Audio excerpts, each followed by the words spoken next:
Welcome everyone to the Radiant Heroes Major number 2 for the Calling All Heroes initiative. I'm Epitomes, joined by Dor, and we are so excited to be bringing you the playoffs of this event.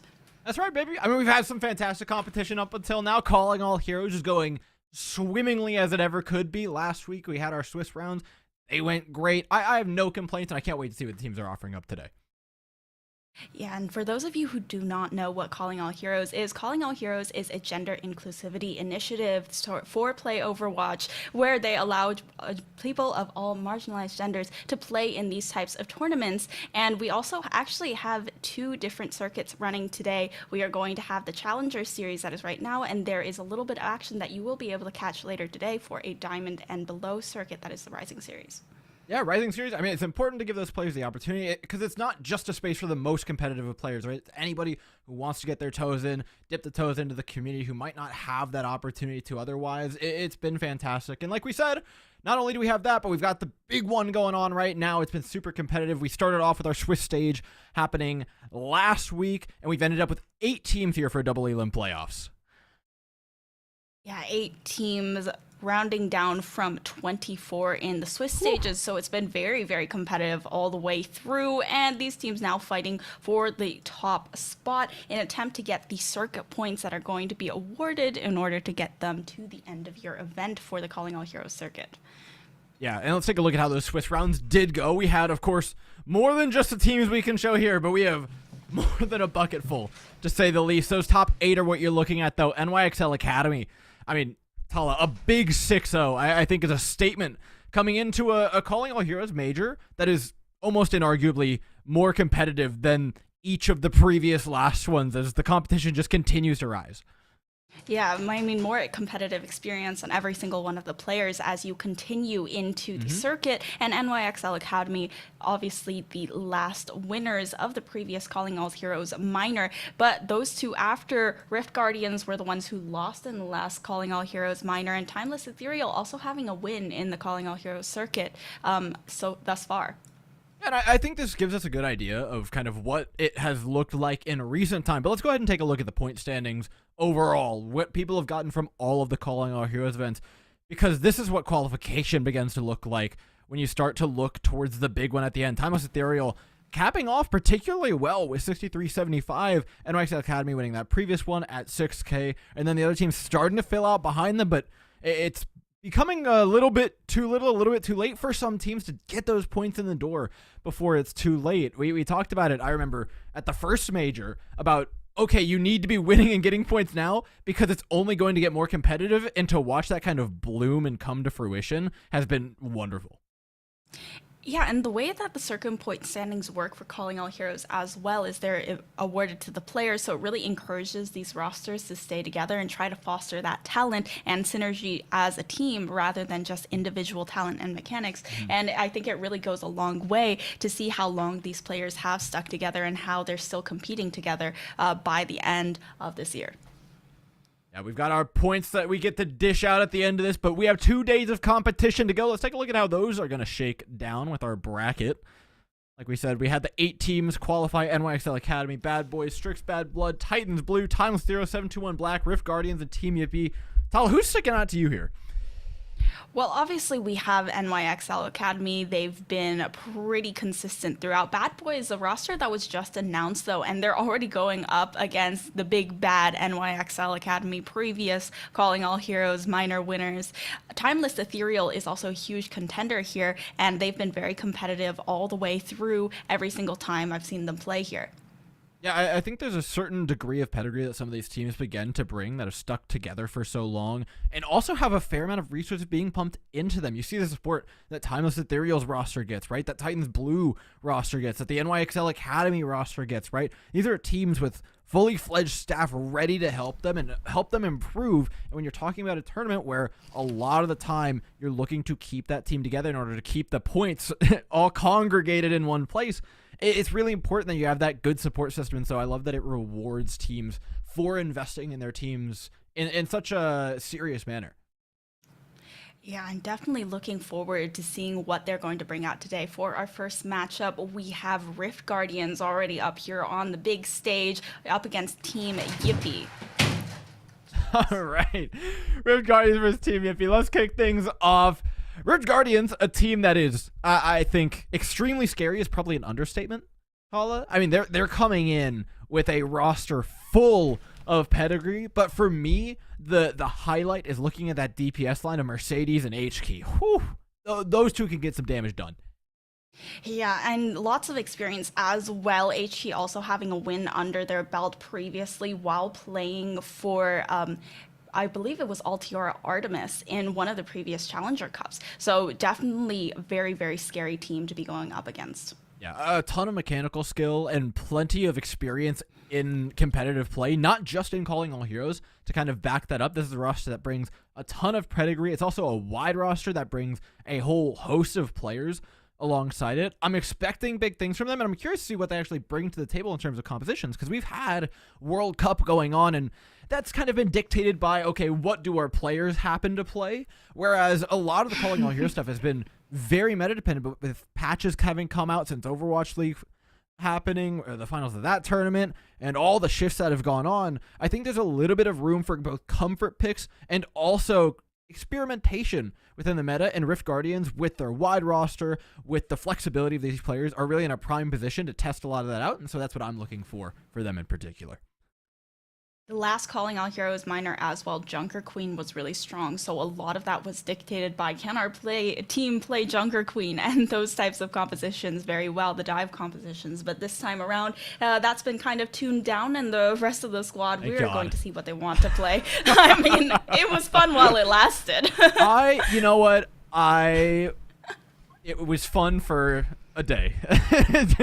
I'm glad we've escaped Junker Queen's rulership. Nevertheless, we've escaped into a new meta where we get to watch Team Yippee take the helm, a team with a little bit less depth in terms of roster, but still brings a bit of flexibility to the table with these players. I think they are going to have their hands full, though. Like we said, already that DPS lineup is going to be tough to match, but then trying to match a Rift Guardians that could be bouncing all over the place compositionally is going to be pretty tricky. Definitely feels like compositionally these teams are going to be very comfortable with the dive compositions, seeing what heroes that they are comfortable with. So it's also the onus of a lot of this play is onto that support back line to see if they're going to be able to get that burst healing up and be able to peel for one another as well. Yeah, keeping alive in these situations is really, really tricky. That being said, there are opportunities to escape. I think for all the dive that we see, for all the Winston that's been extremely prevalent in Overwatch 2, just to the fact that it's so consistent, can be played kind of as a default on a lot of maps. Map pick does matter a ton for these teams, especially heading in to a best of 3 first to 2 like we have in this first round. If you're winning that first one on a dive map, taking that second pick and forcing it somewhere else is vitally important. And looking at the map pools that we have in play for this first round, it is going to be first to 2, and it is control, hybrid, and then escort. We only go to push in the first to 2 if there is a tiebreaker. So headed on to control. Not sure what we are expecting to see just yet from these squads. Arctic Peninsula also in the map pool. I mean, this map pool is ripe for diving. You've got everything you could ever want in there, except for maybe Lijiang Control Center. Everything else is relatively diveable. Some RAM could likely be played on a couple of these maps, but by and large, it's going to come down to those Winston compositions when you're vying for both control of the series and control of the control map.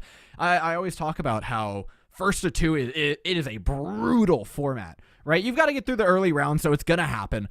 But how quickly you can get blitzed out of an upper bracket with the first to 2 can really catch you by surprise. So you need to be quick to adapt. That means not just adapting, saying, "Oh yeah, it was Ilios. We just don't play the dive map, and then we take our second map pick." No, you need to adapt on the dive map. Like it needs to be quick. It needs to be as soon as possible. Dropping down to lower bracket, especially in a bracket that's this contested with incredible teams, is not something you should ever be okay with. At the very least, they don't have to worry if they do drop that series because they still have that second chance in the lower bracket. So right now, we're still all up in the upper bracket. We're all happy-go-lucky and getting a little bit of that extra comfiness, that cushioning that they can get in before going down. But the loser deciding the next map will also help them be able to get onto their own territory as well, even though it is first to 2. That first 2 is starting off on Ilios. I kind of foreshadowed a little bit of diving that's going to be happening, and it is almost certainly going to be happening. We watched the last Contender season, Wisp running around on monkey compositions, plenty of other teams kind of piloting them, finding massive win rates on Ilios in particular. These are two teams that look to pilot dive compositions, but only one of them improve better than the other, especially on the battleground like Ilios, a map that offers so much up to these teams. I want to see good positioning from them. I want to see good staging for fights and good neutral dives in order to gain those positions. And then I need to see good execution on the dives. And obviously, like you were talking about earlier, keeping that backline alive. And I kind of still have World Cup brain right now, and I'm wondering, is someone going to take out one of those birds? Is someone going to come in and look for the high ground control? But I'm really hoping that they are going to go for those dives, because it seems like much more coordinated here. And since they've been playing together as a team, these two teams, for a while, they would really have that coordination when they go for the dive compositions. Yeah, I mean, my biggest question about the dive compositions, obviously you talk about the birds. On Ilios, it can be somewhat prevalent. The Echo's actually been kind of a fan favorite as of recent here to kind of put a ton of pressure onto the Winston in particular out of the dive compositions. Also does decently well into the Diva. But outside of the DPS, I'm looking at the backlines, because as much as a lot of teams and contender teams have taken it for granted, be like, oh, yep, we just run the Lucio Ana, yada, yada, yada, we're on our way. Maybe mix in a different flex support there. As of recent, you know, you see teams experimenting a lot more with the Moira, a lot more with just a little bit weirder picks when it comes to that backline. Nothing too out there, but plenty of variance, and it's those small changes that make a massive difference, right? Something like a Lucio Moira with the Rush plays very different to a Lucio Ana, where you're much more backline focused, trying to keep her alive. Yeah, the Ana, it definitely feels like a huge target on her back when you're playing the dive compositions with the Lucio as a secondary backline, and your entire team is trying to go in on their backline, and all of a sudden you're alone trying to keep them up from afar, and you really have to be landing those sleeps if you ever do get dove. Headed on to well for that first matchup. It's looking like HQ, don't do this to me. Are you hovering the Echo? I'm fine with that. I'm cool with an Echo pick. It slots right in. I mean, Tara's going to have a bad time, but that's Tara's problem, not mine. I mean, it's also just a question of, is Orion sticking on Jono and Orion? Is this backline what they're really going to be keeping? They're just going to allow that Echo to be up in the sky, putting that pressure alone. And it seems like Team Yippee also going to match that Echo pickup. It's basically a mirror matchup on both sides, other than that, just that Echo seems to be out of place in the dive composition, but they're trying to take the high ground control now.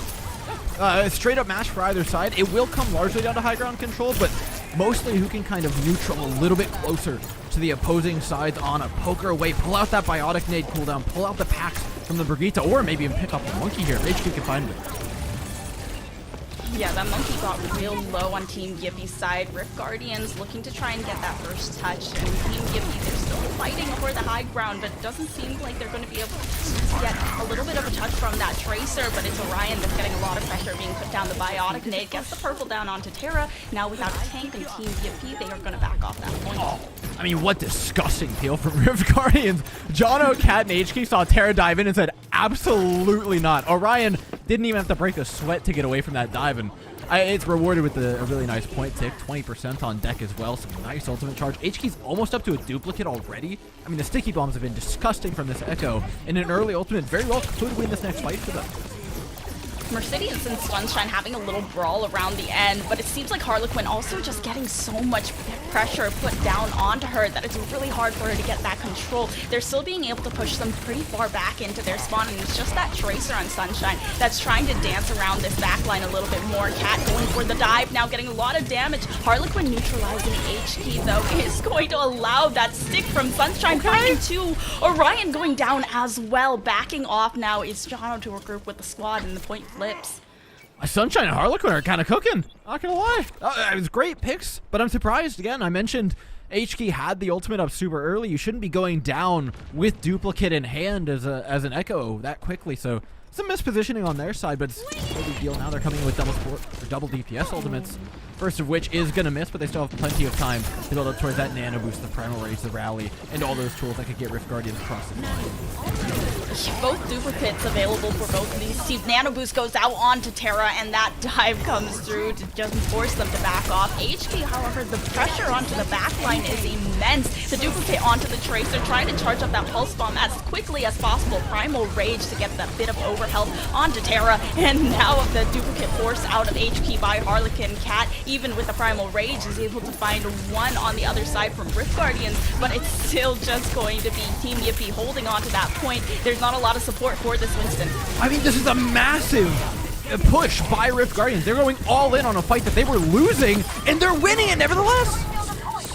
Cat able to find another, even with that rally being caught by Team Yippee, to get that bit of armor and overhealth as well. Now a duplicate from Team Yippie's side. In order to keep contesting this point, the Winston gets a lot of health onto this Echo, but it's just not enough. The pressure from above from HK cannot be matched, and Harlequin goes down in a bit of a stagger, while Terra still fighting, but is anti. There's nothing for this Winston, no support from the rest of the team, but dancing inside the bubble may allow him to escape. Rift Guardians, they're just stuck all in. If they lose this fight, it's too punishing. If they win it, there's something they get out of it, but they've given up 80% in the meantime. It finally caps over, but at what cost? Every ultimate down the drain. You get the tick eventually. You allow 80% through. At this point, it's a neutral game. The kitchen sinks have been thrown in. It's elbow grease and bullets for either team. That's all they have to work with. Maybe a primal rage coming up for Terra soon. If Mercedes finds this pulse bomb, we could say goodbye to this first map. But whatever goes down, this is certainly the last of it.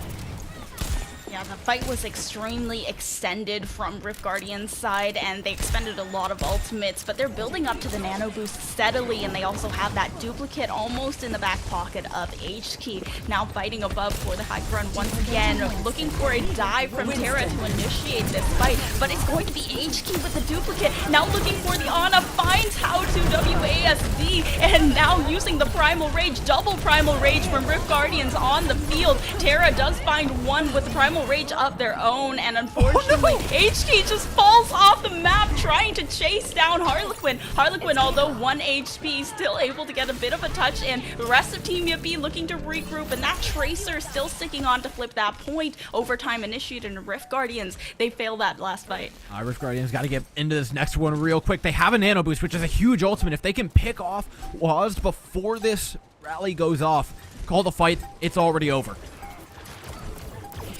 They're looking to get aggressive. They want to keep them inside of their spawn. HK shredding through Terra. She's just absolutely gone, even with that health pool. And now the nano boost onto Cat. Even though there's no primal rage here, there's no choice but for Team Yippee to back up. Now it's all about juggling the point. Fortunately, because Waz didn't get picked off too early, the rally does come online with Harlequin gone. That's a lot of the lethality now lacking for Team Yippee.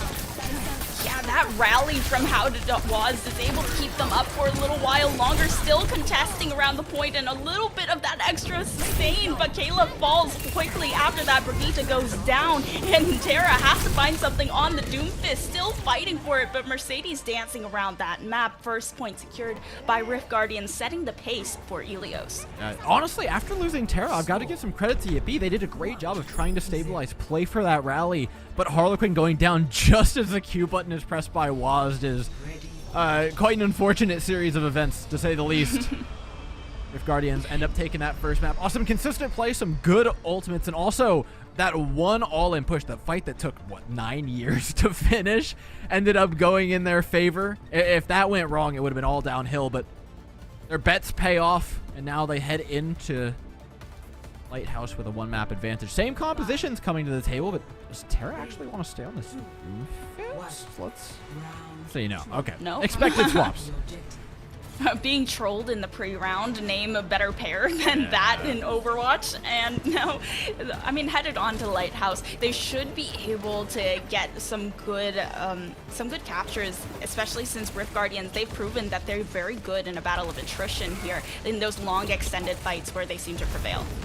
Yippee continue to want to take that aggressive step forward, and Terra just pays the price. That happened in the final fight on the last point as well. The Winston getting punished for just diving a little bit too directly. You see how Rift Guardians kind of set up in neutral, make a neutral dive, and then go? Team Yippee are kind of skipping a step in that regard, using all their cooldowns to go to the high ground, and then they have kind of nothing for the actual fight. Rift Guardians seem to have a very good understanding that Ana is really what's keeping them alive, so the peel there is really immense every single time Terra tries to go for that dive in the neutral, and gets punished very, very heavily, and even though the anti-nade usually isn't punishing on its own, the rest of the team is just right there to follow up. I mean, yeah, it's like a Venus flytrap closing around Terra every time they try to dive in. Being said, if they could be a little bit more coordinated about that dive, Team Yippee can be very dangerous, as they are putting Cat in a bit of a corner. Yeah, Cat going to have to go ahead and leap towards the team, but they're still holding on to that point. Team Yippee looking to round around and find their healers first off. The support's still alive though. Mercedes goes down in a trade with the DPSs, but now Cat going for the dive on the back line. Once again, Kayla and How to Was are unable to keep themselves alive. Jono, however, goes down to that pulse bomb. Good stick from Yippee. Again, you see the difference of peel for these backlines. Yes, Jono does eventually go down, but the ease with which Cat was allowed to take down Wazd and Kayla is kind of unacceptable in situations like this when you're trying to rely on that high ground as the anchor point for a lot of your composition. Early pick by Mercedes certainly does help the position. Rift Guardians a bit on top of that and allow him to build up towards not just a duplicate, but possibly a rally that can keep Orion alive, and a lot of other tools that are just going to put Team Yippee further and further in the hole that's continuing to be dug by Rift Guardians. Now with the duplicate online from Rift Guardians, they're just on such good pace with their ultimates. Terra going for another one of those dives, and even though the backline, oh, it's nothing. The nano boost does come through, but Orion goes down. How to Was finds one before falling, and now Rift Guardians, they have a Ana duplicated by HK looking for the nano boost to get the extra sustain. A really smart duplication from HK after Orion went down early into that fight, and now just headed on to the point with the Primal Rage, trying to hold on despite the rally from Jono. There's still so much pressure being put onto the back line of Rift Guardians. Terra still looking for the point. Mercedes holding on with Contest, using the blinks on the Tracer, and Team Yippee, it's looking like they're trying to let this one go. That Terra still wants to go in, but there's nothing to be done. Yeah, it's just so well played by Rift Guardians. Whether it's a staged fight or whether it's a fiesta, they're connoisseurs of clownery in many ways, Rift Guardians. Their ability to take these extended fights and play them when they're broken down has been their boon through a lot of this. I think a lot of that comes down to just solid understanding of what their win condition actually is. You saw, yes, we traded Anas there at the beginning of the fight, but the big thing is that Orion got the nano off before going down. They knew what was most important in that fight was that they got that ultimate off before anything. After that, the Ana can go do whatever she wants. She'll go back to spawn, go to another map, do whatever, take a break, take a bio. As long as you press that nano button, you're all good. And that nano resulted in, what, 2-3 kills amongst all of that? And as long as they held that position, they were going to be fantastic. And that happened fight after fight after fight, where it would get that small early fight planning and then carry it through an extended fight. Not to mention, HK just had a really good duplicate onto the Ana, knowing that they needed a little bit of extra sustain, and they had actually 2 nano boosts into that fight, one of them onto HK and another one onto their tank. So it was just so powerful and oppressive over here on the Lighthouse. They weren't even able to get a single percentage on that second map. Yeah, with how much they're pumping out, we're gonna have to start regulating nano boost. I'm not sure that's is that approved by the FDA? Is that, can we get that tested? I don't know. I think that they might need to get something tested, at least on Yippie's side, in order to figure out what their win condition is going on to the next map, which is going to be their map pick and from the hybrid map pool this time around. Okay, so let's kind of walk through this together and think through what we might want in terms of picks. Because the dive composition, I don't think is working. At least not with the Ana Brig. If they want to switch to something like a Lucio Moria, play a little bit more rush style where they don't have to worry about that backline as much, I think that could very much be an option for them.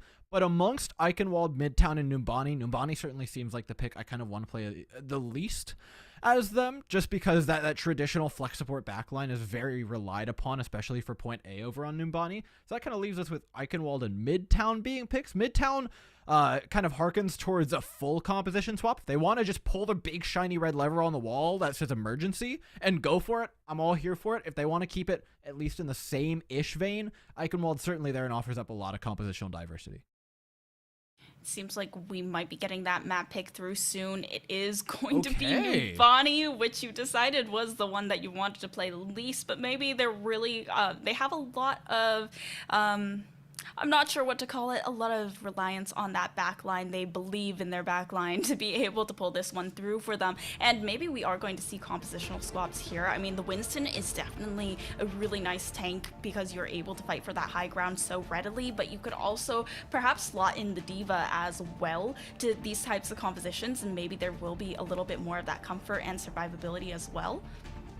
Yeah, Nubani gives so many opportunities in terms of dive tank play, and the flex supports don't need as much peel here because they have that high ground to kind of fall back on. So maybe that's what they're looking forward to. Maybe they're saying, okay, our more aggressive dive style can rely on this high ground to keep our support safe, as opposed to trying to counter dive like we saw a lot of Rift doing in the previous map. Also, I think they're just trying to double down on what they think they're good at. This is a team, like I said, with a pretty slim roster that very clearly wants to play one type of composition, so coming in trying to change that identity as opposed to fix the small things that are going on might just be the better plan for them.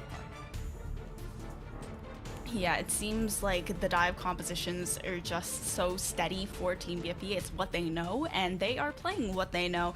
And going into Nubani, I'm really curious if they're going to try and switch things around. They do like the dive compositions, but on the side of Rift Guardians, they are playing the exact same composition, matching it pace for pace, ultimate for ultimate, and they seem to be just coming out on top of these fights every single time.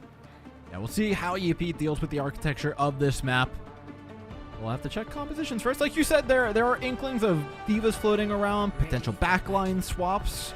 That is a change that I'm all down for. Waz swapping over to a Mercy in order to pocket Sunshine on an Ashe. This feels, especially on defense, like a good time. On the attacking side, it might be a little bit more difficult to find purchase with that Ashe. Is spending that Coach Gun cooldown to get to a high ground up against a dive team like Rift Guardians, I mean, you're basically signing your own death certificate at that point. Well, the only good thing is starting on defense, you're able to just get up there for the first time, wait for the cooldowns to come back. But on the other side, Team Yippee, it's going to be very interesting to see how Kayla fares in this, because whenever you see that Echo Mercy combination, any of the birds together, then you really have full custody of the Mercy as a DPS player in the air. So it's going to be difficult to get Waz disconnected from the Echo in order to peel for Kayla if it does come down to that. Cat going for those dives, and now without the Brigitte for that extra peel in the back line, it's definitely going to be tough for the survivability of Ana. Yeah, it's tricky for the backline if she's actually hit a pocket. Waz has some tricky decisions between Sunshine and Harlequin of who to damage. But it goes on to Harlequin, and it's a great dive. Orion and Jono already out of the fight. Okay, Harlequin doing very, very well right off the bat, but Mercedes and HT, they do find the DPS and the tank in exchange. Terra going down, but that's not going to matter. Cat's already backed off pretty far, and there's not a lot of sustain here for the tank, but they're going to not allow that second tick to go up onto the point just yet. They escape to the high ground for now, and Sunshine this time getting the Mercy pocket as the dive comes through from Cat. I love how patient Rift Guardians are being about retaking this point, though. They allow the tick to come through. They're waiting for the sports to get back up. They're slowly pushing Sunshine away here. This is very measured over.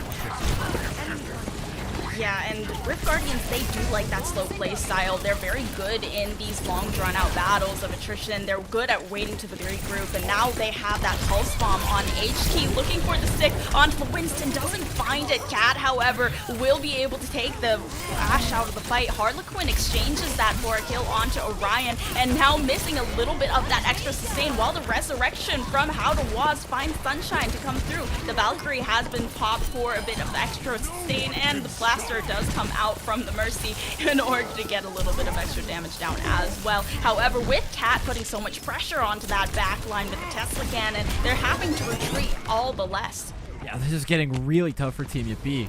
Yes, they got that tickler. Yes, they got a very successful fight, but we're halfway down through our time bank. It's running a bit slim, as are the ultimates for either side. You're looking at that nano boost from Kayla, though, to be the real knockout punch for Yippee. Still fighting the high ground. Cat is just getting such good follow-up from HK. HK time and time again. Look at that sleep onto Cat, but HK still finishes it off because there's just too many targets for Kayla to try and hit, and they're just struggling to stay alive. Now Terra electing to harass Rift Guardian's backline out of the fight with the Primal Rage. Cat popping their own Primal Rage in order to escape from the damage and pressure of Team Yippee as the rest of the team regroups. But now the duplicate has been forced out of Harlequin with the Tesla and the Bob, of course, from Mercedes coming through. Harlequin in the air. Not really a lot of things to be done when you're that low HP. Rift Guardians are just controlling this beautifully. Not overspending in ultimates as well. They still have a nano boost to match Kayla's. HK's pulse bombs have been a nightmare for Terra to deal with 24/7. This is a fight that very well could go their way, but Yippee have even ultimates. It's just a matter of if they can find a good opportunity to pop that Bob, split this team in half, or maybe shut off one of those tanks who are trying to dive. If they throw it onto Cat while the dive's coming in, they can keep Orion and Jono alive. There's a lot of chance here to get some damage done. The nano boost onto Cat though, and immediately Kayla, they're just shredded out of the fight. Jono, however, from Terra will go down, and it seems like Orion isn't going to be anywhere close by to help out. The Bob does come out from Sunshine as well, and it's just a bunch of zoning to make sure that they're off this payload. Now looking to escort into the streets phase. Streets does change the texture of this map quite a bit. The Anas no longer have kind of safe havens to sit in where they're free to shoot from where they will. This feels a lot more like Ilios, right, where the teams are going to be tasked with keeping their Anas alive from their respective positions, whether it be the high ground or the long sight lines that Kayla will be offered. Rift Guardians look to kind of scoot up here, gain an early position at this corner, but I don't think they're going to take any aggressive dives down the road. Yeah, Terra just making sure that they don't have that dive from Cat onto the back line here, since Kayla is still very, very vulnerable. But the one thing they do have in the kit is that resurrection to bring back the support or tank or whoever goes down if need be, and Rift Guardians finds that early pick.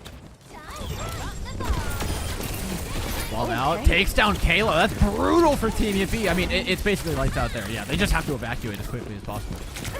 They have that Valkyrie, so I'm wondering if they're looking for the risky they're res. trying They did it. drop the bubble. Oh my god! They got the reds off onto Kayla. That was so risky, but they peeled for it very well. Terra knew what the win condition was there to keep pushing this payload forward, and they're able to execute it very well. Now taking control of the high ground as well. But it seems like this fight is going to be extended by the Primal Rage Cat, just looking to try and sustain out this backline, but there's just so much dancing around that is happening from the side of Team Yippee that the Cat can't get a good dive out. Yeah, the res was sick, but unfortunately, in order to cover the res, it required all 5 members of Team Yippee to hold themselves up in a small room, which is one of the less safe places to be against Rift Guardian's composition. Now, though, they're taking a position out and around, and with 4 ultimates up, this could be very lethal.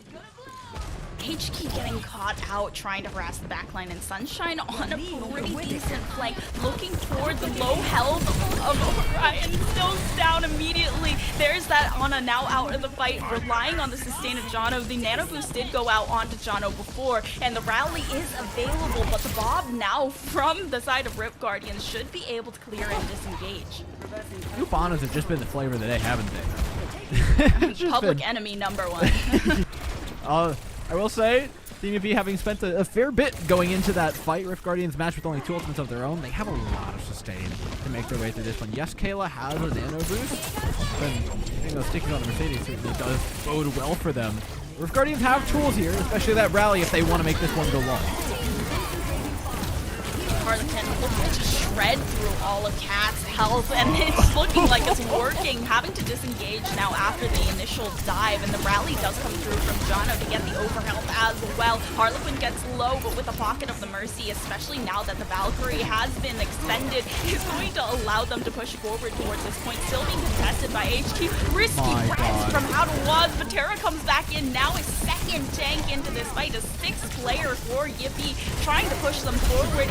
It is still a contention, but it seems like they might be able to get themselves off. HK still able to stay on top, and Jono just whacking away with the flail, trying to get the sustain through. It is going to be brutal to try and see which one wins out in this battle of attrition. Now with fishing with the pulse bomb for the back line, but HK doesn't find it. I mean, HK, one of the most experienced players in this lobby, needs to show that grit and metal right now, blinking towards the cart every couple seconds just to keep that overtime up. Oh! and forces them away. One missed dive from Terra has burned down the entire clock, and with it, the push from Team Yippee slips through their fingers.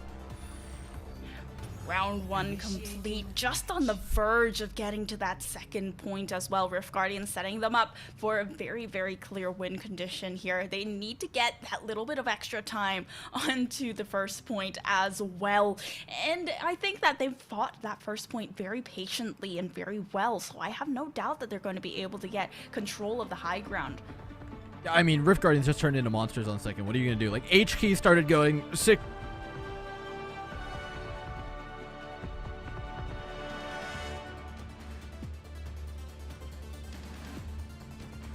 Play your defense. Team Yippee should be feeling pretty good, though, with this high ground access that they'll have in the kind of safe sanctity of that elevation that's going to offer up to Kayla.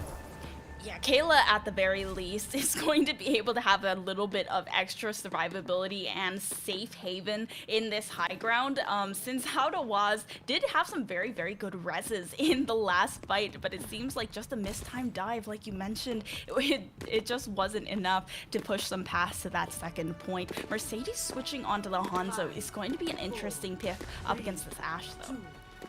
I'm a big fan of the Hanzo all the time. I think look, you can call it what you want. You can call it cheese, you can call it corny, you can call it RNG, but it's powerful, and I think there's no questions about that. It'll fill the same role as what Harlequin does, right? Putting a lot of pressure onto the Winston, but also has the opportunity to put that pressure a bit longer range if the supports happen to open up their sight lines, like we're seeing now. Mercedes working their way up to the high ground, looking for just any vulnerable player, and because the Mercedes is so good, Yippee just has to respect it.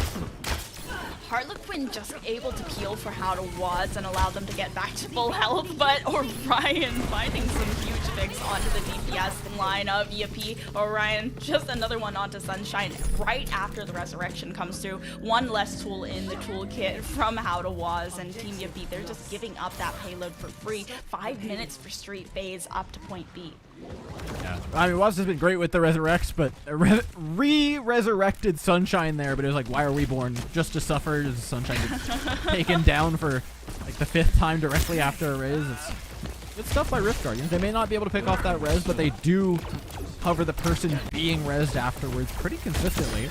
Now heading into B with an enormous time bank, a pick in the back pocket of Mercedes, and a cart that is cruising along. I see no signs of this stopping anytime soon, Tala.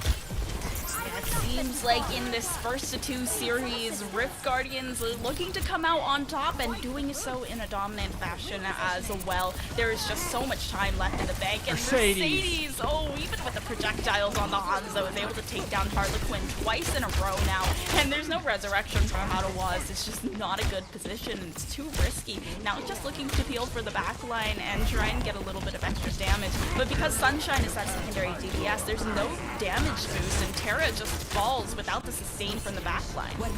Yeah, you saw the backline wasn't even dead. The backline wasn't even dead. Terra was there. The backline was just being zoned away by Hanzo arrows being thrown through a doorway 24/7. That is the power of the Mercedes Hanzo. You don't even need the kills. You just have to throw arrows that are scary enough that the supports can't cross them. Rift Guardians have been nothing but phenomenal this entire time, being able to change where their focus was from pressuring out Terra for virtually all of Helios to shifting their attention towards the backline a little bit more here on Numbani. It has been a masterclass so far. Terra able to snag away the play of the game by getting that first few picks on that first point of Numbani defense. But now looking at how this match went, Rift Guardians, there is a reason that they have been on top of the Calling All Heroes circuit thus far. There is a reason that they were the second place winners of that last Calling All Heroes minor, and there's a reason that they come out on top right now today. Well, I suspect they're looking to improve on the second place, Tala. and in a tournament where there's a few more points up on the line as well. It's big stuff for Rift Guardian. It sets the tone as well for the rest of the bracket for them. They get a couple of maps out, get through it, get to the next one. These weekends can be very long, and so for them, it's good to preserve a lot of that energy. That being said, over on the other side, Team Yippee did not go down without a fight. Yes, it was a dominant performance by Rift Guardians, but Yippee showed us a lot of really strong stuff, especially in those direct dives, some strong DPS performances, as well. I was very impressed with Sunshine Harlequin's ult usage on the Tracer and Echo in particular. If they can continue to keep that up and have a few of those pop-off moments to just get them through some of the really tough fights, this team very well could go a long distance in the lower bracket. Yeah, that first point Helios was definitely one of the more impressive moments and moments of brilliance that I had seen from Team Yippie's squad, and they have a second chance in this lower bracket to run all the way back up to finals. It's just not over yet, and they have more chances to prove themselves.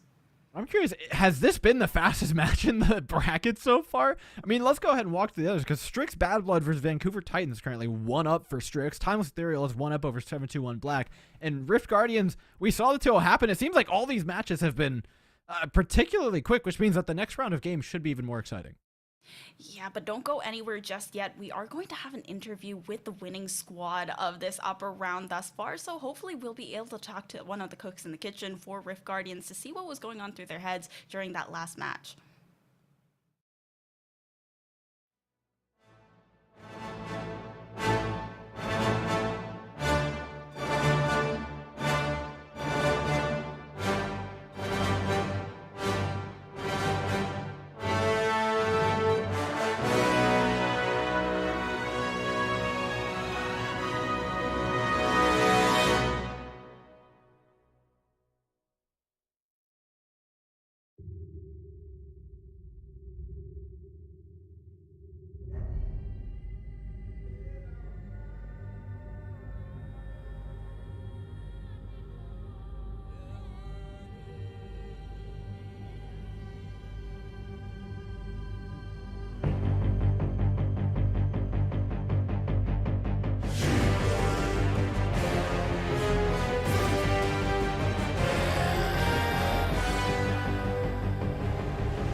Hope you didn't go anywhere. We are back with an interview from Rift Guardians with HKey to try and see what was going on during their last match and what was going through their heads. So hello, HKey, welcome and congratulations on the first win of the day.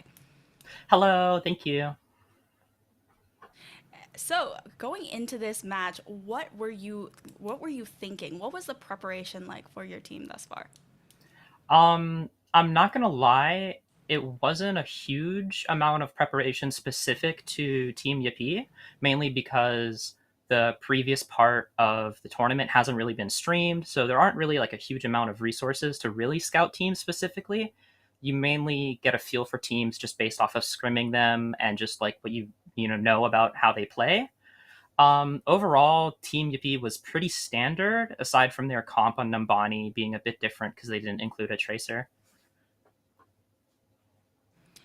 Yeah, for sure. And now going into the next one, do you think that you're going to be able to keep this dominance going? And are you hoping that you are going to be able to continue further than you did in the last minor? Yeah, I'm pretty confident. I feel like my team is always playing really, really well on game days. Although Timeless Ethereal, the team that we're playing, is a very, very strong team. We didn't unfortunately get to play against them during the Swiss stage in this tournament, so it's not super well known exactly how we're going to fare up against them. But I'm really excited nonetheless. You know, HK, I've cast you for what feels like eons at this point, so I have no doubts about what you can actually get done. I want to put a little bit more of that spotlight on you. You've been talking about what your team's been able to do, but by God, that stall at the end of Numbani B, what's going through your head in that moment? Because I mean, Cat was eating bullets for breakfast, lunch, and dinner, was not ever going to be able to touch. You're out there blinking for your life. How do you pull that off?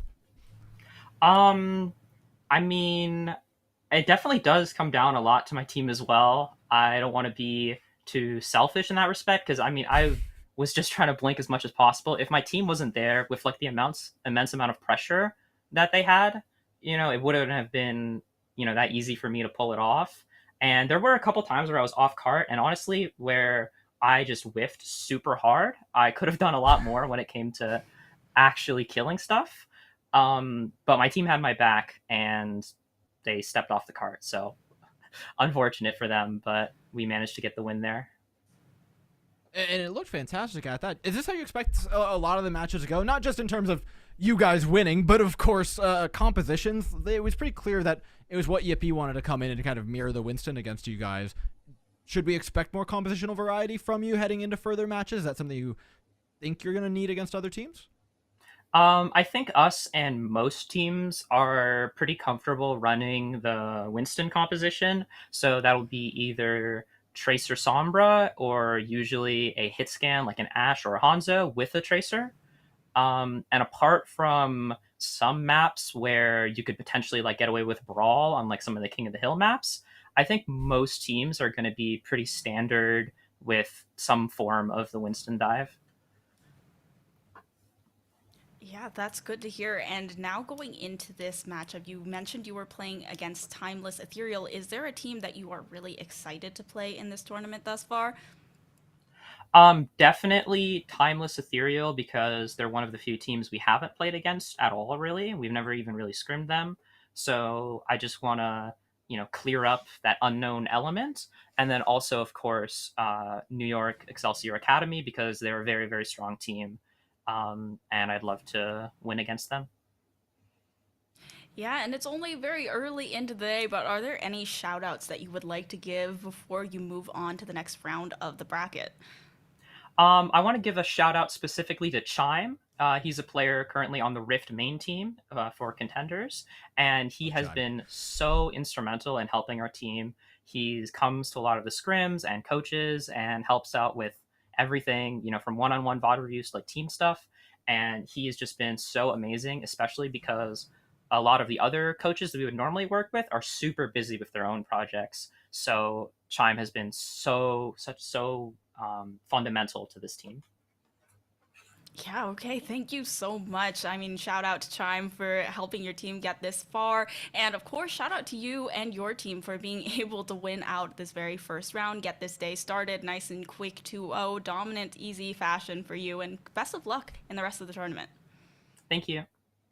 Bye, HK. Whew. All right, Tala, that leaves us with a little bit of information to go through. Let's talk bracket. Let's talk who survived this first round because holy cow. It's been a pretty quick first round for Rift Guardians and Timeless Ethereal. Those two are going to go at it next. I'm curious to see as well how it goes because Rift Guardians are trying to open like the Schrodinger's Overwatch team in Timeless Ethereal that they haven't really gotten to see yet. And so that should make for some fun stuff. And then the upper one hasn't even been decided yet. Yeah, I mean, this is really interesting. I think Strix Bad Blood versus Titans Blue, that's wondering what's going on up there because Strix taking that first map off Titans Blue. I mean, this bottom half of the bracket going a lot faster. Timeless Ethereal, Swift 2-0. And I mean, Timeless and Rift Guardians meeting each other pretty early in the bracket. I mean, semifinals. It's definitely going to be a tough one. It's going to be tough, but nevertheless, we've got a lower bracket filled out as well. 7-2-1 Black and Team Yippee are soon to be joined by a couple other people. But like I said, lower bracket, look, you said at the beginning of the broadcast, I think it's complete copium. I think it's complete copium to say, oh, we have lower bracket. It's okay if we it's not. These teams are brutal. You cannot lose. Otherwise, you have to win like a bajillion games against crazy good teams. I don't want to be there. I don't want to see or be within spitting distance of the lower bracket if I'm any of these teams. It is going to be a dogfight down there, and I cannot wait to watch from a comfortable distance away what happens through the rest of this bracket. But we will be watching what happens in the rest of this bracket in just a bit, guys. We're going to send you to a quick break while we load up our next match.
welcome back to the Radiant Heroes Major 2 of the Calling All Heroes circuit. I am Epitomes, joined by Door, and we are so excited to be getting into the upper round semifinals for this playoffs bracket. Gloves are off. We're not playing anymore. It's all first to threes from here on out. That is talking full on big Overwatch matches, and the first of which is going to be played between NYXL Academy and Strix Bad Blood. It was nice knowing you bad boys in Titans Blue, but we're going to go ahead and toss you down into the pits of the lower bracket and deal with these two teams right now who we haven't gotten to see either of up until now, but we do know that NYXL went undefeated in the Swiss stage and Strix Bad Blood did not. So I would tip my hat one direction to start things off. NYXL, also the previous major winners. They've got a lot of players on this squad. Not sure who the starting roster is just yet, and a but fancy this graphic. is stacked. Yeah, this team, alongside their what can only be described as beautiful branding, has a ridiculous roster. I mean, they are just hoarding the talent. When I look at this roster and I see the players labeled as substitutes, I am worried. It's like when your substitutes look like other people's main rosters, we've got problems. Sniper Kindred locking it down, have the full breadth of the tank roster pretty much locked down. Wisp, Spun, Snoz are a set of DPS that need no introduction, and then a backline that obviously gives you a lot of reliability, especially a player who I love giving shout-outs, Wicca. A phenomenal player and person. Yeah, this is definitely a very, very formidable roster to be going up against. And on Strix Bad Blood side, looking at who they have, they've definitely got a few players that are formidable forces. X10 on the DPS, definitely someone you have to watch out for on the squad. Mari holding it down on the tank. I'm assuming it's Mari, but she has decided not to tell us how to pronounce her name. So we will be saying Mari. We can just put in a different vowel every time. Murray. Mori. Oh, yeah. Yeah. No, they're going to regret that one. Yeah, like you said, though, this team certainly can put up a fight up against NYXL. It should be said, though, it's just always going to be an uphill battle. Give credit where it's due. Strix came out with a solid record from the Swiss stage. They did not just barely qualify. They qualified strongly. They also picked up a big win in that last round up against Vancouver Titans Blue, a stark one at 2-0. They've got to maintain that momentum, though, throughout the series, and especially through the starting map, as it's going to take a lot of effort, right? It's one thing to be able to kind of cheese out a first to two to kind of blitz a team and catch them off guard, but a first to three where there's so much time to adapt. And when you're talking about a team like NYXL who has so much depth to their roster, so that is to say they can adapt a lot, it's going to be pretty tough. Yeah, especially when you have the number of substitutes that they have, so you can have players kind of playing their more comfort picks rather than having them always having to try and play the entire flex DPS roster, the entire flex support roster, and how, you know, you have to play all of the hit scan heroes. You just have players that can kind of conform to their niches, especially having variety in the tank line as well. Yeah, it turns out there's advantages to bringing a small army to an Overwatch tournament. Next thing you know, it's going to be an Overwatch League team comprised of just all one tricks for every hero. No more roster cap. We're done with it. Like we said, though, rosters will come into play at some point, likely later on when we're talking about flexibility. But first map is the same. We're starting off things on Ilios, which I think we kind of hinted towards last time. Tala likely means a lot of Winston.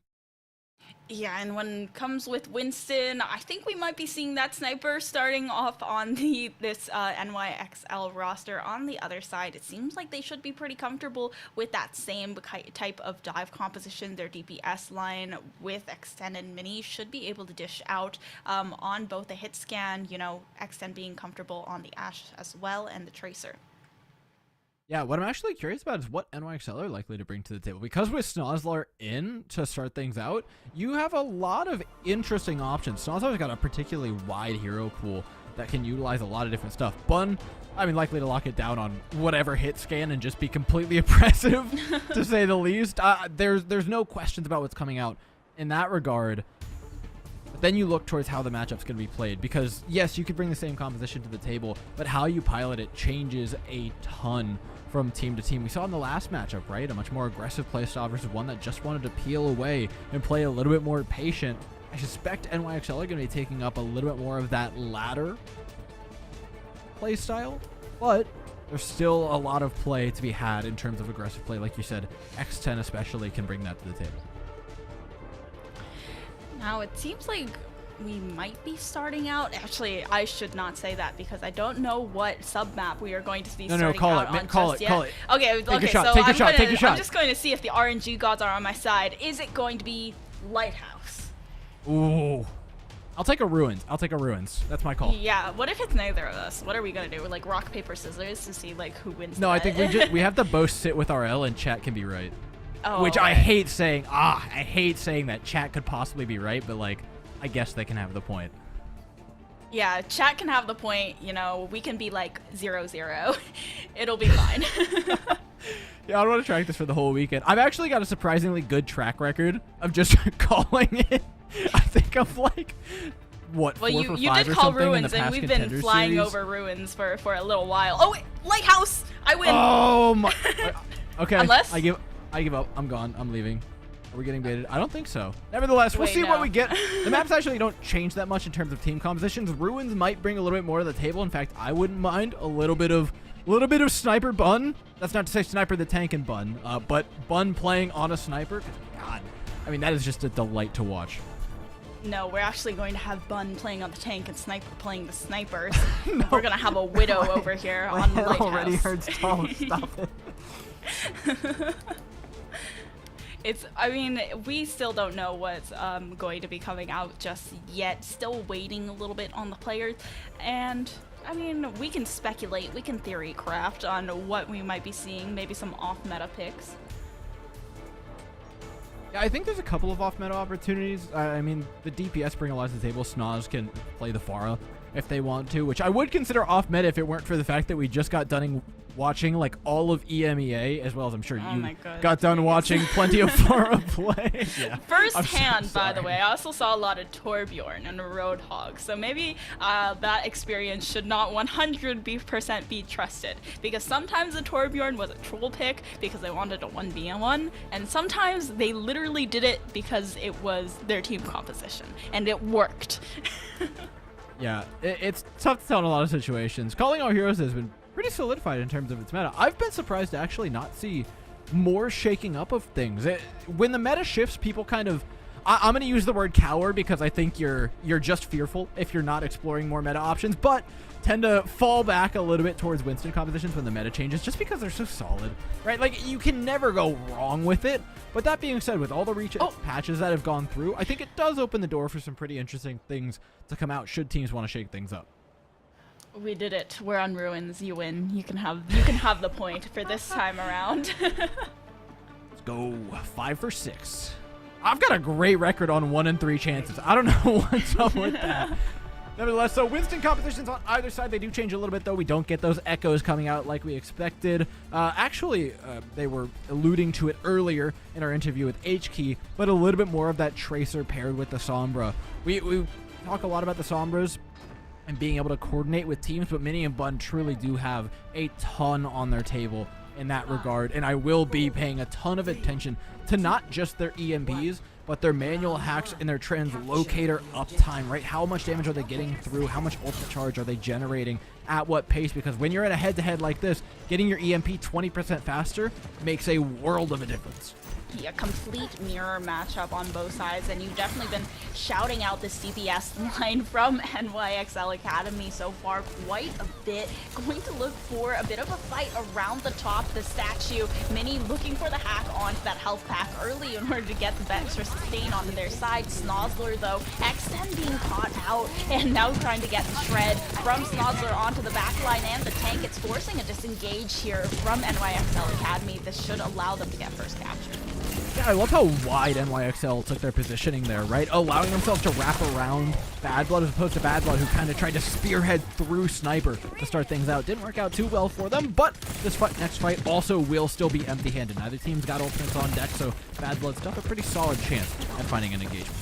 Yes, Snossler just being a pest in the back line as well, looking for the dive opportunities onto the Vegeta and the Ana. They have that peel to come through, but the Pulse Bomb has been charged up so incredibly quickly just from the pure harassment that Snossler is getting just from being in the back line. Gets out the Translocator and Mini finding Jinx. This is just so much damage being dished out by the Tracer in a matter of seconds. Pulse Bomb doesn't find anything. And actually, it's opening things up now because Snossler is so focused on the back line and just lost sight of them for a second. Bad Blood's able to dive onto this point, and there's just not enough sustain for Sniper to keep alive despite the bubble, and they flip it over.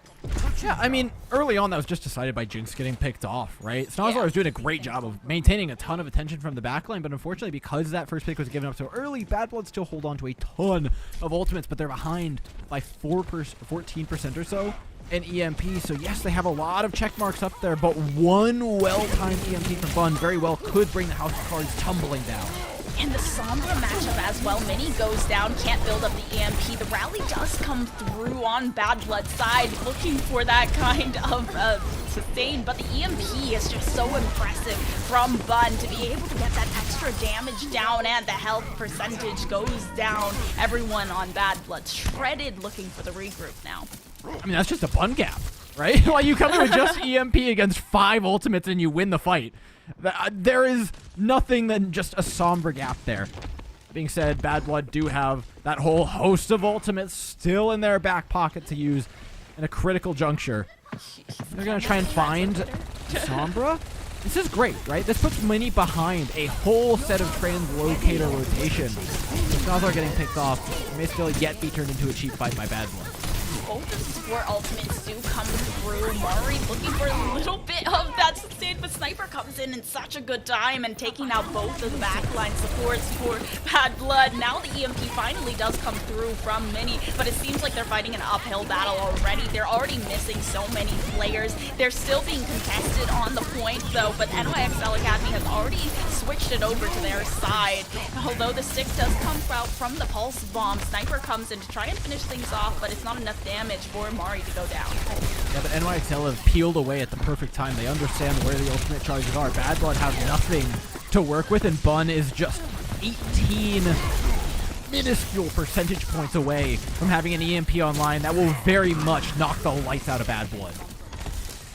Yeah, Bun, this EMP placement is definitely going to be a huge factor in the next fight. Bad Blood, they need to be looking out for this one. They forced the retreat out of Jinx because of the anti, and Snozzler does fall early, but they still have that game-winning ultimate in their back pocket. They still have that EMP, and they need to be looking out for Bun, who's going to try and pop this, but instead they're forcing them back towards their spawn, taking control and getting very, very aggressive ahead. Now the regroup has to come through. They spotted out where Bun is at the very least, so they're going to back off. I mean, they back off, but it's just a quick reset, right? Buying time for Snozzler to come back up. You need the Tracer to follow up on the EMP, so they wisely don't go in that moment, but now bolstered, all 5 members here, it's the time to strike. Yeah, they've detected Bun at the very least, and the AMP is just a target for the supports. Immediately, AJMR goes down so quickly, and they're looking for the dive onto the root as well with the Primal Rage and Sync. The overtime has been activated. NYXL Academy, they flip that point over. 99% for Bad Blood. They're in one-fight territory with an EMP of their own active, but there is just no way that they can touch there. Yeah, it was final fight either way. Bad Blood did a great job of forcing them back. I mean, the pick onto Snozzler was amazing, right? The fact that NYXL was able to disengage following that was arguably even more impressive. The fact that they got out and were able to find a clean engagement with EMP afterwards, and the patience that they showed us in being willing to do that, being willing to allow it to go all the way up to 99%, knowing that they had a very winning fight in their hands, is really nice stuff to see from a team that really derives a lot of their power from being confident in the upper bracket like this. So NYXL are laying the roadwork for some very good stuff. But Bad Blood are putting up a strong fight. Those first picks have been brutal so far, and if they can keep them up with X10 on the Echo, a character that does generate a lot of first picks, it's going to put them in a great spot. Yeah, that first round was very competitive and very close, but NYXL, their kiting was just superior, especially after the pick came out onto Snozzler and Bun. Obviously, the pacing on the ultimate was incredibly oppressive. Now Bun switching onto the Echo instead of the Sombra, and Bad Blood is doing the same. Once again, just matching up for the ultimates, but Mini this time on the Tracer instead. Playing neutral, very aggressive position for Bad Blood, but pays off big time for them. As AJ and Morris is completely uncontested, so Mini, X10, Mari, they've all got support in the air, and it's easier just kind of clicking on them to take them down. Yeah, the DPS line from NYXL Academy is able to get a bit of damage down to try and contest the point, but X10 is more looking to try and just burst down the Winston and force NYXL to take a later fight and get that percentage up. Now it's all about that positioning again, but NYXL have so much ground to cover before they can actually get onto the back line of Bad Blood, which is safely tucked away in this corner. In the meantime, Bad Blood's going to go for a counter dive of their own, separating the DPS away from the Winston and removing the teeth from this dive. NYXL still pretty solid here. The Winston getting a lot of damage to go down, and HMR and Jam are just so safe up on this high ground. The dive hasn't come through yet, and they're trying to make sure they're not peeked from across the laneway, and they're not going to do so. Bun is looking for the back line, but just gets caught out. Now the dive comes through a little bit late, and the sleep onto Sniper as well. This is just a very disjointed fight thus far from NYXL Academy, but Snozzler comes in at perfect time with the Pulse Bomb, and now all of a sudden they've just turned it around with the picks onto the back line, and X10 is trying to keep themselves alive, but they cannot. I know I was talking about the position being so good that all you kind of do is click in their general direction and they would go down, but there was maybe a little bit more nuance than that for Bad Blood that was required. The supports did a great job of keeping themselves alive, but because X10, Mini, and Mari were just shooting 5 different people in 5 different places, the target focus wasn't there, and NYXL were able to exist for far longer than they had any real right to in the face of the positioning of Bad Blood. Now, NYXL are offered that same advantage, but aren't able to take advantage of it, as their Amori's gone down. And the rally from Bad Blood's side as well allows them to get that little bit of extra overhealth to come through. Sniper wants to go for the dive to hold on to the point. The Primal Rage with a bunch of overhealth now onto the Winston to allow him that bit of extra. But Jinx can't come in time, and Aramori has a long walk back to spawn before he can help out this tank. The new Nano Blade from AJMR is going to come out the Nano Boost onto one of the players, and X10 actually duplicates the Ana, immediately shredded out of it, and a chaotic fight from Bad Blood is going to result in the loss of the point. Yeah, that was a really sizable commitment by NYXLA, willing to kind of go in with that last Nano Boost from Aramori. I think that actually paid off. Mari, having used the Primal Rage, buys a lot of time, and I think enough time for Bad Blood to all get back. It's full 5-on-5 yet again here, despite the chaos. Yeah, the ultimates, though, it's NYXL that has that rally available. It allows them a little bit of extra sustain here, and Mini is being harassed down by Snozzler, able to pick up the health pack as well and just get back up to full health while they're still fighting that above high ground fight as well. X10 really looking for that control and trying to protect the supports who are just sitting up onto that high ground. They're doing a much better job of it now than they were in the last fight. That high ground has been solidified for Jinx and Aramori. Now it's just about holding on to that point. Bad Blood, the onus is on them to make the engagement.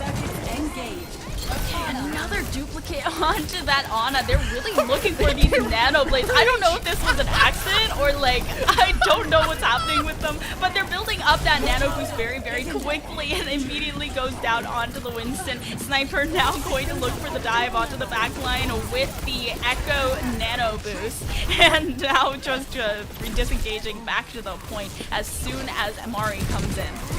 All right, Bad Blood have to take an engagement from a pretty tricky position amongst all this chaos. NYXL still have ultimates. Well, we got another duplicate onto the Ana from X10's side, and they're looking for the fight onto a point with the overtime now activated and still being contested. The Nano Boost doesn't come through from the duplicated Ana, though. X10 goes down quickly because of the shred from Bun's focusing fire, and they're using that Primal Rage to get the extra sustain with the rally on the other side. It's basically 2 tanks on the field from Bad Blood's side, but once again, rally comes through on NYXL Academy. They're just trying so so hard to get this battle of attrition, and Jinx finding Jam as that rally fades away, now looking for the tank, but there's nowhere to be found. NYXL Academy, it's messy, but they secure map 1.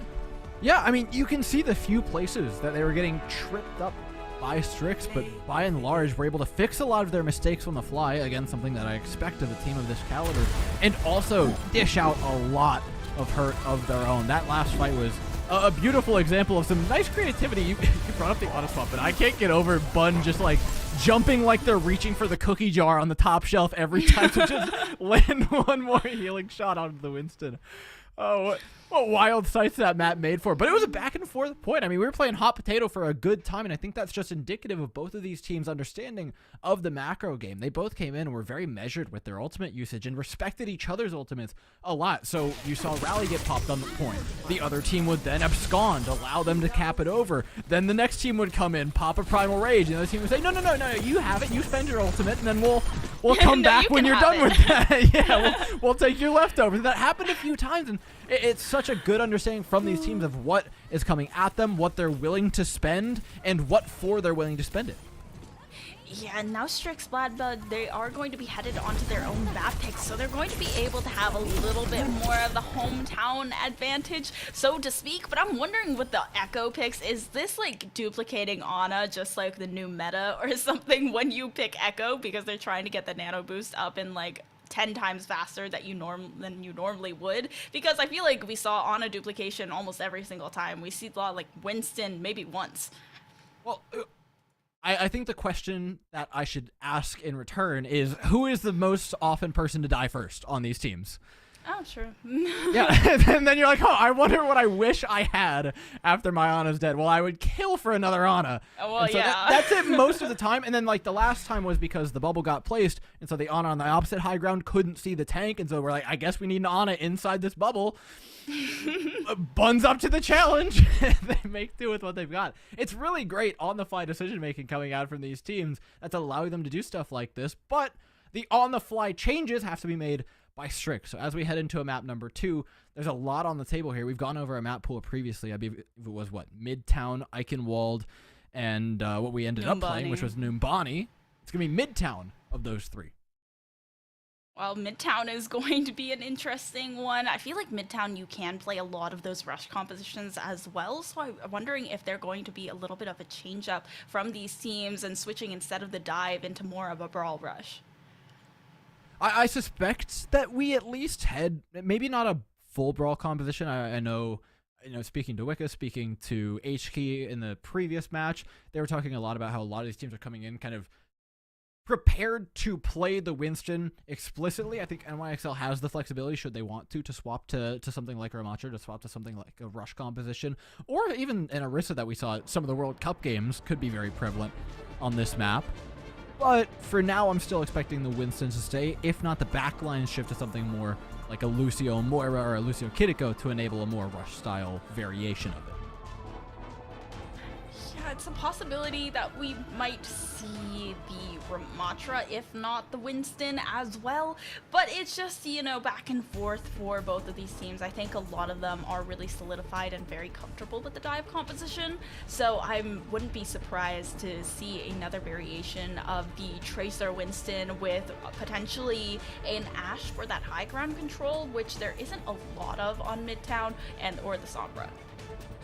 Yeah, that hit scan's kind of the big question. I mean, don't get me wrong, Bun was doing a phenomenal job. I have not seen the Bun Sombra until now. The Bun Sombra is cracked. I need more of the Bun Sombra in my life.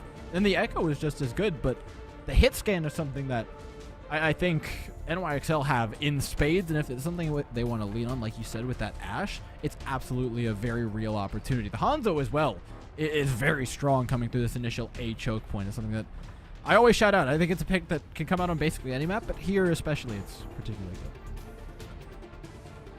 The Hanzo is just really good at that zoning control. I mean, the Dragon Strike, most of the time you don't see a lot of people dying to it, especially in higher tier play. But the Bob dishes out just that much more damage and lasts a little bit longer. So it's, a toss-up between those two DPSs for the hit scans. You know what I really want? I just want one Reinhardt game. Can I ask nicely?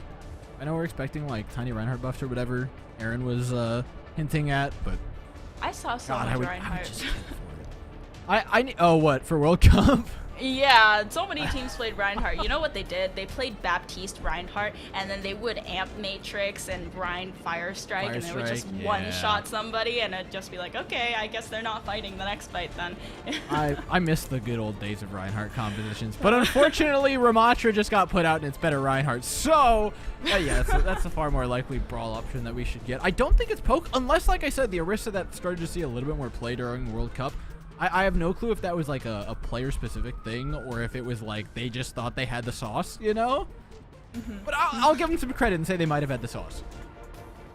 I mean, Orisa is a very tanky tank. You know, she can absorb so much pressure with the javelin spin, and also has a little bit of CC with the javelin spin and the javelin throw. So you know, she's a very tanky tank. She's a very horsey horse.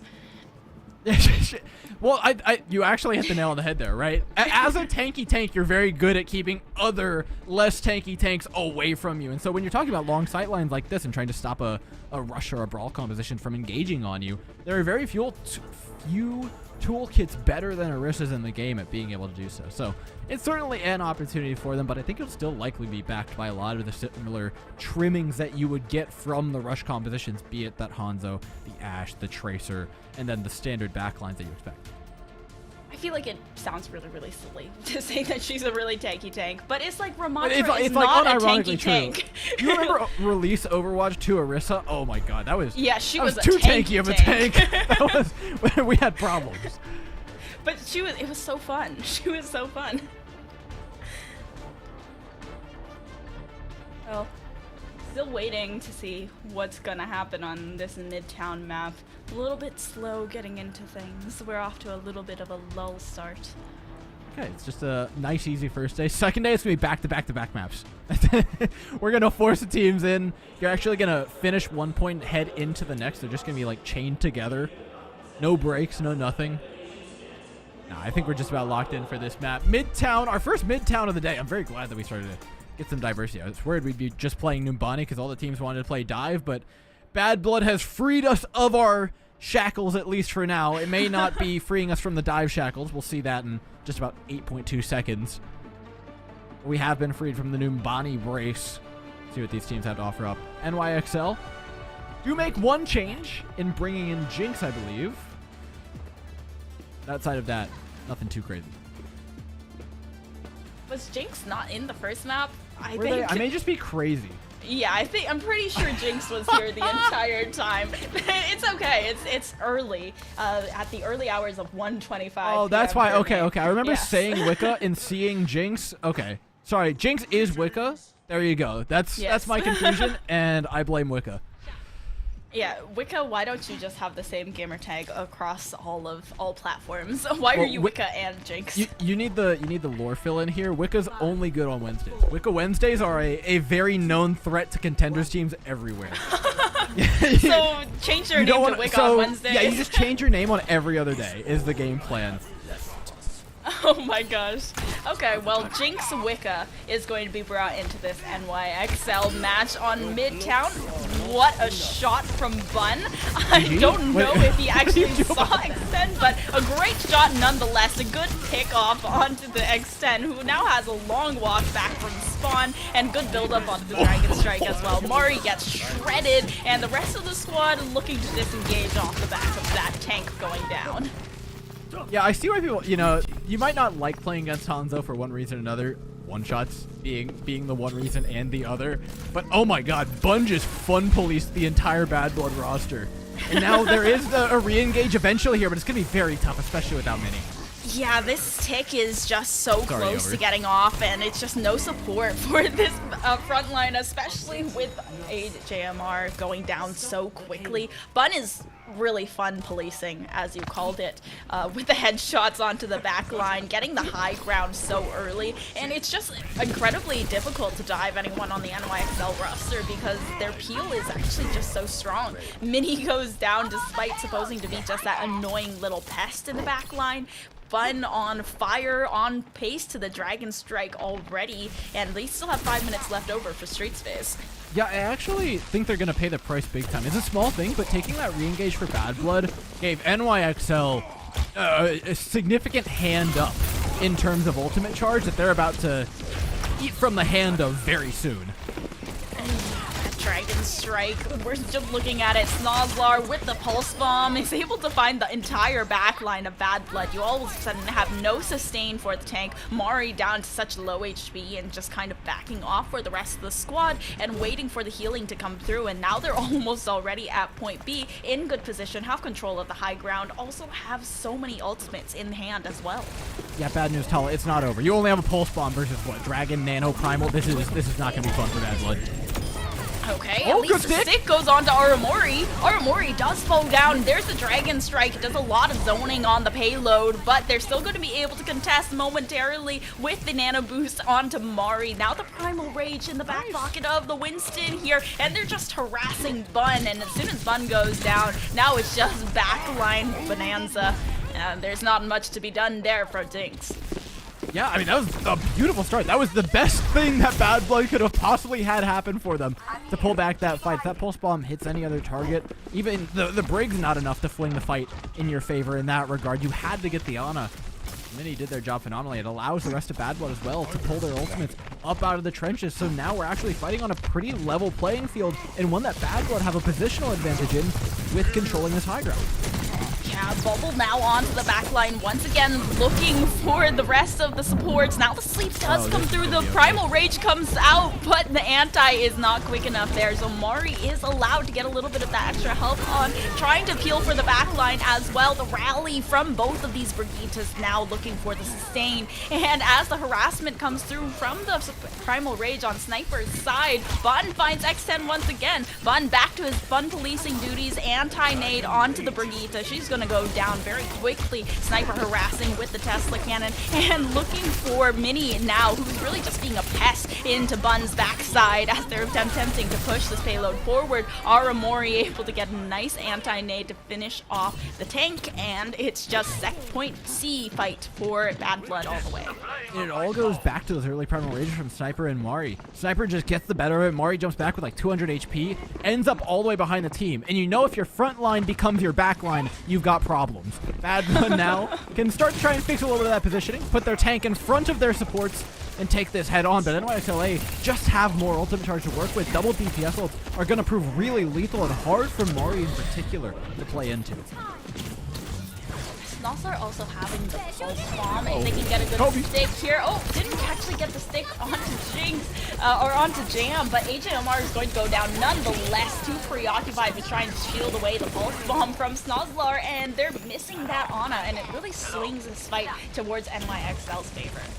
Yeah, Bad Blood actually, if they can disengage this, I'll be pretty impressed. It's not easy to get away from this fight, but they should just be backing up towards their spawn expeditiously, to say the least. And they have gotten away, having only lost one player. So good disengage. They come back with ultimates, and they should be able to fight NYXL again on pretty even terms with both teams having the Nano Boost. You're now looking at Sniper and Mari who gets the better dive. Oh, Aramori getting very, very low, though. There's a little bit of that biscuit, and now the Nano Boost onto the Brigitte just to protect the backline. Mari doesn't have the disengage, almost made it out, but Bun is able just to lead the tank out of the fight. Now the rally from Jinx to attempt to keep the rest of the team up, be a makeshift front line for NYXL Academy squad, and it does work out in their favor. Now a huge stagger from NYXL Academy onto Bad Blood squad. Mari does come in at the last second. Jam might be coming up in time for a bit of extra sustain on the contest, but it's the Primal Rage that's really going to allow this battle of attrition to be extended from Bad Blood. If they can buy time, they can get that rally up as well, which is going to bolster Bad Blood so much. And there's the rally as well. Jam comes in with the rally and just going to try and push forward. Sniper uses the Primal Rage in order to try and keep contesting, even though they still have that 2-minute time bank to fall back on. Still, they're still trying to push forward. They want this to be the end of it. The Dragon Strike from Bun does zone quite a bit, and HMR gets very low on Bad Blood's side from a shot off of Bun. However, they're still able to back off. I think the Dragon Strike was probably too much there from Bad Blood. They could have rested for just a moment, but nevertheless, now they have this forward position to hold in. It's a little bit awkward, but they're making NYXL pay for taking this space with that nano boost onto the Winston. Yeah, the nano boost is going to allow Sniper to get very, very aggressive than he was allowed to previously. Oh, Mari on the back line of NYXL Academy, though. They're just harassing the front line of Bad Blood out of the game. So they're not allowed to get for that last touch. Mini goes down and touches a little bit too late right after the fact as well. Now a full cap from NYXL Academy to start things off on Midtown. Yeah, a sick cap by NYXL Academy. Their first 2 points were ridiculously strong, right? The rate at which Bun was finding picks, the communication of the team, their ability to put Bad Blood on the back foot. I mentioned it earlier, but turning their front line into their back line, you've got to have a team twisted 10 different ways in order to do that for real. But Bad Blood had some shining moments for sure, especially on that C point. Some of the engagements they made, some of the disengagements that they were able to pull off were nice. And if they can keep that up on their own attack, I suspect things will go well for them. Compositionally, nothing's likely to change, though they will match that Hanzo. That Hanzo is such a key factor on point A, especially. Bun was just able to get so many picks early. It was just immediate pick off onto X10. All of a sudden, DPS line shredded, and then you're really just focusing on Mari, which is isolated away from the back line. They have to disengage. And that was just really what allowed NYXL Academy to get the full capture, because they had so much time off of capping the first point so quickly. It's going to be really difficult to just match the pace alone. 127 on Midtown is nightmarish pace from NYXL Academy. Bad Blood, though. Need a little bit of that luck. Need a little bit of whatever it is that makes Hanzo arrows connect to heads. Reflector shields. Blessings, from yeah. the gods. Luck. Some would say aim. Some would argue against that. I'm not sure which it is. But X10's up to the task.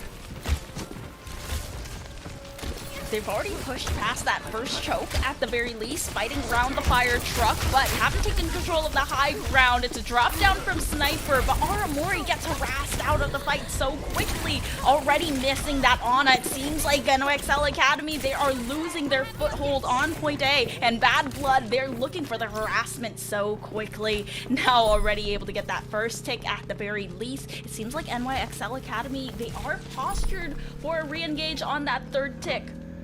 Yeah, they should be able to get it a lot cleaner than Bad Blood were able to get theirs earlier as well. Throwing in that early dive from the Tracer, now the Winston can kind of set up a small base on point. A counter dive from Bad Blood is nice, but an anti-nade wards away a lot of the pressure that Winston would be putting on them normally. Sniper juggling the healing alongside Snozlar, and they've done it for long enough. The sustain here from NYXL is beyond impressive. Bun once again on his point A antics, able to take down 2, and now they're looking for the back line of Bad Blood. Aramori does fall, but that's all that NYXL is going to bleed in this fight. I mean, what a ridiculous retake. The time bought by Aramori, Sniper, and Snozlar in that whole engagement. The anti-nade initially, Snozlar with the touch, Sniper setting up base, and then the heals, my god, were everywhere. Bun finishing it off. That was a symphony of perfect Overwatch, but now Bad Blood are coming in and they look pissed. AJMR goes down, Pulse Bomb doesn't find a stick onto NYXL's backline, and Aramori survives the engagement. A Dragon Strike to zone out a little bit longer for NYXL Academy as well, and Snozlar still holding on to their own Pulse Bomb. I mean, this is not good pace just yet to match what NYXL Academy found in the very first round. It's a minute, almost 2 minutes for Bad Blood. That arrow allows them to throw the Dragon behind AJMR, cutting off the escape for Bad Blood's flex support. Now they're stuck here without an Ana and with a whole lot of hurt coming their way. They're just going to be able to dive in with that Primal Rage. The rally from Jam looking to stave off the pressure of NYXL's Winston, but X10 still goes down despite it all, and the disengage is there once again. Mini going down late as well. A little bit of a stagger now onto the DPS of Bad Blood. I mean, this has been played beautifully by NYXL. They're never overextending as well. They're poking out just far enough to find that one pick and then going right back into their Hermit Crab shell. They've got plenty of ultimates to deal with those of Bad Blood coming up in just a second. But that being said, Bad Blood do have ultimates, and this is their moment to try and cap A. The Dragon Strike does find a bit of damage. Jinx goes ahead and uses the rally in order to stave off the pressure once again. Aramori still having the nano boost in the back pocket and could turn the tide of the fight. HMR has a nano boost of their own. Primal Rage already been used. Mari needs some sustain but goes down. The nano boost hasn't been used by HMR. On the other side though, they're able to get that nano boost through, and NYXL Academy, they're forcing Bad Blood back once again. The anti-nade is so powerful as well, and now it's just left up to Jam, but they can't do much. Doesn't have rally, doesn't have an ultimate, going to back off and regroup. Now 30 seconds, it's final fight territory for Bad Blood with 2 ultimates in the pocket. I mean, we were asking for a Hail Mary from Minnie earlier with the stick onto the Ana. I hate to ask for a second prayer, but by God, Minnie, if you gotta get your team through this, that is the only way. Trying to get a lot of damage onto Bun. The healing is there from Aramori, but Snozzler is just shredding through the support line of Bad Blood. There is no healing, no sustain. The stick does come through onto Jinx, but it's not on Aramori. They still have so much of that sustain, and the other pulse bomb from Snozzler does miss, but Aramori still such a huge factor. You need that Ana out of the fight. You need the sustain to be gone. Lucio goes for the touch and gets it, but is immediately shredded. HMR wants to go in, wants to follow up, but there is just no one to Swift Step 2 on the point. NYXL Academy 3 points to 0 on Bad Blood's map pick. I mean, this has been... I use the word masterclass often, but this time I don't mean it lightly, by NYXL Academy. Not to mention Bun, who was a force of nature on Midtown. How do you deal with this, Hanzo? Shot after shot, pick after pick. They were just a problem that couldn't be dealt with in a lot of ways. And then when you put on top of that the re-engages that NYXL were coming out with, their ability to play through the mid-fight and adapt in those moments was ridiculous. I look at the re-engage on A after they lost the initial fight. I look at the compound fight that they took on B, where they dive onto the high ground, use that Primal Rage, and then push them all the way back to the end of B in kind of one fell swoop. It's moments like that, the re-dives, the re-engages, that make NYXL look a cut above the rest. This was just a clinic on how they were playing a Midtown. They were just, it was clinical, it was surgical. They were executing it so well. They played it incredibly patiently. They had a step 1, step 2, step 3. They had like a 10-point plan on how to win this map, and they executed it so well. So did Bun, actually. Executed a lot of people very well, might I add.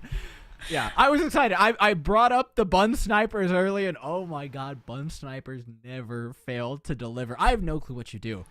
Now, if you're on the other side, Bad Blood has had a tough time playing against NYXL because, yes, they shifted things. I thought Midtown was a good pick to change the texture of the series massively, right? You bring those snipers into the fold, you change the front-to-back fighting style for these teams, but it seems like what we had kind of prophesized at the beginning of the match is coming to fruition, and that NYXL not only have roster depth, but they've also got depth in terms of every single one of their players' hero pools. They're going to be formidable pretty much no matter where you take them. I think the name of the game now for Bad Blood is just make yourselves as comfortable as possible and hope for the best. Yeah, and there's no more counter picking now. They once again have their own map pick, and this time it's going to be an escort map. And if I remember correctly, I'm actually going to take a peek at that map pool once again, if I can find it. Do you remember what it's looking like? Dorado, Circuit, Route 66 in Gibraltar, and you know what? We can theorize all we want, but why don't we just leave Bad Blood to do it? And when we come back from this break, we'll have a map pick.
Welcome back, everyone. We are here for map 3 after NYXL Academy take a dominant 2-0 in the first 2 maps up against Strix's Bad Blood. I am Epitomes, joined by Dora, and we are incredibly excited to see what these two teams bring to us next.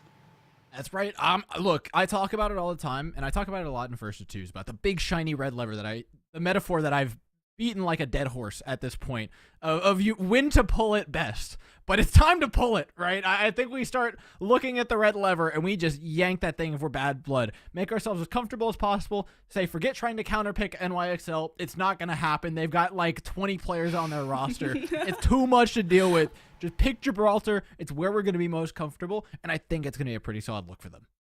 Yeah, Gibraltar, I mean, with a lot of the Winston compositions on Watchpoint Gibraltar that we see a lot, just so many dives, but maybe they are going to be able to see a little bit less of the Hanzo. I'm not optimistic about that, though. Bun is still going to be a force to be reckoned with if they allow him. What about the Widowmaker, though?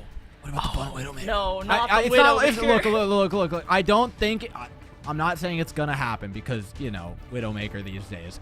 But come on. No, they're going to switch their entire back line. They're going to make Wicca play the Mercy, and they're going to damage boost the just Widow the entire time. I mean. That's exactly what I want, Tal. Thank you. Yeah, you're welcome.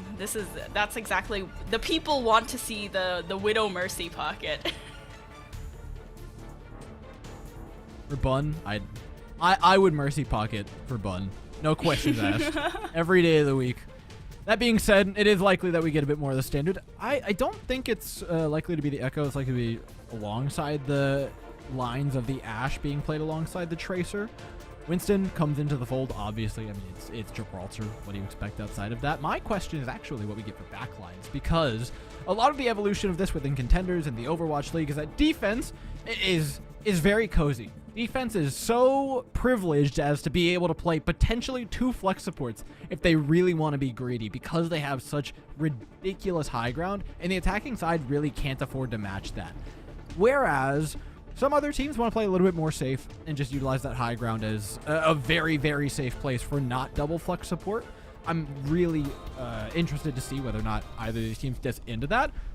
They both certainly have the flexibility to. I think especially with the backline of NYXL A, they would be well acquainted with such compositions. NYXL Academy, seeing what they're going to pull out, though they are on the attack first. It's more of Bad Blood that we're looking at. It seems like they're sticking with the same hold, but it's the Ashe this time around. Not going to trust NYXL Academy until this phase is over, because I see a Reinhardt, and I want them to play the Reinhardt with the Mei. They did it the other map too, so I'm done getting baited, my heart getting toyed with, my 1,000 whatever Your hours feelings. of Reinhardt can just go into the drain. Yeah, like Sniper's just here to tug at my heartstrings and nothing else. Snozlar and Bun, though, have some fun stuff to offer up. We're likely to get some sort of long-range hit scan, whether it's a Sniper or whether it's an Ashes. Yet to be seen. Sniper will swap over to the Winston. I'm not getting baited here. Yeah, there we go. All right. Not double flex support for either side, but still opting for an Ana, so they have a lot of value to pull from these high grounds, respectively. It's a matter of who can keep them in those positions for long, because this rotation you see already coming out from the likes of Bun and Jinx is very powerful. The angle that you get onto X10 and crew here is ridiculous. Yeah, just being able to take this really high ground with the help of that Symmetra TP right off the bat, and now just able to take control of the payload from above. You're not allowing X10 or Mini to have that angle across. Mari has come in to try and protect that scan DPS, try and protect those angles, and the anti does force Bun off the high ground at the very least, but Mari has to disengage very quickly.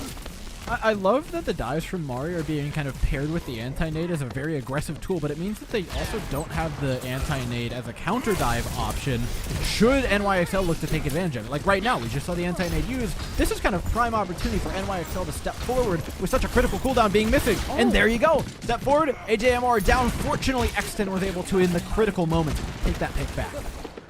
And now without a tank, they're still not really contesting the payload, not trying to push it forward, but they should be able to creep past the underpass. Dangerous cross. Oh my god. Okay, well, Jam. You ever played Frogger? It's like trying to cross the road. What? Jam, unfortunately, going to fall there. Just gonna let Bun spam at them from across. The sleep does get onto Sniper, and they are antied, so Sniper can't really go anywhere though. Yeah, HAMR's been really on it with these anti-nades lately. Sniper has been on the receiving end of many of them, and now Bad Blood for it get a great position to fight. Mari looking for the dive onto the back line. It's going to be right there. Extend finishing that off, so stalling out the push, but look at how far the payload has made it. They've barely been contesting it. They've mostly been fighting for that high ground and kind of just having one person creeping along the bottom, and nobody's really been trying to contest. Slow burn here for Mini. Yeah, I was gonna say, you still have to pass the charge like 2% on that pulse bomb. It's gonna be a long time either way, but this position from AJMR Bad Blood, it's just so hard to actually get to. Okay, Aramori going down to the pulse bomb. That was a nice stick from Mini to take down that backline, and once again stalling out NYXL Academy's push, and they're going to have to back off once more, wait for the regroup, but they still have control of this high ground. Bad Blood hasn't really been contesting it. There's more looking at the cross from the other angles.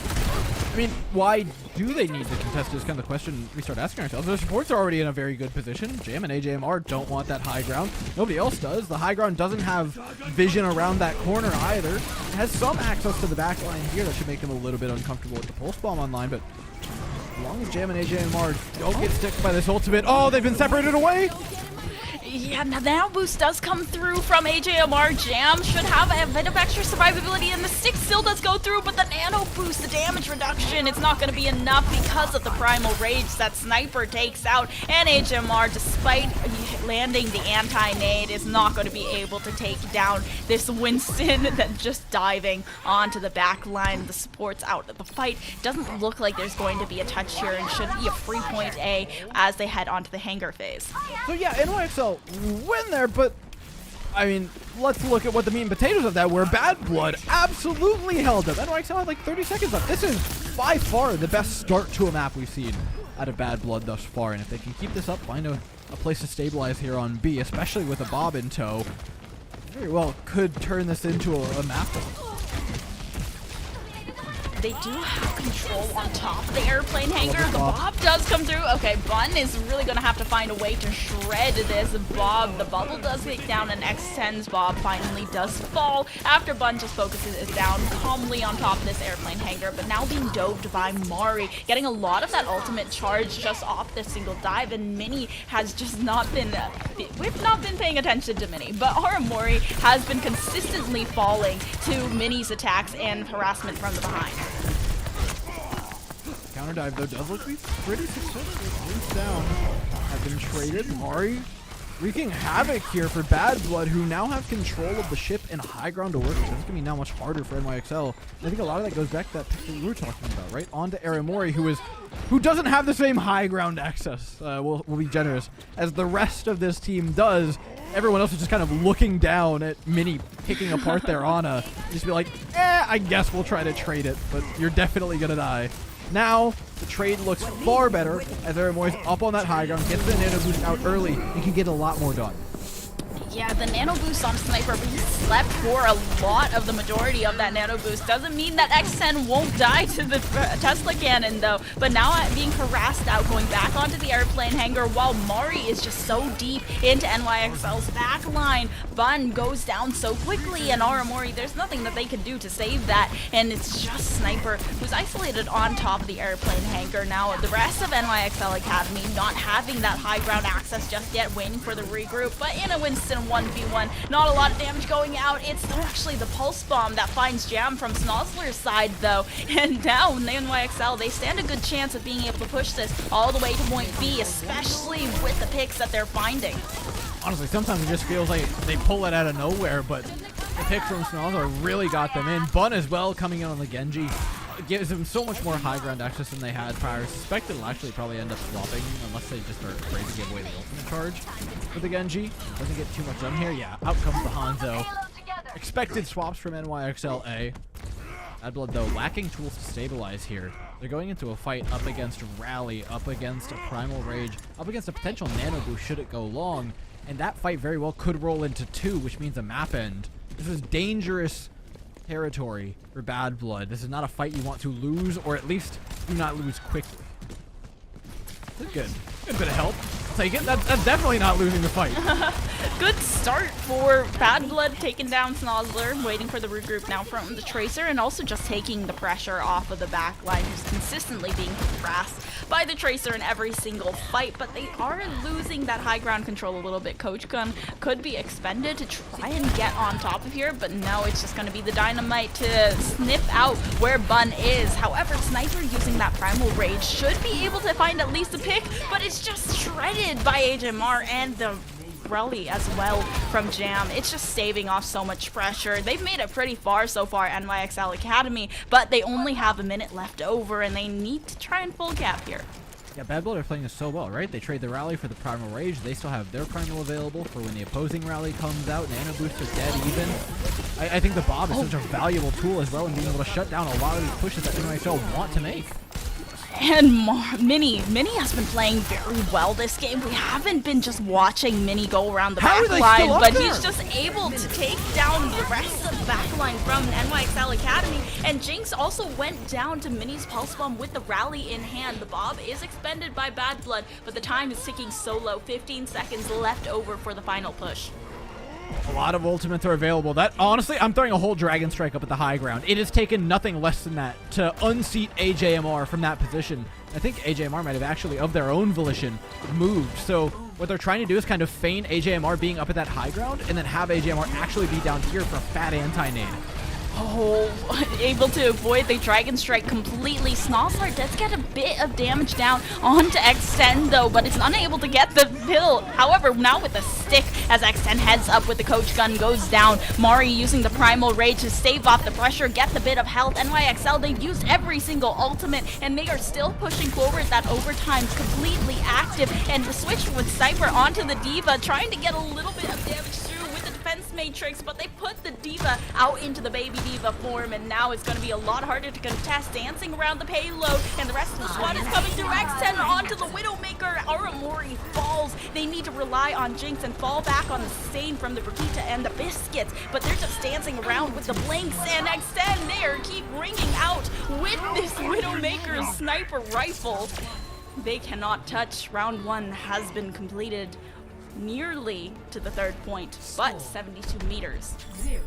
I think Bad Blood are doing phenomenally right now. This is by far the best that we've seen of them. Their control of the map, their fight planning got way better. Yes, it didn't come to fruition with that whole play from the low ground hit the anti-nade thing, but it very well could have in a lot of scenarios, and even the scenario they got wasn't that bad. They still managed to take out the tank without too much recourse from the opposing side, and that's been the case for almost every single one of these points. I think a lot of the credit needs to be going to the backline. Jam and AJMR have been ridiculous on this map. Every aggressive anti-nade that AJMR throws out is clinical. The positioning from those two has been great. Jam's peel has kept the Ana alive and in it far more times than it should have been able to.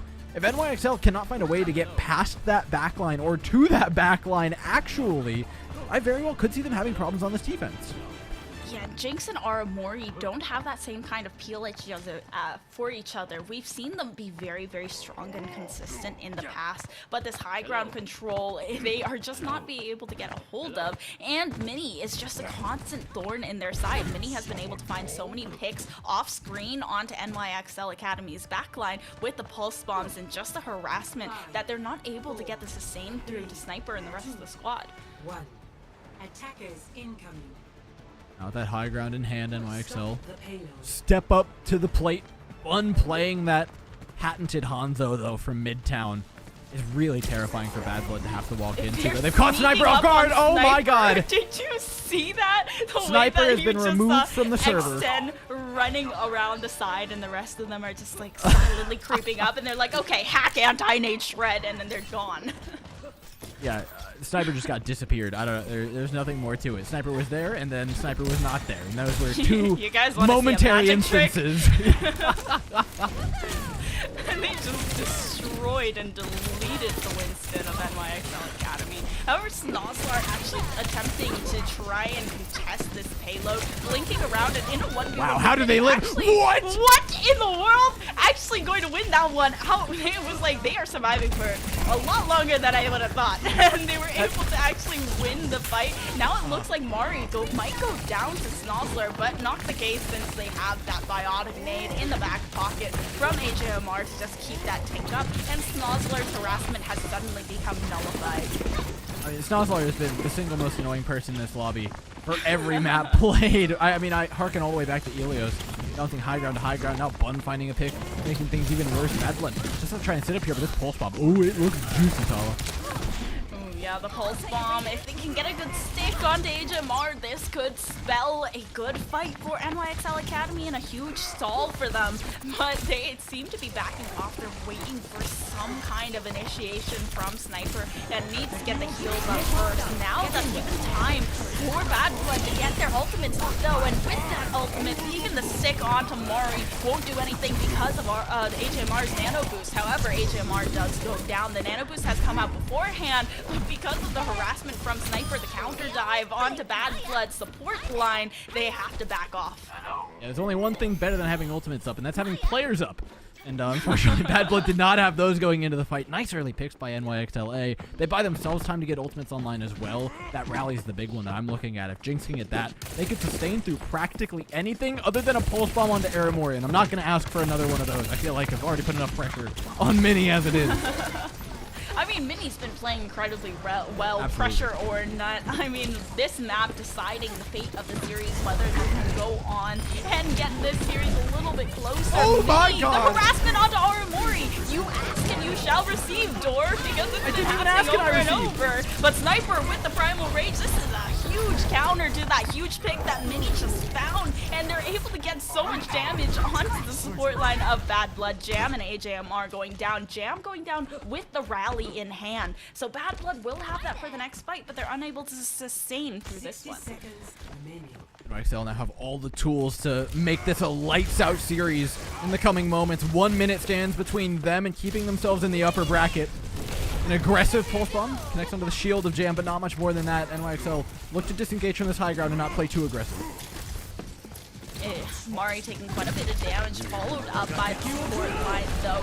Bun now using that Dragon Strike to try and clear them off the high ground. What a shot from AJMR. Bun falls immediately. Nano boost onto Sniper, sustaining through the fight, trying to be that tanky tank front line, but Sniper goes down. Extend also able to take down the tank. They should be able to get the cap here. There's not looking like a touch from NYXL Academy, and they're onto the hangar phase now. We secured an A point in about the same amount of time as NYXL managed to as well. I mean, very similar time banks coming out of there. So high ground control has gone the way. Bad Blood for now. It really comes down to combos. I mean, there's pot shots and plenty to be taken in moments like this, and with so few ultimates being online, it really comes down to just who can throw more arrows out. Right now, Bun's got a stark advantage in that regard.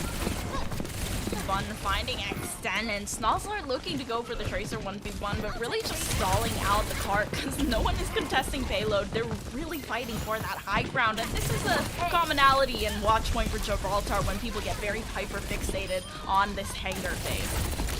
I think there's been a reluctance from NYXL to take the fight following that first pick from Bun, but Bad Blood are absolutely taking it from them as they spent the rally, they spent the nano despite having lost that player, and the re-engage has been so successful. Yeah, Sniper is just all left up to the Winston to try and contest, has that Primal Rage, and Snozzler is going to come in a nick of time to take down Mini and try and stave off a bit of that pressure. Still a contest all coming in from Snozzler, and 1v1 up top in the airplane hangar.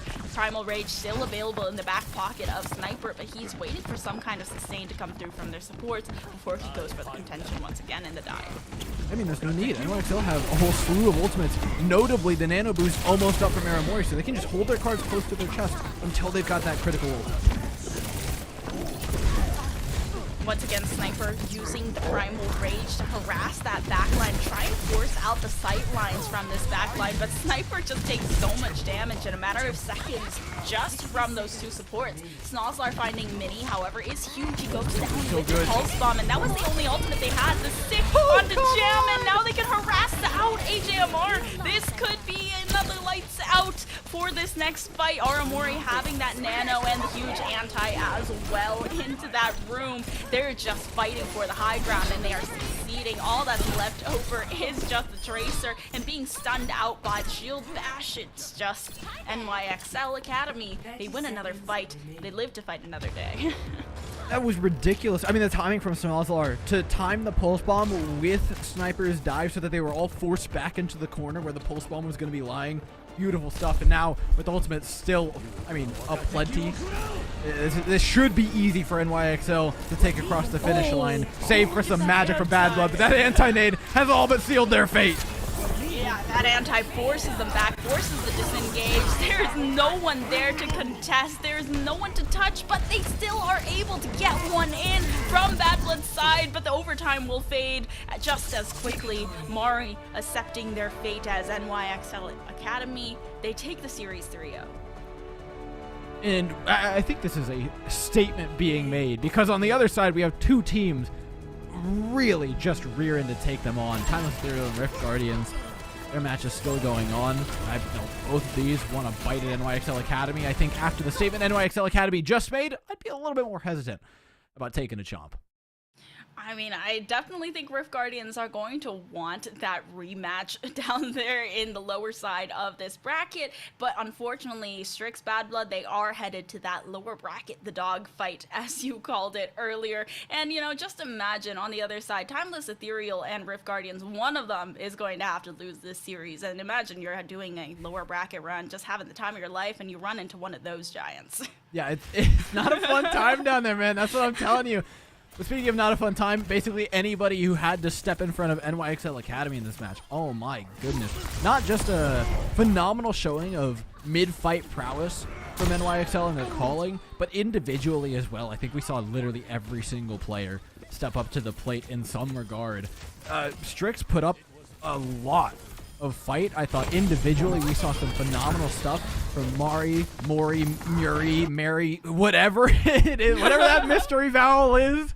We saw some really sick stuff from Mini as well, hitting clutch pulse bombs, finding ridiculous picks in fights that seemed unredeemable, but at the end of the day, the NYXL are just an unstoppable force of upper bracket power.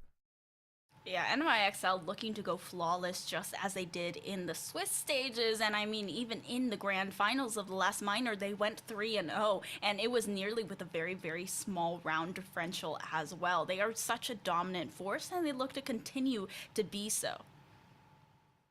I think it's curious, actually, what goes on inside this team, because with so many players on the team, that's the one usual downside of having so many players. Your communication structure becomes a little bit bunged up. It's hard to stay so focused, but this team has been on it all the time. So I think it's important that we just ask the players themselves. We'll have an interview coming up in just a bit with one of them to ask what it's like to kind of carry this momentum through not just Swiss stage, but here, and how they're feeling going on to the rest of the tournament.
after sitting on 0 at that time for a little while, we are back with an interview. I am Epitomes, joined by Dor. Hope you didn't go anywhere after the 3-0 series from NYXL, and we've got one of NYXL's players on the line. It's going to be Wisp that is going to be here with us today. Wisp, hello, how are you?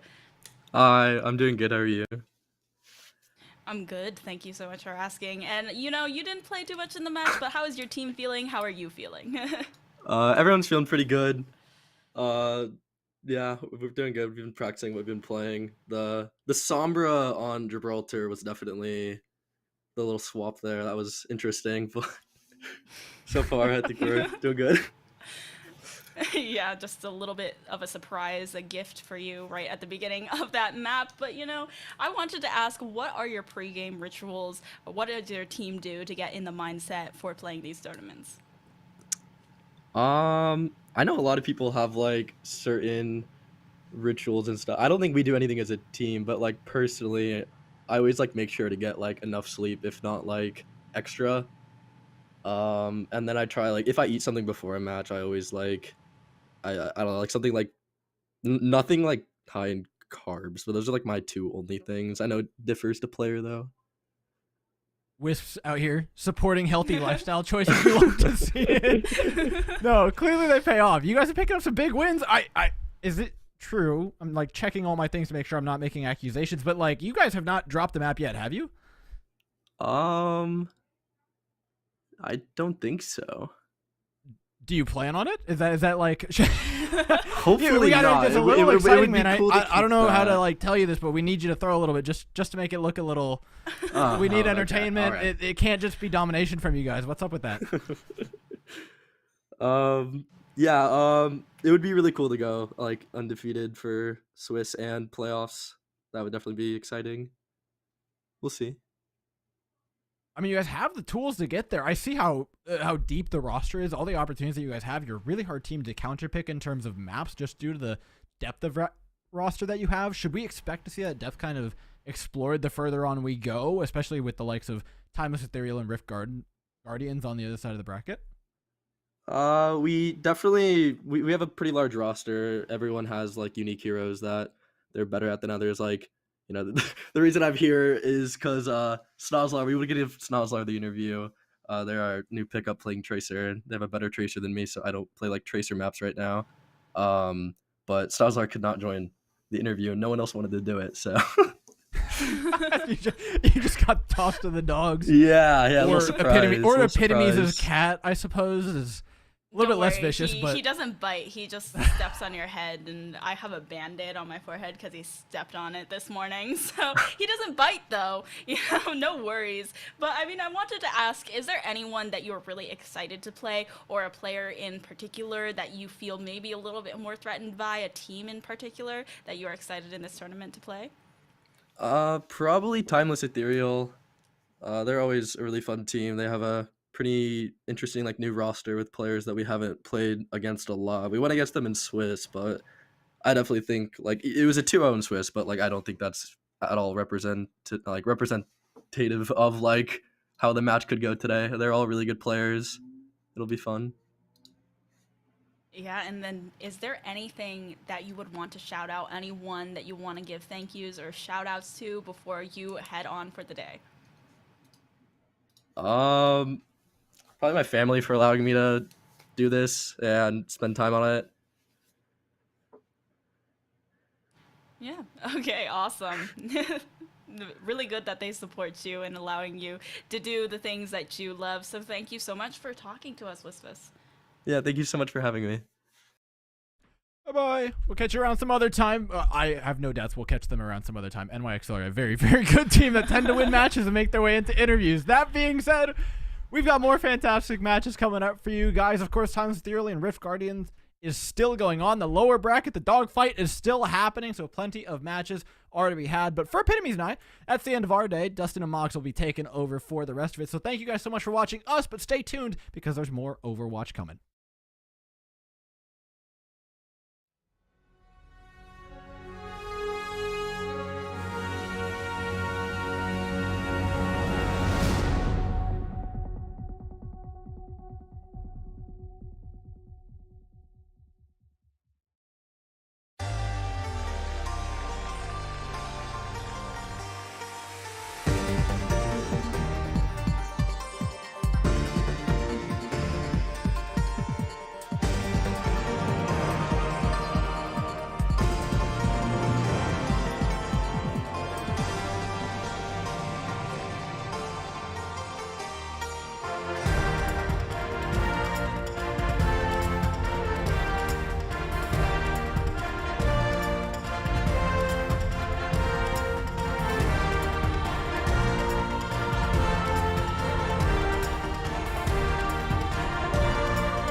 Welcome back, everybody. Obviously, thank you to both Door and earlier in general. It was a lot of fun, Moxie. I think that so far we've been through the playoffs, and now we're actually entering, later on in this upper brackets. And I think, Moxie, we're both looking forward to this. There's a lot of exciting matchups, and this one in particular means a lot.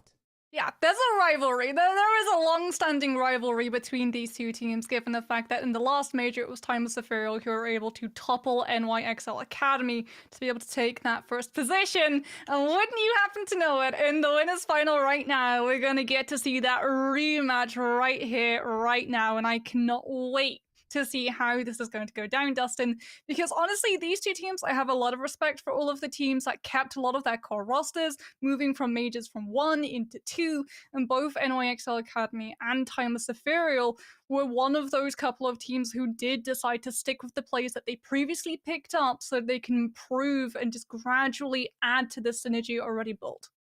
Yeah, I think that's a big deal, right? Obviously, the cohesion between these two, between teammates and players together, really improves a lot of that roster synergy. And going into this matchup, Moxie, between NYXL and Timeless, you said there's a lot of history between these two teams, and obviously leading into this, I think that both of them are incredibly excited just for this matchup, but they will have a chance, obviously, down below if they ever were to drop to that lower bracket.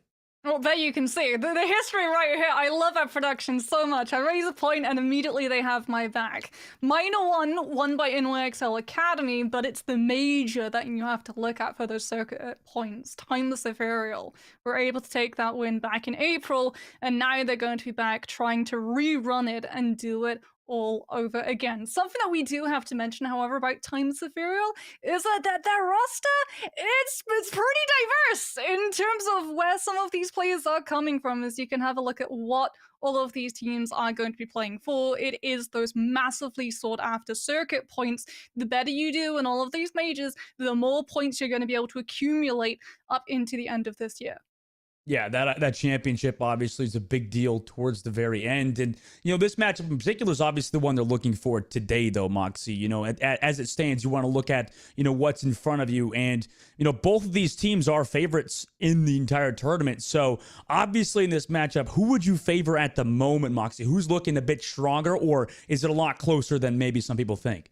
I think it's going to be incredibly close. Like I said, on paper, both of these teams are absolutely stacked. You'll see it when we go through the rosters. You saw it just there where NYXL Academy just looked incredibly strong with like 85% of the Midtown highlight reel literally just being the bun show.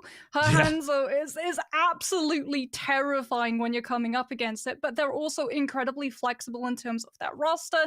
They're going to have Snozzler come in to be able to play things like that Trace, but potentially even be able to flex onto other things like the Echo. Sniper previously played the Sigma for them, but now feels like they've actually flexed a little bit more towards the Winston. Wicker, an incredibly gifted Lucio, but can also play an incredibly good Pocket Mercy, and Aramori, who got picked up recently for this team, coming in and getting to play a little bit of that Ana. I think they really do cover everything on that roster. And, in particular, they just have a really strong team. And like you said, you can't really mention this team without talking about Bun and that flexibility that Sniper's brought in with planks for that Winston these days has really given NYXL that leap, like you said. And they're looking really good at the moment. Well, it's not just that. All of these players are incredibly flexible. Like, Wisp played the Sojourn.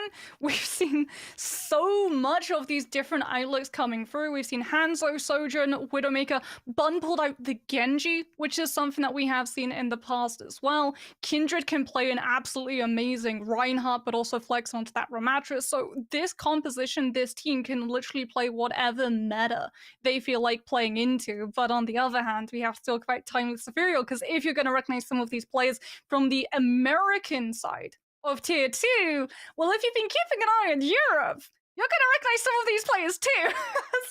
Hera, I remember, I still remember Hera coming through for SMC and just having such a good tracer and popping off like crazy, because literally we finished casting that match and I said to you, Hera is going to be that one DPS that puts SMC on the map this season, and absolutely Hero was the best player that team had.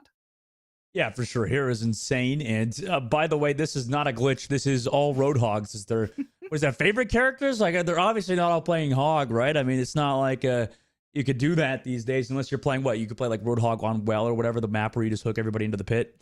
But obviously not everybody's been playing that hero. And yeah, like you said, I mean, you covered this team in its entirety. They're just a really good lineup, and obviously they have a point to prove today that they're still capable of beating a team like NYXL. Yeah, like I said, incredibly diverse in terms of nationality. Here, I believe, is Spanish. Pa comes actually from New Zealand, was playing alongside the New Zealand team when they were trying out to get into the LAN event for the finals of Overwatch World Cup, all the way when BlizzCon's going to be. Played both the Symmetra, but was able to flex really nicely as well onto things like the Sombra. We've also seen Alisu and Baya, two players that we're going to immediately recall back to with the Munich. Remember, Munich A-Sides contenders, where they have a dream run for Open Division and then topple every single contender's previously pedigreed team to be able to take the A-Sides crown overall. So a lot of synergy already built up for these players as well. But a lot of it, however, in duos rather than the full team, which is something that NYXL Academy is going to have in terms of advantage. And if you're playing Dive, whenever we talk to players and ask how did the comms work, how hard is it to be able to coordinate, it really does feel like that Dive coordination requires so much ingrained synergy on a team that I would give them the upper hand in terms of running something like a Winston alongside a Tracer Sombra. Okay. All right. That's interesting because, yeah, obviously leading into this, we don't really know because these two teams obviously haven't played each other just yet in the playoffs necessarily. So, leading into this, it's really kind of a point more so that, in the Radiant Heroes Major, it feels like we've had a lot more talent just constantly being injected into the scene, and it's been awesome to see. And obviously, first map will be Ilios Moxie. I think that obviously you mentioned maybe that Dive favoring one team over the other. What do you think coming into Ilios, as that will be our first map? Well, we've seen a lot of Dive, we've seen a lot of Winston, we've also seen a lot of Echo. I love that now we're actually getting to see Echoes adapt and take on duplicates of Anna's so that they can actually give an advantage to their Winston. There were some really amazing plays coming through, especially for NYXL Academy on that last series, where they have Bun go onto that duplicate, use the nade, use the healing to be able to keep their Winston topped up, and as a result, she's able to just immediately spearhead that dive and keep NYXL Academy in such a really sought after position, the high ground directly on the side lane of that point. These dives are going to be the be all and end all of taking this map. Good point. Yeah, I think that obviously Bun has been a standout player. It's tough because also for Timeless, I mean, they just weren't on broadcast previously, so it's going to be really tough to see if they can actually match up to the likes of Bun, who has been a really standout player. And on this map in particular, like you said, the Echo has really been a focal point. So we'll have to see if Timeless can match that, really high skill level. Well, we're going to be starting off on WoW, so we could potentially see something like the Echo come through, but more than likely it is going to be that spearheaded dive of a Tracer and a Sombra. There's so much high ground, there's so much flank availability that you're immediately going to be able to pin down and isolate some of those backlines, and it really forces your hand in terms of support survivability to go for something like the Ana, but alongside it field something like a Brigida to be able to duo those two up and make sure that if a dive does attempt to come onto the Ana, you're not just relying on hitting that sleep dart, especially with the changes that have hit into the anti-nade. Purple anti-effect, still incredibly powerful, probably one of the most powerful normal abilities in the game that isn't an ultimate. Problem, however, is that Ana now receives far less healing, so is able to survive a Sombra and a Tracer coordinating alone far less than it previously. And, on this map in particular, too, with all of the range that you have to go for those dives, I mean, you talked about earlier, Mox, you have to be incredibly coordinated. It's not exactly an easy thing to do. Also, with a lot of these Tracer players just coming in as of late, it's always hard to really get, like, those top mechanical skill Tracer players who are, at the same time, not tunnel vision, right? Because I don't think enough people talk about that really important role that Tracer has to not only be mechanically skilled, but as a Tracer, Mox, it seems like you really have to also be ready to dive with your Winston at 24/7, basically. It's really interesting too when you talk to these players afterwards and you ask them how the coordination works, right? Coordinating an IGLing in terms of something like a Ramatra Rush is vastly different to how they're actually having to communicate with things like Tracer, Sombra, and Winston, because you essentially have 3 players, all of who can call out point on which target is isolated and therefore becomes vulnerable. And then it relies on your other 2 players being able to get into a position fast enough to be able to take advantage of that before that very slim window is immediately slammed shut. Well, let's see. Well, the first round is obviously, waiting for both teams to get into the lobby, get ready to go. And, that really does matter, right, Moxie? I don't think enough people talk about, like, because it's a bit RNG, isn't it? When you lock into a control map, because you don't know what that first round, that sub map will be. So, and that really matters, especially on Ilios, where, it could be playing a sniper composition compared to that Echo comp you talked about earlier, and even some sort of comp that could potentially boop things into the well on that map as well.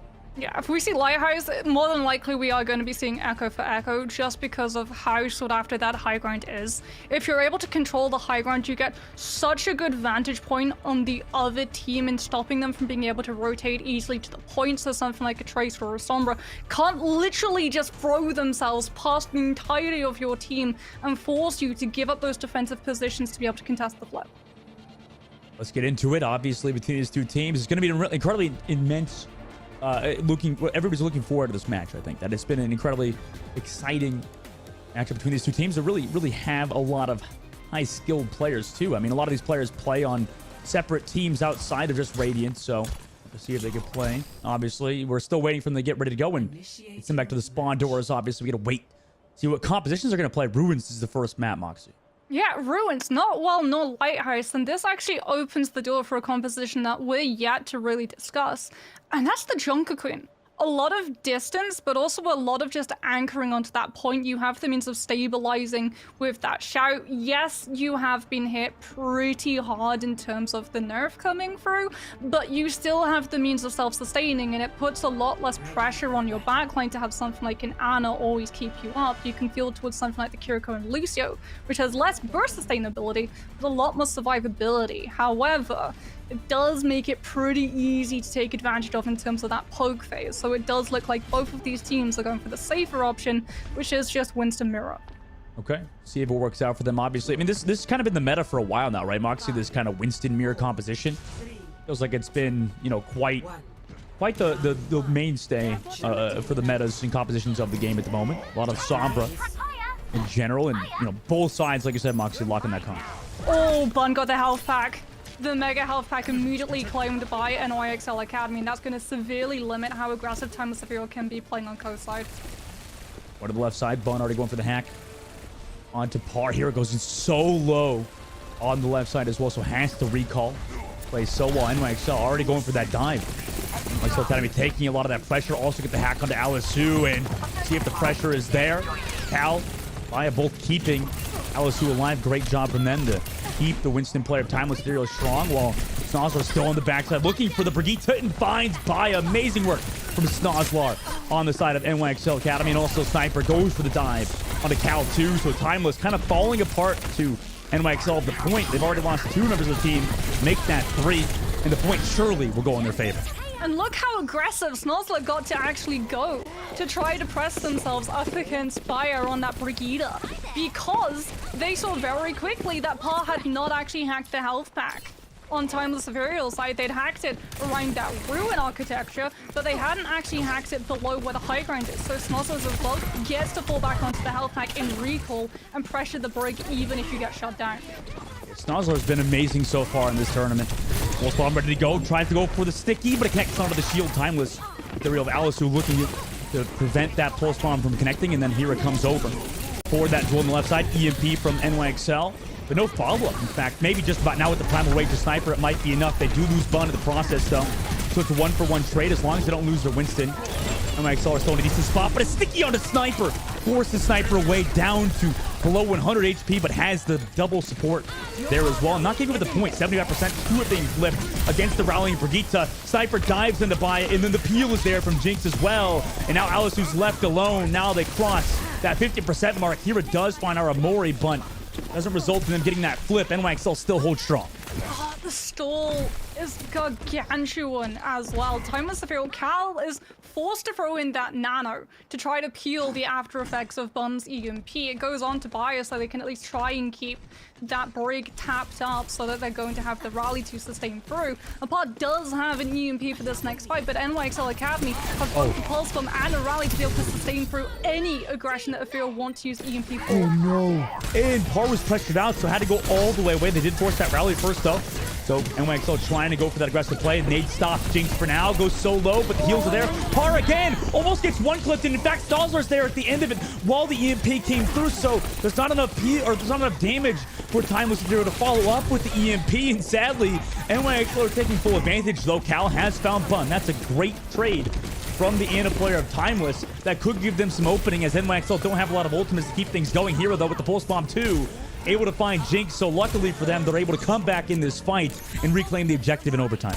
The problem is that Timeless Ethereal had to throw ultimates in to be able to claim that fight win, and Dustin, their back is against the wall quite literally. NYXL Academy need one fight win. They're going to have ultimates to just poke and build slowly up into before Timeless Ethereal have access to an EMP, a pulse bomb, or even a primal. If they lose one player, they have no means of sustaining, except maybe Cal being able to supercharge up this nano boost.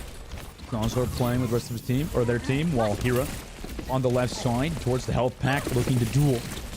Gonzor to make sure they can't look for that engage. Meanwhile, Nate used by Aramori has to back up with the Brigitte. Doing a great job just kind of playing together this back line of NYXL. Now they nano re-engage with Sniper on the front line, but nobody's there, just the Winston. Meanwhile, counter nano comes through. Via as well with the peel onto Cal. Cal trying to play for the life towards that point and desperately avoid Sniper as well as Timeless get the frontline kill as well, and then NYXL forcing Sniper to fall back and get up towards that 50%. One lost EMP. Oh no. One lost EMP. That is huge for Timeless Ethereal.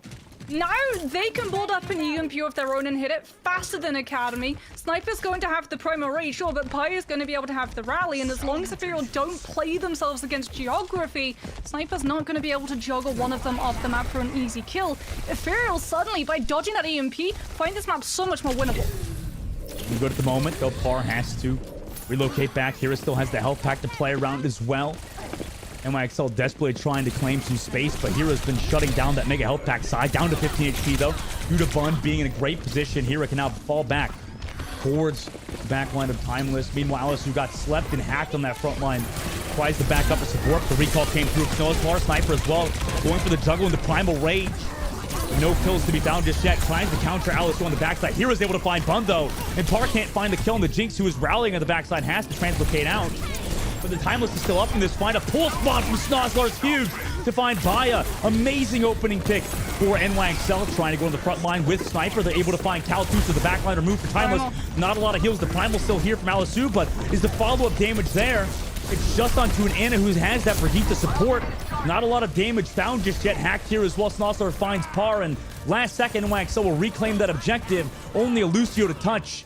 Not for much longer, and NYXL will take round number 1. Yeah, target focus, absolutely pristine that coming through from NYXL Academy. They understand, okay, Primal is there, we're not going to be able to stop it, but there is no follow-through damage. When you're running the Trace from the Sombra, the only way you're going to be able to capitalize off of that Primal is if you juggle them in to the one clips, and there's no nano boost from Cal either, because NYXL Academy make sure that the second they see where the Ana is, they are gone and removed. And what could have been a little wrinkle by missing out on that EMP offset the ultimate economy so much and allowed it feel such a good backdoor to try to get back through onto that point turns on its head, and Academy are able to take Ruins. But Dustin, we're in for a very close series indeed. The Winstons are going to stay, but with a bigger skybox and less focus for Snipers to be able to take down some of these more aerial focused DPS. We're going to see the Echo duel. All right, we'll see who can take the advantage there, but obviously taking some Ana shots early on from Cal, who's a standout player for Ethereal. However, NYXL are team with the map advantage at the moment, the round advantage. If they win this one, it's over on Ilios. Oh my god, Cal gets poked down to half HP to Snozlar, looking for that dime. Now comes back for that Winston. The Echo's there as well, but knowing that Alice has to fall back due to that pressure. Also coming back to the field, noticing both DPSs are diving the backline. Parr's able to find one. Alice who connects to get as well for Jinx, and unfortunately the rotation took a bit too long. Bun has found Parr, but it might be too little too late. Cal has found Bun there. NYXL did claim that point first, but Timeless easily claimed it back. Yeah, very fast flip as well. No divas on the board for either Sniper nor Alice. So a lot of the spam damage coming through from the Echo, especially those stickies that you really can just use to be able to wall off some of these angles for these Ants to play onto, becomes even more important. Very fast nano being built by Cal, currently up at 75%. Just looking for some poke on that front line with the Winston. Able to take a little bit of damage to get towards that, although an anti-grenade connects. Bolt on Tower Mori, Jinx, oh my god! And Alice who is there with Parr too. Timeless scenario, perfect dive from them. Now they have to peel off NYXL's desperation attempt, and they do so quite well too. And surely we'll find the sniper delay too. Amazing work from Timeless Ethereal. There's that synergy that we were talking about, right? Those dives, when you see an anti like that, they may be purple, but the green light, it's a go sign. It's absolutely a go sign. And because you have that Echo, because you have that Tracer, you're able to collapse onto these players so incredibly quickly, because a lot of this Brigida utility is already exhausted, keeping the Ant as safe as the Ant lights onto Ethereal's backline. Cal immediately has to back up. This should allow NYXL Academy a safer approach than last time. Wolf Anna is connected with the grenades. Unfortunately, NYXL's not there for the dive just yet. Pulse bomb to zone out Cal. Anna Boost not available just yet until just now, but it's too late. Bun got the copy as well as a dive earlier on to connect onto Cal, though Parr is able to trade it out. That's at least one kill in the favor of Timeless. On that re-engage they go. Sniper as well gets the Anna Boost on that front line while Parr looks for the Anna of the back line, but Aramori is peeling quite well on the backside. Snozzler's there too, and they reclaim that point as well. So Timeless trying to kind of back up or kind of finding themselves in a little bit of a soft fight at the moment. Alice who actually wants to go for the dive. They got Primal Rage here, and Cal and Bai are both here. Cal gets to sleep but dies for it. Alice who trades for Jinx. Meanwhile, Bai goes solo. Has to rally, get the armor back, and get the health pack, and avoid dying to the Primaling Winston on the inside. You can't really kill this rallying Brigitte just yet until you have some follow-up damage, but unfortunately Bun goes a bit too far into Baya, and that peel was there. So Timeless come back into the point with Hera and the Winston of the point as well. Timeless, fantastic work at Baya, amazing flail on top of it as they reclaim the objective. Health pack wasn't there, and Bun was not able to sustain. Sniper may have such a huge health bar and Primal, but you do not have the means of being able to top up your teammates, and as a result, the Echo and the Winston both fall to the Brigida, who has the power of stunning, and when you're locked in that closer position, you're not going to miss, as Snozzler does have the pulse when it's going to be up to this Tracer to try and find an in, but they're very much aware of the potential for the double blink drop down. And the anti-nade was there. Unfortunately, it's going to peel off. Now we're waiting for that pulse, and it connects onto Baya. Nice work from them to find that. Brigitte earlier on. Bun over the top, too, with the beam onto Parr. Finds their counterpart. Amazing dive from the DPS of NYXL to open things for them. Timeless, other Winston can't go for that dive. They just delay towards that point and reset fast. Yeah, they take full advantage of the fact that Snozzler essentially cleared all of the normal positions that Ethereal would default back to. Cal doesn't get to play up close in yellow because they're worried about getting double blink pulse bomb dropped from the high ground as Snozzler flanks around, and as a result, NYXL Academy get full monopoly on that space and smother Timeless Ethereal's angles to be able to keep any of their players alive, as it's still not final fight territory. Academy only do have a rally up to go right now, so at the moment it's just delay tactics to stop Ethereal from being able to take advantage of ultimate economy. Moy trying to build up towards that nano. 95% early dive onto them on the inside. Barely stays up, but unfortunately will fall to the nano boosting Primal Raging Alisu. Amazing work from Timeless to dive onto armor early. And Parr also finds Bun too. 2K for them on NYXL's dive. Unfortunately, it's not really working out for them at the moment. Snuzzler does take down Parr's copy and the objective, actually. So Timeless will reclaim it. And just waiting for the re-engage opportunity. Sniper has to jump up to the air. Snuzzler's still waiting with the pulse bomb ready to go, but it's a pulse bomb and a sniper, although the nano boost is there to negate a lot of that damage. Snuzzler with the pulse bomb. They know it's coming. Timeless is ready and waiting for Snuzzler's pulse down to 5 HP. The counter Tracer dive was there too. So Timeless doing a great job peeling off NYXL at the moment, but the dive eventually surely will come through from Bun onto Cal, and then they find Cal too on the inside. Snozzler also finds Alisu. So last second, NYXL recontest will find Parr in the air too, and the point eventually goes in their favor. Can anybody else touch here for Timeless? Here it does so. Has to recall though. So the cooldown is removed. The Tracer will try to touch once more to get the health back on the outside. Wrecking Ball and Alice 2 to try to touch as well. Here it does get the second touch in through. Timeless will have 5 people here in this fight. NYXL need to find some damage. Yeah, no ultimates. They back up Hero again, down to 1 HP, just touching his points back and forth. The health packs doing a great job making those rotations. Alice, who now goes for the roll on the back line, but it's Bun to find 2. Hero and Baya eventually will fall. It took him a while, but Snozlor and Bun connect on the Callan Par 2, and NYXL will close out on Ilios. Sometimes you just get Bun Overwatch. And I mean, that second to last fight with Bun duplicating the Winston, making sure to entirely shut down any angle that Cal has on being able to heal their team, finding then the enemy Echo to be able to counter the mirror after the ultimate has worn off, just allows NYXL Academy full control of the space. And the second you as a team are forced to swap off of your composition and go onto these heroes that can really quickly mobilize and throw themselves onto the point, you reset so much of your ultimate charges. So even if they're able to pin down one player, and when you look at the composition that you're running up against, the 2 players you might be able to try and take down are the Ana and the Brigida. Everyone else is incredibly mobile and can literally just out-rotate any dive that comes through, and it's just going to take too long. The rally's going to be available for Jinx, and that's literally just going to be the death knell, as NYXL Akami just looks so strong at the moment. Oh, they do. They look really strong, and that's also, you know, a good thing for Timeless too, because I mean they look good as well at points, right? They had that objective for so long, right? They were in favor for most of the time, but it's these last second clutches from NYXL. It's not that, you know, Timeless's talent isn't there. It's just that, you know, it seemed like in a lot of these clutch time situations, the NYXL just kept coming through.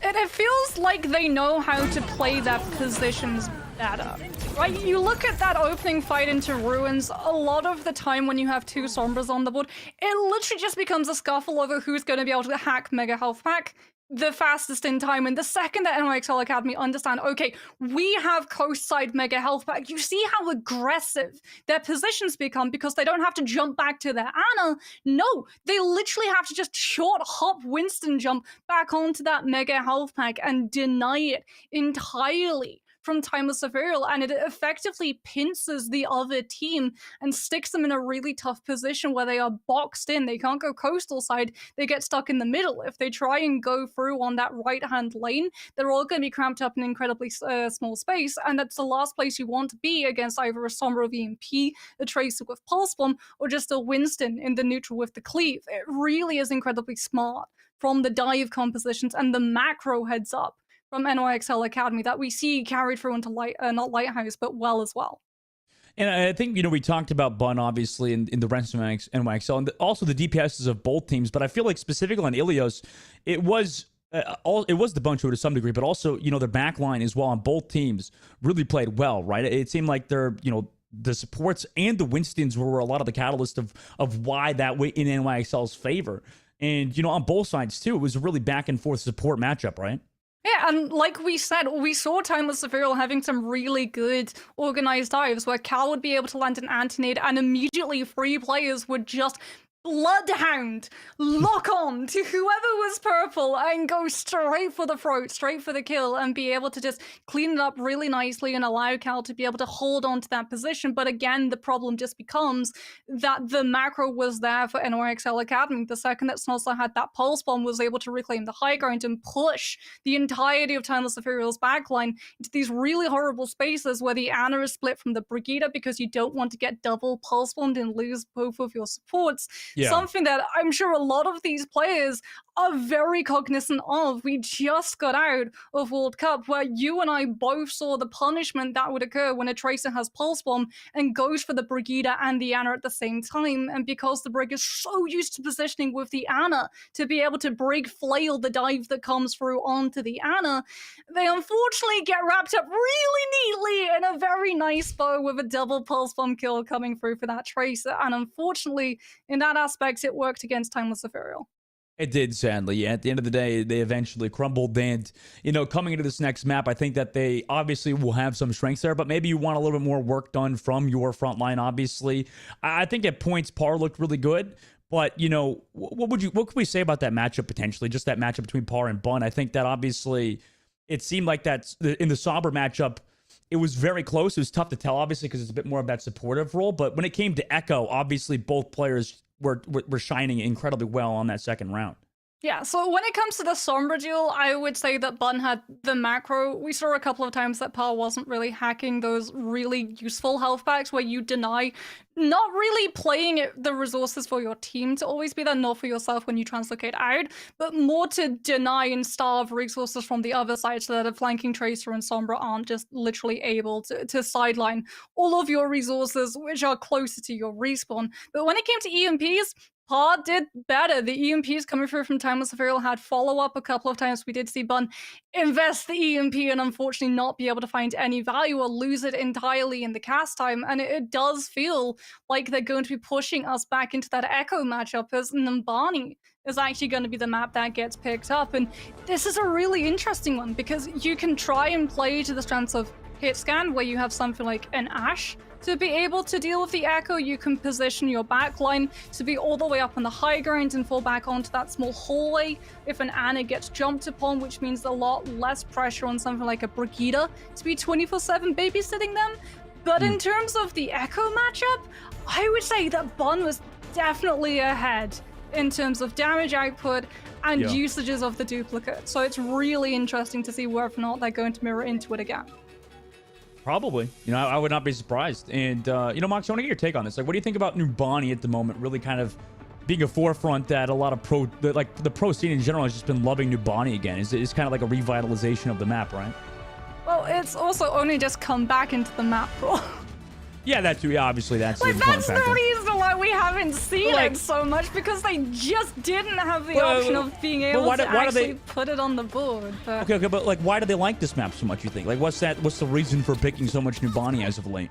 Well, again, it feels that? like there are just some really significant spots where a defensive team can shave the time down.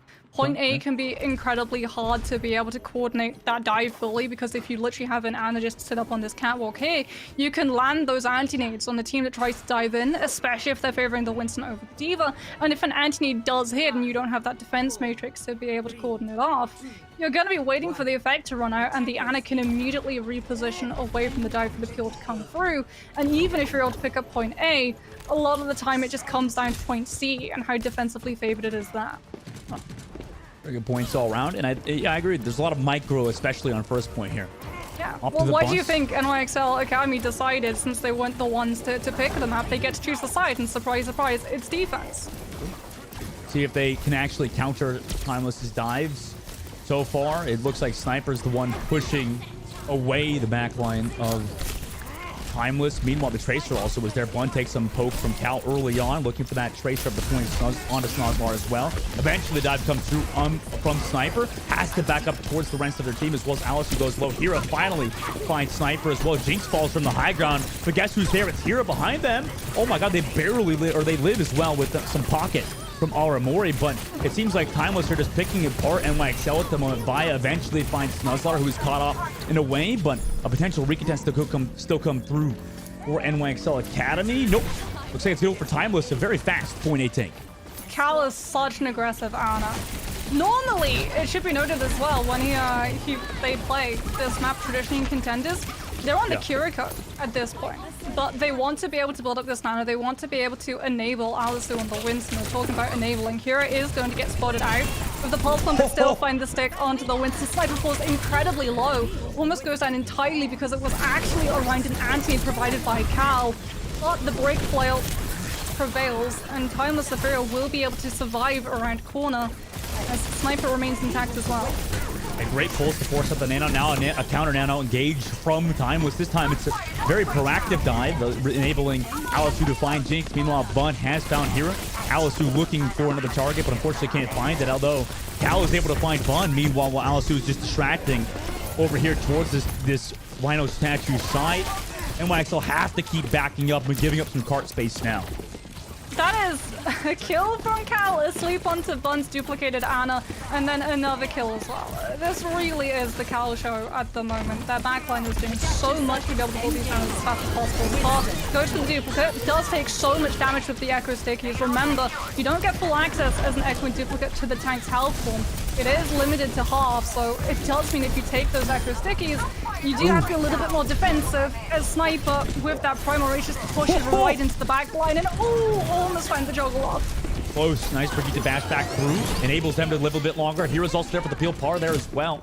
Amazing work for the DPS, although Par eventually will fall to Snozlar towards the cart, but they're kind of stuck on the high ground. Alice do eventually find them too, and Timeless just keeping this cart moving. Move on to third phase with relative ease. Yeah, it's a fast time bank, but this is where that time bank really matters. Point C is going to have defensive favored spawns. If you lose a single one of these fights as well, it becomes incredibly easy to be able to see where that Tracer and Echo are trying to flank from. So it's all about this initial dive from Ethereal, as NYXL Academy just go straight for the Nano, offsetting any momentum the field could try to pick up. Sadly for Sniper, the flail was there from Baya. Forces that Nano to be wasted again for NYXL. Now they're trying to set up for the dive on the high ground. Snozlar with the pulse bomb drops onto Cal, connects perfectly. Amazing pulse bomb, tough window to hit that pulse too, giving NYXL the advantage in this fight. Timeless now trying to back up, have to use the bubble to disengage, and in fact they find Sniper on the front line. A pulse bomb there, and then Baya with the follow through on the Jinx. So even though NYXL had the advantage, they immediately throw it away, and Timeless gained that cart pressure again. Bun is going to disengage to try to survive. Does have that duplicate that she's going to be able to use to try and sustain if the group do need to call for a regroup. Most likely it's going to go on to Alisu, but we have seen the duplicates onto the Ana more often than not to be able to get through that Winston bubble and land the anti. But there it is, onto the Winston, tries to pressure Ethereal's backline and baits both support ultimates in one go. You bait both support ults, that copy goes away, but they don't have any ultimates to continue this fight, however, sadly for them. They're back towards their own spawn, being pressured by the counter dive of Par with the copy. Now Bun really has to just hide in the spawn while Hero finds Snozlar, so the DPS duo gone. Sniper desperately trying to build towards that Primal Rage. Will get that rally, but nobody's there to touch. With 3 minutes and 23 seconds, Timeless Ethereal capture Nubani. I love that Ethereal see that they've used both support ultimates and understand that they have a very small window where they are going to be able to use the threat of the rally and the nano of potentially being able to find a pick and a numbers advantage against NYXL Academy and just push them back into their spawn point. So even though Academy are so close to being able to come in with something like that rally or a nano boost of their own, they just don't have the means of being able to build them up in time. And when the rally is there off of neutral charge that unfortunately is charged up in the spawn, they're just not within distance of being able to touch. Really smart from Ethereal. If they'd play just a little bit more passively after throwing both of those support ultimates in, they would have been punished immensely for lacking that sustain in the long term. Now for NYXL, I mean, that's a lot of time bank to give up too, Moxie. 3 minutes and 23 seconds. Now going over your attack. I mean, we could be in for an incredibly long Dubani if NYXL get that roll going, but you know, it seemed like every time they wanted to engage, it was something shutting them down, right?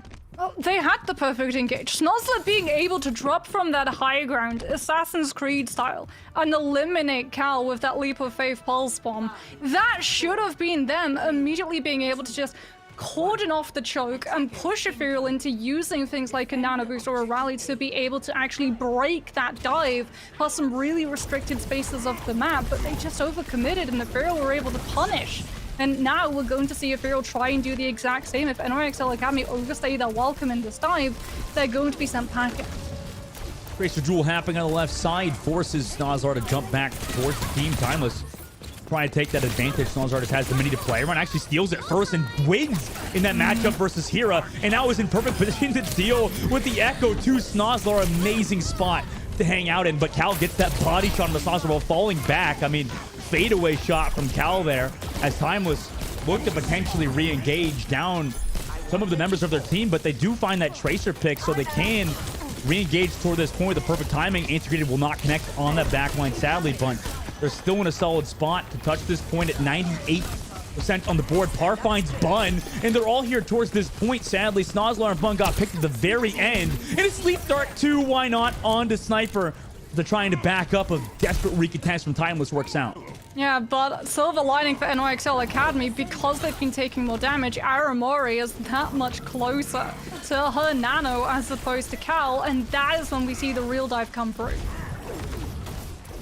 Fun over the top side. And like I said, the Nano ready to go for their dive onto Sniper potentially. Sniper goes early. They have to go in a very aggressive position to get it off. Snoz are able to find Par on that front line. Now Sniper is relatively free to look for the back line, but the anti slows down Sniper for now until the Primal Rage comes through the rally, desperately trying to keep them alive. Bun finds Hero too. And for Timeless, it looks there's too much. Yeah, nobody else here, sadly, alive as Cal gets booped off the map from Sniper. NYXL Academy will capture point A. And it's the domino effect too. Sniper gets bubbled off by Alisu. If Aramori didn't have her nano boost, Sniper goes down. If Aramori doesn't get the nano boost to be able to just allow that cleave to build Primal faster, Sniper goes down to the anti-effect. But the nano boost is there, the Primal is there, and even when the rally comes through from Bayer, no one from Ethereal's there because they're all being juggled off at the point. Now Timeless in their fight. I mean, maybe they could do something proactively with the nano boost engaged, and they're going to be against NYXL's double DPS ultimate and the rally coming up. Cal trying to pressure out Sniper. No support ultimates to keep Sniper healthy at the moment. They'll be back up. The nano boost on to the Primal Winston 2 to keep them alive versus the pulse bomb of Snuzzler. Sniper again gets poked down. Unfortunately, it's just too much pressure before Jinx's rally comes through. Aramori gets anti-grenaded too, so they have to play incredibly safe at the corner, knowing that NYXL trying to back up, maybe find something in terms of kill potential here in the front line, but Timeless is all healthy, waiting for something. But Bun finds Hero. That's a pick out of pretty much nowhere. Par has to back up, deal with Bun in the sky. Bun, knowing they have the advantage, gets the copy as well onto the Ana. Par goes for the counter copy, finds Jinx too after the rally is gone. Now will come through onto Aramori, who's trying to sneak all the way around. Sadly, is really not going to be alive versus the Primal and copying Winston. Though Sniper and Bun have able to find two as well. So backline of Timeless gone. It's just onto the DPSs of both teams to find some kills. Par in the sky can't find the tracking. Snozzler finds Par there as well. And NYXL will keep that cart pushing forward as Heroes pressure down. Sure, with the Tracer and the Pulseman does have the means of trying to contest, however, if they do want to stop NYXL Academy from taking streets. And it does feel like they want to. They have to be incredibly careful, though, as Aramori is going to have the nano far faster than Cal once again. Bomb out from Hero. Unfortunately, we're not connected. Jinx peeled it off with the nano boost there too. Snozzler finds Hero. The counter Tracer as the cart actually got captured out. Unfortunately for Timeless, Dallas, who did find Bun, it's not enough to give them that cart space. And NYXL look like they want more. Ultimate economy advantage, Dustin. It's always such a pain when the Tracer finds the stick, but there's a nano boost to be able to protect that squishy. As Cal does have the nano boost now. Sniper, however, immediately going to be going for the Primal. As Timeless Imperial try and peel away, Bayer with the rally, just buying time for the rest of their team to be able to regroup and push Academy back. A lot of ultimates being thrown out, but no kills. Just Alice, who's still sitting with that Primal Rage incredibly soon. NYXL Academy as well. Have that rally to potentially re-engage with and build the nano boost in this fight. Maybe get Snozzler with the pulse bomb. Yeah, fantastic nade on the Sniper. Forces the rally of Jinx at the moment. Timeless still waiting to use their nano boost. Alice, who just wanted to go with the Primal Rage first. Poke out that rally, so that's exactly what Timeless wanted. Now can re-engage with the nano boost whenever they want. NYXL trying to go for a counter dive of their own, but Sniper goes so low. Aramori has not built up that nano boost just yet, so he has to keep, or they have to keep playing the safe. Snozzler go for the pulse bomb. Counter dive onto the Echo. Unfortunately, no kill. Sleep Dart came through onto Alice to stop the dive for now, but Hero is able to find Bun. Amazing kill. Forward Timeless Theory still waiting on that pulse bomb too. Hero around the corner. They're finding the picks to kind of keep holding here. Amar goes so low, takes the pulse bomb to the face too from Hero, and that should keep this hold going for a bit longer. Forward Timeless Ethereal. Yeah, Aramori going down with that nano boost, going to be waiting 30 seconds, allowing, like you said, Ethereal to be able to regroup and use this distance, this gauntlet that NYXL Academy have to walk through. The distance, this open space from that spawn, and then the wraparound from the high ground directly puts them into so much poke coming through from Par. So many avenues where Hero can flank, but more importantly, these anti-nade setups from Cal. It's going to be too easy for Cal to set these up. Meanwhile, Timeless waiting for the dive. Bun, oh my god, goes so low. Goes for the copy now during this fight. Same with Par. Full Echo's using the copy, but it's Bun to get the better of it onto Par. Everybody there with the peel. Eventually, Bun's going to be out of copy for him, but at least they keep their life. Hero also is found by Snozzler and NYXL, you know, kind of playing this back and forth incredibly well now. Minute and 53 seconds left to go. The spawn camp trying to come through from Sniper, build towards that primal range. Cart still pushing forward, have 2 on it. Pulse bomb from Snozlar, not able to find the kill on the inside. Timeless still holding on to the Nano. Unfortunately, Bun gets par again. Now Nano boost onto Snozlar to keep things going. Alisu has the Nano on the cart, so they quick delay it for their Echo to come back in this fight. As Nano boost Snozlar eventually finds Hero on the cart too. Even with the rally, they could not keep Hero alive. Maybe NYXL trying to find some more kills as they're running out of ultimates. Jinx building towards that rally. Doesn't have it just yet though. Timeless still have some ultimates to recontest with. Par is able to find Sniper too towards that spawn doors. Nice work from Par as well onto Bun too. Nice 2K for them as Alisu just looks to pressure on NYXL for now. Yeah, Alisu doing such a good job at the moment of being able to zone the backlines so that Jinx and Amory do not get POV on the squishies that Academy are trying to use to be able to break Ethereal's defenses. And as a result, we are down to final fight territory. They have the rally, the duplicate, the pulse from so close. But again, Ethereal just have the means of being able to regroup so quickly around spawn. NYXL Academy need a full team kill. For that dive, though they have to deal with Alisu. Nice flail to stop Alisu for now. Sniper towards that cart, can't find any kills just yet, but they enable Jinx to push up forward now. Go for that dive. The pulse bomb from Snozlar does not find any value. Cal so close to the Nimbus, goes so low, gets it off before they die. Sniper finds Cal. Here he goes for the pulse bomb, but it's stuck on the shield. Meanwhile, Baez found Bun's copy, but there's no kills just yet. And Nimbus re-engaged from Sniper is there. Can they find the kills? Baya finds Jinx in desperation mode as that cart still being pressured by Sniper. The rally is there from Baya to really stop it, and the copy as well from Par. And NYXL have to back up, heal up some space. Sniper goes solo. Bun trying to take down the shield of Par. Nobody can touch overtime. Now it kicks down as somebody was there to touch that payload last second. Par eventually out of the copy. Will now be in the regular Echo form. Sniper goes for the dive, gets that primal rage up too, tries to push them off that payload. Cannot find the kills just yet either as Baya is making NYXL's life incredibly difficult at the moment. Just keeps touching that cart. Alisu finds Snozlar too because this fight has been going for so long. Sniper goes low after the primal rage is here. Baya will find Sniper too. Baya also connects with the flail onto Bun and on the Jinx. And Timeless Ethereal equalized the series 1-1. Look at the positioning of Cal. Look at the positioning of Cal in that last fight. Nowhere near the payload. Because they understand that if the Ana goes down, the team's chances of being able to hold on to Nimbani go down the drain alongside it. You look at those health bars, you look at the target focus. Timeless Ethereal are shot calling to the absolute pristine ability of who is going to be coming up onto an ultimate fastest, and it's going to be the Tracer. So Snozlar is the one that they immediately take down, and the reason that they're able to keep such a good track of that ultimate is because they're building a pulse bomb up at the exact same moment, and they understand if Snozlar is able to escape that fight on the payload and double blink onto Cal's position, landing the pulse bomb, Baya's not in a position of being able to flail them off the Ana, and they're going to lose the sustainability that's keeping Alisu anchored on that card, and it's going to be an absolute bloodbath for them to try and face. Such good gameplay coming through from Timeless Ethereal.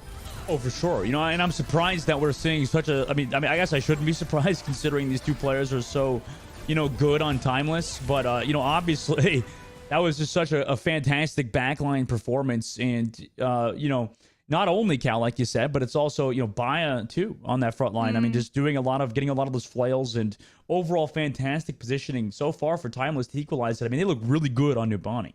Yeah, not just that, but also the shielding coming through from both of these Winstons, both Sniper and Alisu has some really clutch Winston bubbles, being able to block things like the pulse bomb, but also being able to block the line of sight on the other Winston too. Every single time one Winston would try and dive into the backline, you would immediately see the enemy Winston bubble in front of the Ana, understanding that the heals are not going to be able to go through the shield. And if you have ever played against a Sigma who knows his stuff, knows to position something like that shield continuously behind the tank that an Ana is healing, you are going to understand one iota of how frustrating it was for both of those Anas to deal with. All right, well, let's see what happens the rest of the series. We'll be going to a short break. When we come back, we'll see you for that match number 3.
Welcome back, everybody, to the Radiant Hero Majors 2, and we are in the playoffs at the moment between both Timeless Ethereal and NYXL Academy. Moxie, we're 1-1 right now. It's been an incredibly close series, as the first map obviously went to 99 on Ilios, and now on Nubani, it looks like Timeless Ethereal are in a pretty dang good spot. I mean, we almost got to see two sides of Numbani. So it does hold in tradition for these two teams when they've met each other. The last time they went to Gibraltar, I believe it was a 5-4 scoreline there, but we've already broken from tradition because the last time they met in that major number 1, it was a 3-0 victory for Timeless Ethereal. So for NYXL Academy, already seeing massive improvements, but I mean, doesn't this series, it's so close. We've got 2 maps at least still to play for. Wouldn't be surprised if we see it go the full distance, because both of these teams have such a good understanding of their strengths, of where they want to position, and also of the win conditions of the team that they're facing.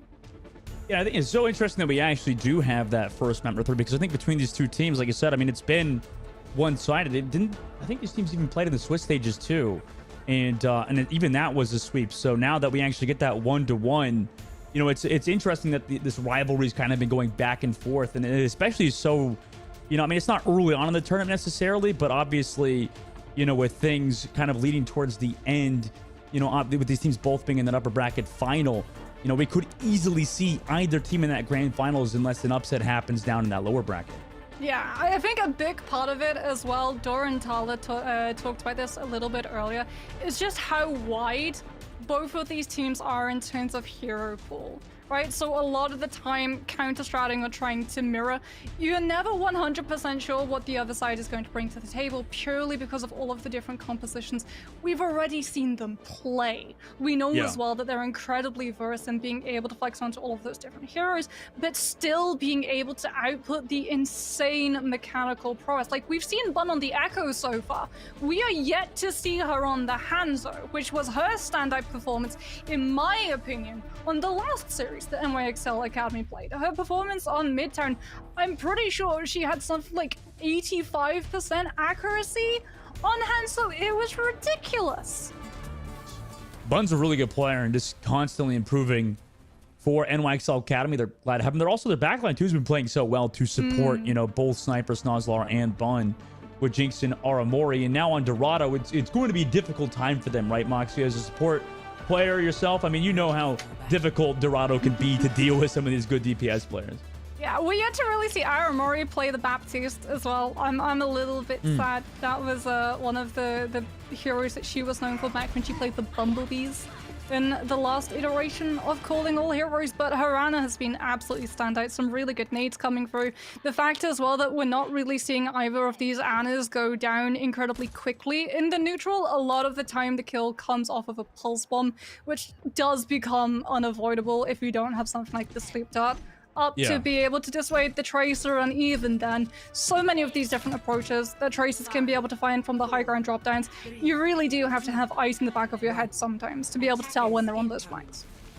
Want to see if the backlines can deal with, you know, both DPS. Meanwhile, a teleport play comes through from Timeless to get far up to that high ground, as well as the Brigitte, but NYXL knowing that, look to just pressure that cart to make sure they can't push it, because, you know, obviously they need some more members down below.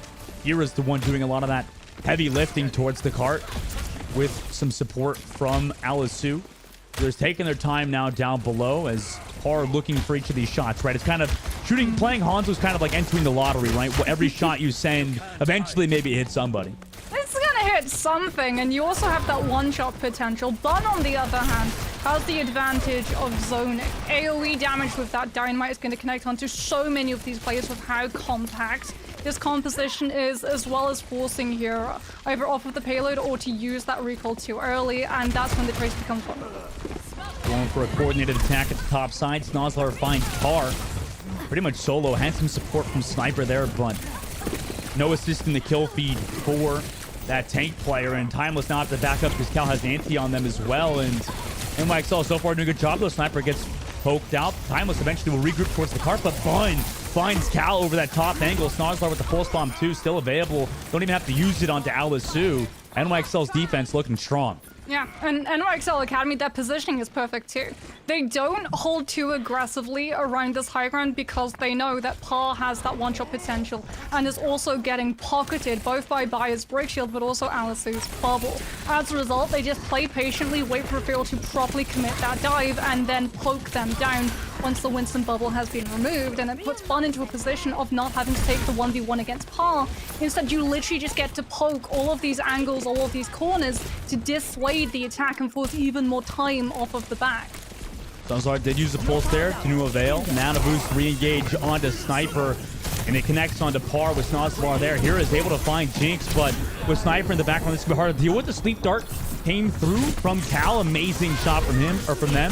Sniper as well still has that primal rage ready to go, but Baya with the rally to keep everybody alive on the inside. Force the Sniper away. Has to use that primal rage. Thought that they could maybe be a bit greedy in that fight, but eventually they'll come back to primal, though Alisu had to use theirs too. No kills just yet on either side until just now. Par, Storm Arrow finds Aramori from across the map. Bun, though, with the Dynamite, able to find Baya too. No cleanse there because obviously no Kriko in the game. Par makes that a 2K, connects onto Bun, who has been a nuisance for Timeless. Alisu goes so low. Oh my god, grabs the health pack just in the nick of time to stay alive as well. But the rally here from NYXL, they really want to make sure this defense is successful.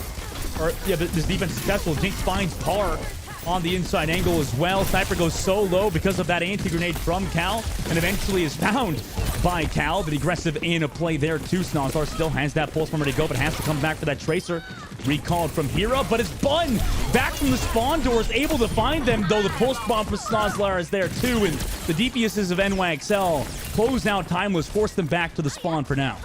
Buys Bun alive as well. She was anti-nated and on an absolute slither, a pixel of health, but Snozlar with the pulse bomb is able to peel the Ashes position. Timeless Ethereal, however, sitting on 3 ultimates to be able to commit in with the Dragon Strike to be able to zone NYXL Academy away from this payload and just push it a little bit further to be able to pick up that checkpoint and freshen that time bank. As Parse is waiting to get challenged, Snozlar is the one marking the Hunter's position. Just again, Academy positioning themselves away from the one-shot. Yeah, and they do a great job. I mean, Jinx and Aramori just staying alive there is huge. Snozlar is able to find Hira. Eventually, Alisu finds Bun, so it's a 1-for-1. However, the Tracer gone for Timeless. Alisu tries to go in for the dive, build towards that Primal Rage with 0.85 meters left to go. They find Jinx, also go for that Primal in the backline. Dodge that Sleep Dart from Aramori. So that cooldown's already removed. Now 0.34 meters left. They're so close to finishing it. Alisu with the Primal finds Snozlar too. Amazing work from the Winston player here. Par also finds Sniper, and sadly for NYXL, it was too much to deal with. 2 minutes and 26 seconds now in the Streets phase as Timeless capture point A. Yeah, Aramori just standing still to be taken down faster and rejoin the rest of her team, as Sniper was a lot closer to the Primal. The fact that Alisu had to expend it in their efforts to be able to push that payload and get that checkpoint is going to eat into snowball potential, but I don't think NYXL Academy have actually noticed that Cal is creeping around the side for an anti-nade. No!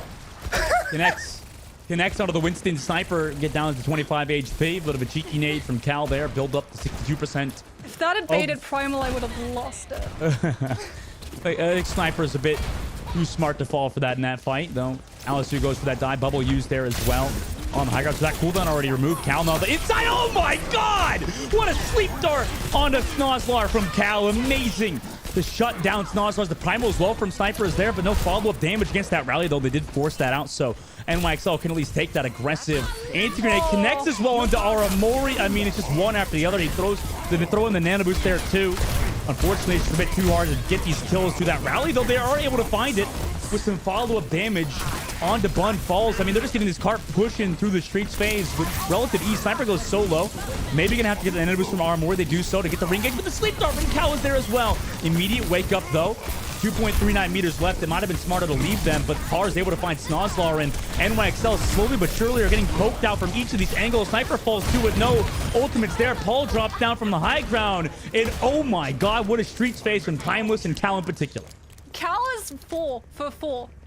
Their last 4 anti-nades have landed on absolutely clutch targets. Sniper on the first one, Aramori the second, Sniper again on the third, and then Jinx on the fourth to be able to just force Nano Boost, Rally, Primal out of Academy incredibly early on. As, again, another anti-nade lands onto Sniper and just keeps them stuck inside this Winston bubble, so Power on the Ashe can land the Dynamite and immediately push Academy off of the high ground, allowing Ethereal such an easier entrance to die. Early dive from Timeless. Jinx tries to get him started of the bubble. Primal Rage used by Alasuda comes back for Bun and finds Bun. Finds that target on the side. Alasuda, the Winston player, Timeless. Good job sectioning off targets to find those easy kills. And NYXL Academy are losing the grip on this game at the moment. Bun does have the Bob to be able to send out and peel, so NYXL Academy won't have to physically touch the payload to keep it stalled out, allowing the Snarler to try to push through unnoticed. We'll be able to take Par down, but you need to find one of the backline, you need to find a support. Also looking for the back. Nice anti-grenade set up by Aramori. Eventually, Snozler comes back for the kill. On to here. Alice was able to find Jinx, who is building that rally too. Timeless looking to sustain on the inside with their own rally. Force that Primal Rage from Sniper. At least try to give out live in this fight versus Sniper, who has to back down. Forces Cal off the high ground. Still have that Nano Boost available. Timeless press the go keep if they really want to win this fight. Use on Alasua in that backside. Now goes for the dime on to bolt that backline of NYXL. Par's able to find Snozlar too via that pressure provided from Alisu. Bun also has to use the diamond on himself. But oh my god, what a shot on the Cal from that left angle with the Nano Boost as well. Looking for that action. Sniper's there with the follow-up damage. Last second as well, 30 seconds left. They're able to stop Timeless. Rally, however, is committed from Jinx, even though Ethereal were lacking that Ana burst healing. They at least won't have a rally to be able to get aggressive and try and sustain through this poke phase that's going to come out from Bun. Dynamite is going to be so hard for this team to deal with, but more so if you're lacking the Ana. Slosler tried to find that stick onto Cal, but doesn't manage to find the kill. Shove avoiding that pull, so it would have been scary if Snozlar got that stick off. Shield on the top to maybe force Timeless in a weird spot, but Hero's able to find Snozlar via the low ground. Also, Par connects on the Sniper too, so this is looking rough for NYXL Academy at the moment. Nobody else can touch too, and Timeless in overtime will capture out on Dorado. No one can touch even if they want to. Alisu is just primaling right in everyone's spawn. And as a result, Bayer literally just gets to AFK on the cart and push it that little bit further. It's definitely a slog. It's definitely an uphill road, as is the way that we tend to see from Dorado. High ground can make it incredibly hard for attacking teams to be able to find any momentum. In this map, if they get stopped, if they lose a single fight, they're immediately sent all the way back to square one. And above them, the defense just waits and gets to have that poke phase coming through where your Tracer immediately gets to find contact with the backline and still be able to make it out unpunished, buying even more time off. And that's before you even have to throw in the dive that comes out, as well as the Ashes sightlines too. I mean, well, actually, this is also like, you know, on map number 1, we saw on Ilios, you know, N1XL did a great job in a lot of these more, you know, dicey fights where you lose a member, come through in the clutch. But it seems like on these payload maps, Timeless really understand how to play them and don't, like, lose members in a lot of the clutch and just keep coming through, you know, last second, especially on Dorado, like you said, when it's so hard to capture out. Well, we're getting to see the hero special. This is something that we sometimes got treated to all the way back in Contenders last year. Hero swaps off of the Tracer onto the Torbjorn. This is still the same idea, right? The Tracer is meant to keep a mark on Snozler's location. A lot of the time we did see the Tracer 1v1 as both duel to try and bypass the other and get into that backline. As the Hero on the Torbjorn with the turret is going to be trying to keep an eye on where Snozler pops up from, but it also eats into the movement that Bun is going to have access to on the Sombra, as they've identified that Bayer on that Zen is going to be a pretty easy target, as long as you're able to get through the gauntlet of obstacles that the Ethereal have laid in your path. So it pans out for them. Anti early on to Snozlar to force that recall there as well, so not a lot of fault. They dive on the Torbjorn early, who has that Harmony Orb and double pocket. Meanwhile, they come to the backside. Baia now aware that the Tracer coming through on the left. Really trying to pressure out this payload. They have the Discord onto that Brigitte to make sure Jinx can't really play that corner aggressively. Here still has an aggressive spot too on the Torbjorn. Sniper tries to go towards that right side on the inside to keep pushing this car forward, but it's Alice who stopped NYXL's backline from really getting a lot of space. Hero just spamming out for this Sombra. Anti connects onto Hero, but uses that cooldown to keep healthy until Snozlar follows through. 2-person assist as well as Snozlar finding the kill onto Hira. Baya, though, does find Aramori over that top angle onto the Ana. That's a lot of the heals gone. Baya now pressured out by Snozlar. Dive connects from Sniper. Perfect coordinated dive onto Baya, who is a little bit separated from Cal. And Timeless Ethereal now have to back up. This cart still being pushed forward by NYXL. Yeah, Bun is off the Sombra as well, onto that Hanzo to try and use things like the wall climb to be able to pressure this high ground hold that Ethereal have, so that Pa, here, Bio, and Cal have absolutely no place to be able to stay safely, and it impacts how aggressive Alisu gets to be in these counter dive initiations. As NYXL Academy are still entirely uncontested, just pushing this cart as everyone was so busy fighting for space around it that the objective was entirely forgotten. Yeah, they're still pushing this car here forward as well as Cal just kind of had like a Yakuza moment fighting that 1 versus 4. Everybody stared around. Sniper finds Baya early on. That's a great opening pick for NYXL, who were missing Snozlar earlier on. Now 4 meters, 3 meters left to go. It's just Alisu to touch and can't do so even against this rallying NYXL team, who is really doing a job rotating ultimates at the moment as they move on the streets. Bot at the moment is entirely uncontested as well. Par is having their hands full at the moment, having to deal with all of these other threats of Sniper going in, of Aramori's antis, of Snozlar trying to find these flanks, but Bun is just free to be able to land these arrows into Alisu before the dive is there for the Winston. And as a result, every single time we see that dive attempted, before Alisu is even able to hit the ground and land that bubble, their health is immediately diminished to about 50%. As there's the revenge. That's definitely personal. As Alisu finally dethrones Bun. Here also swapped off that Torbjorn on the Tracer. You gotta swap up something. I think also eventually after using the Trance here, Timeless looking to swap off this Zenyatta. They don't even use the Trance there. Sniper at the time already able to find Baya. Cal does trade it back on a Sniper. Obviously still wants to hold in the Transcendence because it's a strong ability. Cal also with an anti-grenade in the regular body shot onto Aramori finds that kill. Timeless hold on last second. Par also finds Jinx too. Yeah, so that's the correct call, in my opinion, to hold on to Zenol. You're so close to the cliff. Sniper is midway through Primal. If you go off the cliff in that Zen ultimate, we're not going to let you live it down, and your team's probably not going to be able to live through this next Dragon Strike that comes through from Bun.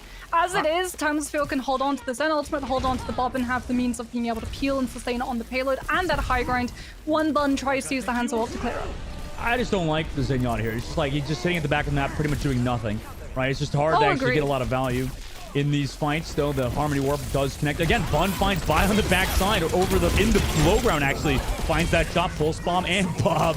Really just the shutdown Bun's tough to deal with. Alisu also finds Jinx, and I guess Baya is just a sacrificial lamb at the moment because without Baya, they're just destroying NYXL at the moment. Yeah, so like you said, Baya is at the moment that point of initiation that NYXL Academy are essentially forced to go after. If they leave this, then not only are they leaving so much burst damage on the board, but they're also leaving Discord Orb on the board. And when you take 25% increased damage from all sources, Dive Heroes, they're not meant to be durable. You have to have an Ana line of sight. You may be able to supercharge up your Nano, but you're going to lose players in the process. So long as Baya, because they've won these points, these fights, can stick on the high ground, it forces Academy into using these dive cooldowns. And it means that once the dive leaves, and they've only been able to pick up the Zen, Hero have the means of sustaining through the rest. Early Transcendence there as well, just to prevent a potential dive there for NYXL, and the reposition as well. Meanwhile, Alisu, oh my god, Snozlar! 2K Pulse Bomb onto both Cal and Par. Amazing from Snozlar and NYXL's side. They can't really do much here. Bun finds Baya too. Sniper, as well as the rest of NYXL, looking to pressure even more. Amazing pulls from Snozlar. There's the Snozlar that we know from Pirates in Pajamas. Double Pulse Bomb kill. Picked up for NYXL Academy's Tracer, as it will allow momentum to carry through. Point B picked up. Cal taken down late. And Ethereal are going to have to give up even more ground, as Bun is not done. Once the bullet, this Bob throws in the dynamite to be able to get a little bit more ult charge and makes it back to the rest of her team to be able to go unpunished. Oh, Hira with a Pulse Bomb on the Jinx there. Prevent that rally from coming out, though, with the cart still pushing forward. Almost makes its way around the bend, though. NYXL to keep backing up. Bun's totally fine waiting as they have so much time bank left in the clock in this third phase. Alice there tries to show up to keep the card contested, immediately naded and dynamited, as Bon just wants to make sure that she's able to survive and use this Bob to good use onto that card to peel when Ethereal actually decides to commit. That was Nana Boost in this next fight. On the low ground, forces Snozlar's recall, now has to back up towards the rest of their team. MXL do have a lot of those ultimates. Use that Bob early. Zone out that high ground. Timeless have to back up. Use the Nana Boost before Cal Shirley will fall here. Actually down so low. Does get attacked from Baya there too. So Sniper really not able to find kills. Just to zone off the backline gets left here too. And Sniper just trying to force away Cal and the rest of the backline of him. Timeless gives up the life for it. But it might not matter because Snozlar is able to find par. Alisu also fell. So MX will have that advantage. And here on the low ground falls to Snozlar. And like you said, Moxie, Snozlar is kind of come online at the moment. Cal does trade back Jinx, but loses the life for it. Ara Marcy also finds Baya. It's just Alice to potentially touch, who is trying to build that Primal Rage, but just took a pulse bomb to the face. 98, 99. No! Can't get the Primal Rage. Fun there with the follow-up damage. Make sure Alice does not pop that. The rally here from Baya to try to touch last second, but NYXL will close out. Have 1 minute and 57 seconds in the time bank. It's such important kills that come through for NYXL Academy in that fight. You talked about the Primal not coming online in time. Here is so close off that Pulse Bomb in the Tracer 1v1 to at least be able to not just stick it on the Tracer, but stick it on the cart, to be able to allow Timeless Ethereal some time to be able to regroup and move their forces out of spawn and onto that objective. But Snozlar wins and chunks through that Tracer 1v1 and then gets to continue chugging that payload further and further to the finish line. And there's nothing Timeless Ethereal can do about it except conga line right back into the spawn a little bit faster.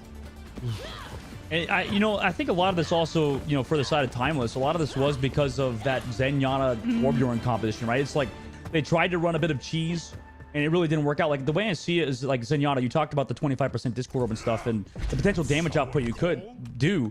But the problem with Zenyatta is a lot like kind of like a basketball player. It can be kind of streaky, right? You always want that Zenyatta player to be able to get a lot of damage and be in a position to frag. Because otherwise, if your Zenyatta is just always the target that you're going to die, the Zenyatta is going to be cold, right? And you're just like, what, just a Discord a Harmony War bot? You're not really getting a lot of value, in my opinion, at that point. And Timeless, I'm sure, aware of that at this point. I'm sure on their defense, they're going to swap away from that. Oh, look at this pincer that NYXL Academy set up. Tempestfield do notice it. Paul sends a dynamite to be able to dislodge Sniper. But Snozlar's still waiting. The anti-nade connects. 3 players purple on Ethereal side. No kill picked up. However, no point distance as that payload comes to a stop around corner and NYXL Academy just reset that pincer movement for the next time. I'm surprised that nobody died there in that little room. It's very hard to get some kills in there, I suppose. And Timeless still getting that car pressured forward. Another nade comes through to keep their tank alive, and a sleep dart eventually on that front line. Meanwhile, Par finds Snozlar. Now the rest of NYXL, knowing that Snozlar is gone, have to back up. Timeless take this cart space under that bridge side. Will keep it pushing forward. NYXL waiting for Snozlar to come back. Sniper goes so low. But we'll be back into Aramara, who's already built up towards that nano. Oh, good purple comes through from Cal yet again. Both supports hit with that nade, but like you said, Aramori is so much close to that nano. Sniper just waiting in position to be able to receive it so they can go aggressive into that backline. Waiting with the nano ready to go. Overtime is now ticking down. That's the only ultimate on the board. Talent's built up. The nano on the other side. Nano on the Sniper after the jump cooldown comes up, but it's left and flailed away as Par is able to find Ziggs here with the full spot. With Alice, who's dives, able to find Aramori. And now it's just Sniper here on the cart. Surely going to die there too. Timeless will keep pushing in overtime now after capturing first face. Snozlar was able to find Par, but Timeless do capture off point A. They needed that. They absolutely needed that because now they can move forward and play a little bit more aggressive and take what should be immediate high ground access for Bun off of the table. Yes, they don't have the nano boost, but Alisu can actually play a lot more aggressively outside of Cal's line of sight because they've built up that primal. Part about to make its way around this bend. Usually this is where you see a lot of teams get stopped in overtime. It's very hard to win fights here with all that positional disadvantage. NYXL have that Bob coming up as well as Sniper with Primal Wage. Snozlar sitting with the full spawn rally on the low ground. They zone out that pulse. Baya gets the nano boost. Gets the rally to stay alive. from that pulse bomb with Snozzler, and Hero's there with the peel onto him too, or onto them as well. Baya also finds Sniper in somehow, some way, in a very unfavorable position. They peel off the pulse bomb with the rally. Bun does find Par, but Timeless still keep this payload pushing. It's Alisu. It's all Alisu. Every single player, barring Bun, that NYXL Academy tried to position on the high ground, gets knocked onto the low with the Primal. And as a result, the payload gets to continue moving. Sniper does have that Primal Rage. Jinx also with the rally. Timeless don't really have a lot of ultimates. Just gonna have Hero's pulse bomb to work with in a moment, but they're not really set up in a position that is aggressive just yet. Now goes for that early engage onto the inner, forces the rally out. Pulse bomb drops onto the mini, but it's avoided narrowly from our Mori. The sleep dart is one to the Tracer. Amazing work from the backline of New York Excelsior Academy. Primal Rage from Sniper there as well on the buy to stop this cart from pushing in. The Nano Boost is on to Par. Unfortunately, it's not enough to keep anything going here. Bob also was hacked by Bun. And in overtime, they're stopped. But that was a very, very far push from Timeless. I mean, without that Primal, that payload, like you mentioned, stays stuck around that first corner heading into B. Without that Primal, that is where it stays, and NYXL Academy with 1 minute 57 seconds literally only have to win fights on A and just have the momentum and ultimates to be able to, again, position aggressively, take the defensive high ground away, and allow them to immediately take such a significant advantage heading into that final and most impactful fight. But now Timeless Ethereal have so many areas that if they lose a player early because they're playing aggressively to burn time off of NYXL Academy, they have so many spaces to be able to fall back onto and regroup. I mean, this is going to be tough for NYXL Academy, but obviously they've done it before. I mean, do we remember how fast did they take their attack? Was it within 2 minute time frame, Moxie, when they were on their attacking side? It was a little bit slow. Remember, Bun was initially playing with the Sombra, then went on to the Hanzo. We were seeing a lot of sniping and trying to feel out others' positions as well around Clock Tower.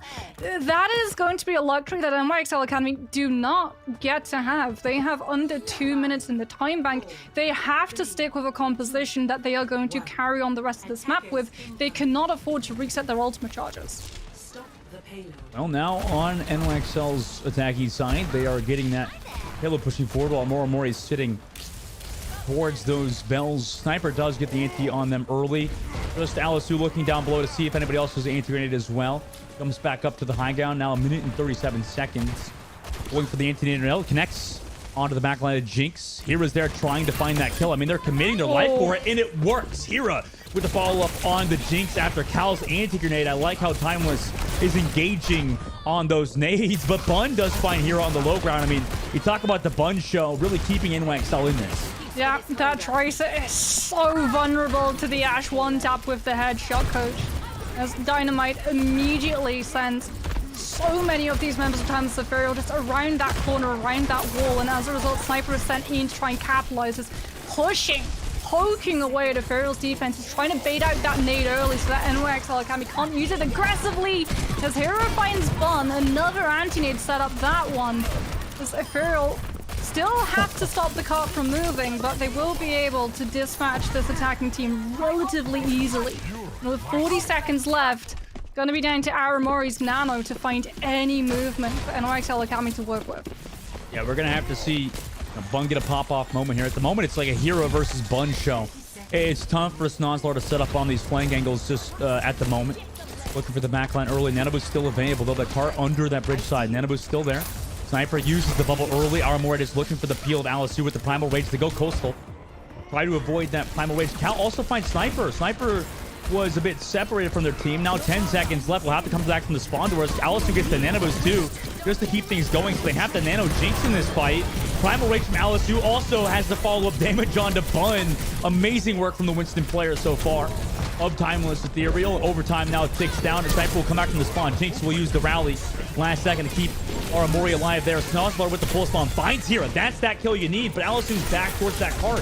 Finds Snozzler. Rally's still here, but Sniper gets slept and into a Bob. Needs to build the Primal Rage, but it might end up like it did in that Streets phase earlier on. Baya finds Jinx. Nobody else there to touch too. Timeless will hold on Dorado to go up in this series 2-1.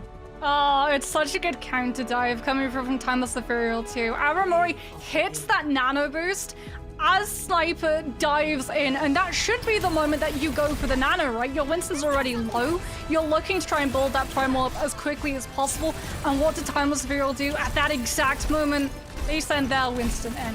They send their Winston in, and Alisu occupies the entirety of that screen, and Aramori, alongside that Brigida, is forced onto staircases, forced onto coastal side, and out of line of sight of that Winston, who immediately gets antinated and immediately goes down. And like you said, the nano boost then has to fall onto the Brigida shoulders, try and build the rally. It's the only play that NYXL Academy have available to them, because Timeless Ethereal did such a good job of wrangling that Anna's position. What a series that we have on our hands, guys. So obviously, Timeless, you know, he didn't really want that overtime push to come, or sorry, not overtime push, because NYXL did have a solid time bank. But it was obviously dicey at the very end there. But, you know, a lot of heroics coming through from Cal and the rest of, you know, with Hira, too, and Alistair on the Winston. At the moment, it seems like, at least on the payload maps, Moxie, everybody's kind of coming online for Timeless. I mean, you saw the coordination, right? That Cal would hit that anti. Alisu would then jump in, just initially to provide a little bit of pressure and bait out some of those abilities, forcing everyone from NYXL Academy's composition to split and scatter, because the Winston has cleave damage, right? So it is literally ingrained into your DNA that when a Winston dives, you all try and play as far away from everyone as possible so you're not contributing to that primal rage. And what does that do? It plays into the Tracer's wheelhouse, because the Tracer is meant to isolate targets, chase them down, one-clip them, and then recall back to a position of safety on the high ground. And that was the chain that we kept seeing repeated again and again and again when Timeless Ethereal had control of those two high ground buildings right in front of the spawn ground for NYXL Academy. Once when it happens, okay, coincidence, but we saw it 3 times. It is a set play that this team were taking full advantage of. In the next map, Moxie, obviously, I think it's going to be push, right? So, you know, we'll have to see. I'm worried, honestly. I thought NYXL were looking good on map number 1, and obviously you called it like they were kind of dominating, but, you know, what do you think? Does push kind of favor the players that play a bit more, you know, like scrappy, like you would see on like on Control, or do you think it favors a team maybe like Timeless, who on payload maps are looking kind of unstoppable at the moment? I think it's all about what push map we actually see, because when you say push, skyboxes come back in, and something that we didn't actually get to see on Dorado, interesting enough, was the Echo. And you want to go back and talk about why NYXL Academy was so dominant on those Control. Well, a lot of it came down to playing around the Echo, playing around Bun, being able to just zero those targets down with that, being with those stickies and all of the spam damage to be able to block off the angles so that Timeless Ethereal don't get the luxury of setting up those bait plays where they were able to sit back and sit on those angles, have Cal be in a very defensively favored position that makes it incredibly hard to be able to intrude towards them. The Echo gets to negate all of that because, surprise, you can literally fly over everything and drop down on their head. Yeah, it's not like, on that note then, so I imagine you're thinking that NYXL are going to be in a little bit of a better map for them than the previous two. And, you know, obviously, if we go to that map number 5, that would be huge for NYXL, because obviously then we go back to another control map. So it's a lot of things that are kind of, maybe this is their map, right? This is the map they need to win, obviously. You know, not just for the series itself, but, you know, just for momentum alone, right? Yeah, and it really is going to come down to which push map they actually want to take us to. I'm going to be really surprised if we see Coliseo. I am expecting either Esperanza or New Queen Street, purely because of the diversity of compositions that you can play. The Echo is favorable if you want to go towards the Tracer and the Sombra. You've got it if you want to be able to pull something niche out of your pocket, like a Sojourn, which we have seen these players feel towards when push comes to shove. Ironically enough, it can still be incredibly strong as well, with control of the high ground, especially those really nice early angles to being able to pick off one of those players as the team starts to rotate into actually going into combat. You and I are very, very, very well versed. Some would say tragically so, in how long push maps can really take to actually find a kill. It really does come down to the mind games for a lot of this, and just control of those angles, control of those avenues. And it's something that NYXL Academy have shown prowess in the past for. Yeah, and this just reminds me of, like, I mean, obviously it's not out yet, but when Flashpoint hits, I mean, I'm really curious to see how that kind of impacts a lot of these, you know, first to threes. Because, you know, obviously then I guess instead of control for them at 5, maybe we'll see Flashpoint and stuff, or even for that map won. I mean, that's obviously way in the future, but I'm just thinking about like how maybe things will work out in the competitive scene for that. Now, obviously on push, it's kind of been, like you said, these maps can last about 20 freaking years. Like at times, teams, I will say they last a long time, but you can see like from the beginning, you know, a lot of the times you can say, okay, this team is easily favored, right? They're already at 90 meters compared to where the other teams made it like 20. And it seems like they always just make this setup back for the defensive side. And Esperanza is a map that we see a lot of that, right? A lot of the advantage taken, and then immediately did they just kind of come back and set up at the defensive hold, right? Yeah, high ground. It is all about the high ground. None more so, like you said, than on Esperanza, where we are potentially going to see one team actually take a fight win, but still not aggressively push and try for straggle picks. Instead, they will prioritize being able to hold those chokes, hold the high ground, so that when these fights next break out, they're in a more favorable position as opposed to their opponent. You like this map, Moxie? I'm gonna put you on the spot. You like Esperanza? Do you think this map is is your favorite out of the push map series? I'll rephrase it that way, so I don't really throw in the hot seat too much. Do you like this map more than, you know, Queen Street Coliseum? I mean, it's better than Coliseo. I don't know whether I prefer it or not to New Queen Street. New Queen Street has a lot of flank angles. There's a lot of these really annoying staircases and hallways and high grounds that you have to keep an eye out for. But Esperanza kind of trades it to be a map of two extremes. It can feel incredibly open where you look at where this first fight takes part in, but anywhere else on this map just feels so claustrophobic. And again, that really does just highlight how important it is that you win these fights so that you have that ability to be able to position yourselves before the next fight begins, so you're never going to be on an angle that's easy to take advantage of for something like a Tracer, or if we do see it, the Echo. Interesting points. You know, or you could have said the cop-out answer that, you know, you don't like all of them. You know, that's like, I mean, the cop-out answer, that's probably more of a negative Nancy answer, isn't it? Okay, but the reason I love this map so much is because I literally just lock Farah and play around Clock Tower, land a concussive, drop down onto bridge, two-tap the hit scan, and then move on to the rest of the team still fighting. She's a Farah cheeser. She's a Farah abuser. She's a Farah abuser. Oh my god. I can't believe it. I can't believe I'm casting with a Farah abuser right now. This is... Jesus, man. Okay, all right, Moxie. I appreciate you coming out like that, you know? Coming and admitting to your demons. The demons of other people, I guess. Because definitely, like, it's not fun playing against a good Farah player, like you said, with that knows how to abuse that cover. And in this series, Moxie, I think we've seen a lot of Echo, you know, on both sides. And, you know, I think we see a lot of Farah players play both characters, right? Do you think that... Obviously, the heroes are a bit limited for both Bun and Par at the same time, but like obviously you think that they'd translate well over to be potentially even being Farah players, maybe expanding that hero pool to be a bit larger? Well, we've seen Bun. We've seen Bun Farah. We saw Bun Farah on Havana Attack versus Good Boys on, I believe it was Major 1.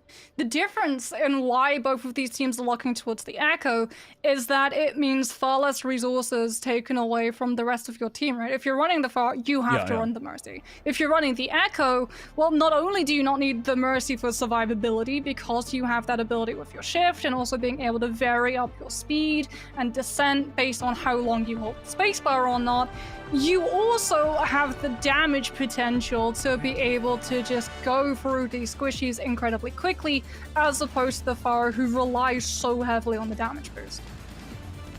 And also, I mean, to add on to that too, you know, every Echo or Farah player that requires the Mercy Pocket automatically admits defeat.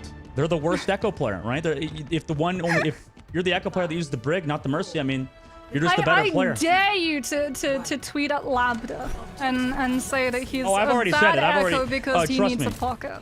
Trust me, that's why I said about Yazan in World Cup. I was like, you know, they're playing Echo without that Mercy, and you know what? Okay, here's a shovel. Here's a lovely patch of dirt. I'll let you continue digging yourself into that hole, but we can see that there's no Echo online either. So our lovely discussion, Dustin, has turned into ash, as it is the Tracer Sombra mirror instead. You know what's kind of turning into diamonds is Cal so far, right? Obviously, Anti-Grenade connects onto the back line of NYXL, forcing them to already give up that robot first. I mean, within the first 30 seconds, Timeless takes some good positioning. Bun goes with the hack onto Cal and looks for the dive, but asleep on the Bun! And Par is there, I mean, could you say anything more? I mean, I know we're talking about Cal a bit too much, but I mean, they've just been playing so well in this series. As Hira connects onto both Snozlar and Sniper, Timeless will win first fight handedly. I mean, Sombra is not traditionally the go-to peel avenue, but sure, that definitely works. Power coming in for the backup. Not I think that Cal needed it, but it always does. Good to be able to make sure that your Ana will be able to survive. Hira's already got a pulse bomb, by the way. Has been an absolute menace in NYXL Academy's backline. As you can see the spy check come through, just make sure that Bond doesn't get past. You talked about earlier also we've seen on broadcast. I mean, Here's plays so well. Alisu as well with the dive on a Sniper. Shut them out early. I mean, NYXL look like they're collapsing. Oh, not again. Bond got slapped again. He's typing too. Cal's typing as well. They're typing the chat. I saw that for a second. I mean, when you back-to-back sleep a Sombra, you 100% hit up the match chat. Oh, they got the checkpoint too. I mean, this has got to be rough mentally for NYXL. Hack came through onto Hira. Hira maybe baiting the hack out by AFKing towards the robot for just a moment. Bubble used early by Sniper here too, so that cooldown remove. Alisu gets injured in though, so that's a lot of pressure removed. Has to back up, get some heals here. Still waiting with that pulse bomb ready to go. Cal goes for the nade down below, does not hit it. Nano boost available over the top. They go into the back. Alisu goes, does get the flail up into the sky though for a second, but Jinx bubbled away, trying to find the kill as Alisu. But as long as Alisu doesn't die here, they're distracting both of the supports of NYXL, making so that Snozlar goes so low, needs some support down, basically to 1 HP. The dive comes through, hack eventually there from Sniper as well. Perfect dive onto Cal, right above them. Sniper also finds Fire too, so the supports are moved, and NYXL finally reclaim that robot. So that is the problem when you have a Nano to Winston pressuring the backline and it doesn't actually find you kills. You are playing into Aramori building up the Nano boost. So even though the anti-nade connects onto Jinx and forces the break off of the angle, Aramori is still able to land the Nano boost onto Sniper and send them straight into Timeless Ethereal's backline. As Sniper with the final can play aggressive, but gets hacked and slapped, woken up now, and is displacing a whole lot of Timeless Ethereal's forces. But in the meantime, Alistair's already taken the breakdown mid-rally. Yeah. Does cost Alisu's life, so it's a 1-for-1. But it's the Winston die, and that's always rough for Timeless, who are trying to play around this inside angle. In fact, go all the way around. They have that rally slow to go, but into an EMP. Par does find Aramori. With the EMP, Sniper's able to find Cal too. Nice engage with EMP there from NYXL. Still trying to get some more robot positioning to reclaim that advantage. Hira just making it harder for NYXL Academy to be able to consider this high ground ledge their own. As Sniper's going to have to try and spy jack, so both Power and Hira playing around there, so do know that there is going to be a recontest to come through. However, Hira just immediately gets shredded with Sniper. I mean, their name is accurate. The Sniper's there onto that Tracer. However, Timeless Ethereal see that no one else other than NYXL Academy Sniper actually committed to trying to take that fight, and as a result, objective moves away from those early respawns for NYXL Academy. Sniper with the pull, still waiting over the top. Timeless reclaim that robot. They have to be aware of Snozlar over the top too. The double pocket's still available for Snozlar here, so they could easily go for that duel if they need to. Immediately pulse bomb ready to go. Connects onto Via before the rally could even be used. Amazing pulse from Snozlar again. Has been so good. Hira though does trade back Sniper, though Snozlar has found Hira. So after that pulse bomb came through, they immediately traded their life for it too. And as long as Snozlar is alive, it seems like NYXL are in a solid spot. The Nano Boost engage comes through, a hack onto Alisu, but the Sleep Dart onto the Brigitte of Jinx forces Aramori to use the Nano. NYXL want to keep moving forward. Snozlar again, make that 3 with some support from the Brigitte in the backline of NYXL. They keep this robot pushing forward and claim that checkpoint. Yeah, really good usages of those blinks coming through from Snozlar. Able to land behind Bayer, land that pulse bomb right onto the break spine through that shield to stop the rally from coming through, apply even more pressure than onto Alisu, who's the only one who can try and keep the objective in check, forcing and baiting out that Nano Boost early so that Aramori can send it onto Jinx to keep NYXL Academy pressuring around that low. However, they lose Snozlar. They still don't have the advantage in terms of distance pushed either, as they're even denied original respawns. As EMP comes through, NYXL Academy trying to do everything they can to be able to come up in terms of the distance. But it's going to have to be a fight win for the amount that they've committed into it. They commit the rally too. Armor is still purple. Eventually it'll go off, but Jinx gets Alisu, and And NYXL doing a great job fighting around this spot. You know, reclaim that robot, going near that checkpoint to take that advantage. They're looking for a Tracer or somebody here. They find the Sombra first. They had the hack ready to go, and they're able to find the kill on Par, knowing that hack was going to come through because Par was the only one alive. And now the rally has to be popped by Baya. They really don't want to give up this positioning, but Snozlar with a pulse bomb connects, and NYXL take the advantage with 4 minutes left to go. Amazing work from NYXL Academy. Such a clutch hack coming through from Bun to deny Par from being able to pop that EMP as well. And NYXL Academy have been able to take the lead in terms of distance as well as access those early spawns. And when you're running such mobile heroes, you're going to be into these fights incredibly quickly as Par gets found out trying to creep through alley to set this EMP up. As a result, Aramor is going to know exactly where the Sombra is to position out of line of sight and use the nano to peel whoever gets hit. That's just unfortunately a bit greedy from Bun on the left side is found. Par still waiting. The EMP has to back up though, really far away in fact, and Snozlar finds Hira. Meanwhile, because Par is fairly far away from the fight, and now the rest of NYXL does continue this pressure forward. Nice sleep on a Snozlar from Cal, but is the follow-up damage there? It doesn't look like a Snozlar just wakes up after a short nap. Sniper finds Par too, just continuing the pressure of NYXL with the Primal Rage. It seems like NYXL has found their footing with the kill on the Cal. Yeah, the fact that Snozlar gets slapped actually works in NYXL Academy's favor because it means it's not there to stop Sniper's Primal, and as a result, they get a better target. They take down Par with the EMP still in pocket. Bun is about to lap Par in ultimate charge. Still waiting with that EMP. In a moment, Par on the left side, looking towards the Ana Brigitte, does get the EMP off, and also finds Jinx there in that engage. I don't know if he had a lot of, or if she had a lot of follow-up damage there, but Jinx is removed. Now Timeless trying to continue on forward, but they're all a little bit low, need a little bit of healing. Baya does find Sniper, Bun now has to back up. But the forward spawns are here for New York on their attack. Hera's gonna have the pulse bomb. Baya coming up to the rally and Alice through the primal, but Bun's going to have EMP and Snowfall lands that pulse bomb onto Cal, and that's the floodgates opening once again as Academy gets roll heavy, but Hera with the pulse bomb trades back. Both Tracers really coming online on this map. Esperança is a great Tracer map, so they're able to find with that Primal Rage. And NYXL knowing ultimates were committed, just gonna back up temporarily. They're still sitting on the EMP though. This is going to be the clutch moment. If Bun can pull off this EMP and Jinx is able to follow up with an aggressive rally, and NYXL Academy are going to clean house. Ready with that rally. Towards the cart. Hira's pushing it. Bun still waiting with the EMP. Been in this position many times before, so maybe Timeless are aware of that. Want to play it a bit passive. Really trying to avoid the EMP of Bun, so New York knowing that now try to back up a bit. Still set up Bun on the left side. Ready to go on the low ground. Hack now comes through. Now they know where that Sombra is. They poke out Bun. Try to force the translocator, but Bun knowing they don't want to use the translocator, just tries to get some healing. Back now under. Recall used from here there in that fight. Bun now wants to go through the main side instead. And understanding the left angle, not that great. EMP connects onto 3. Though the rally and Nana were there to counter it. So what's on to Alice, who can now go for that counter dive. Just jumps in the air, knowing NYXL are looking to pressure. Then Bun goes so low. Has to try to regroup with the rest of their team. Timeless build up towards that pulse bomb. Hira has gotten it.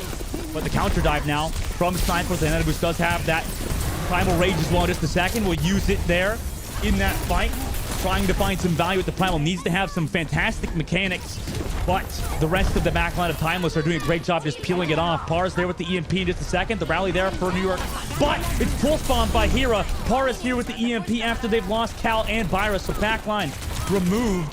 Though they've gotten rid of Sniper, they can continue this forward. If Timeless gets some kills here, this would be great, but they're so low with no support from the backline and no time left. 6 meters left to go, or sorry, 10 meters left to go and 3 seconds on the clock. Snozlar finds Hira. There were no heals available. Par will touch, but gets answered, so has to back up. It's just Alisu desperately trying to build towards that Primal Rage. Just has Baya here because they have the forward spawns. They have regrouped, but they have to keep touching. Alisu loses their life because of it. It's just Baya that's going to be able to touch, but they don't have any of that frontline pressure. No Primal Rage is here. Baya does have to go to touch to separate from their team, but no other support here for Timeless Ethereal. NYXL look to close it out. Just Par with Agrita. They do have the rally. They're able to find Bun, but the pulse from Snozlar, they've been on fire so far on this map. Sniper and Jinx combined for 2, and NYXL will close on an Esperança to bring us to map 5. The target focus, again, Alisu 94% to Primal.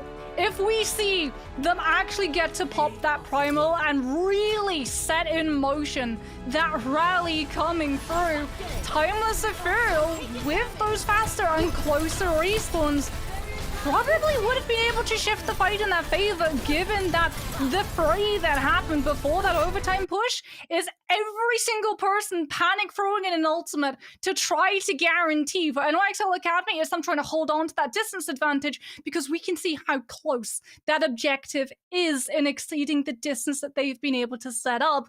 From the other end, for Timeless Ethereal, they're the ones thinking, if we can continue applying this pressure and finding these kills, throwing these ultimates in, we're going to be able to win the fight. We're going to have enough plays to be able to hold our own objective, and we're finally going to be able to exceed the distance. But the target focus coming through, the sustainability and positioning from NYXL Academy in that second last fight allow them to smoothly regroup without losing the pillars of the backline. And as a result, when Timeless Ethereal try and regroup for that overtime push, trying to build into that primal desperately, that denied it entirely.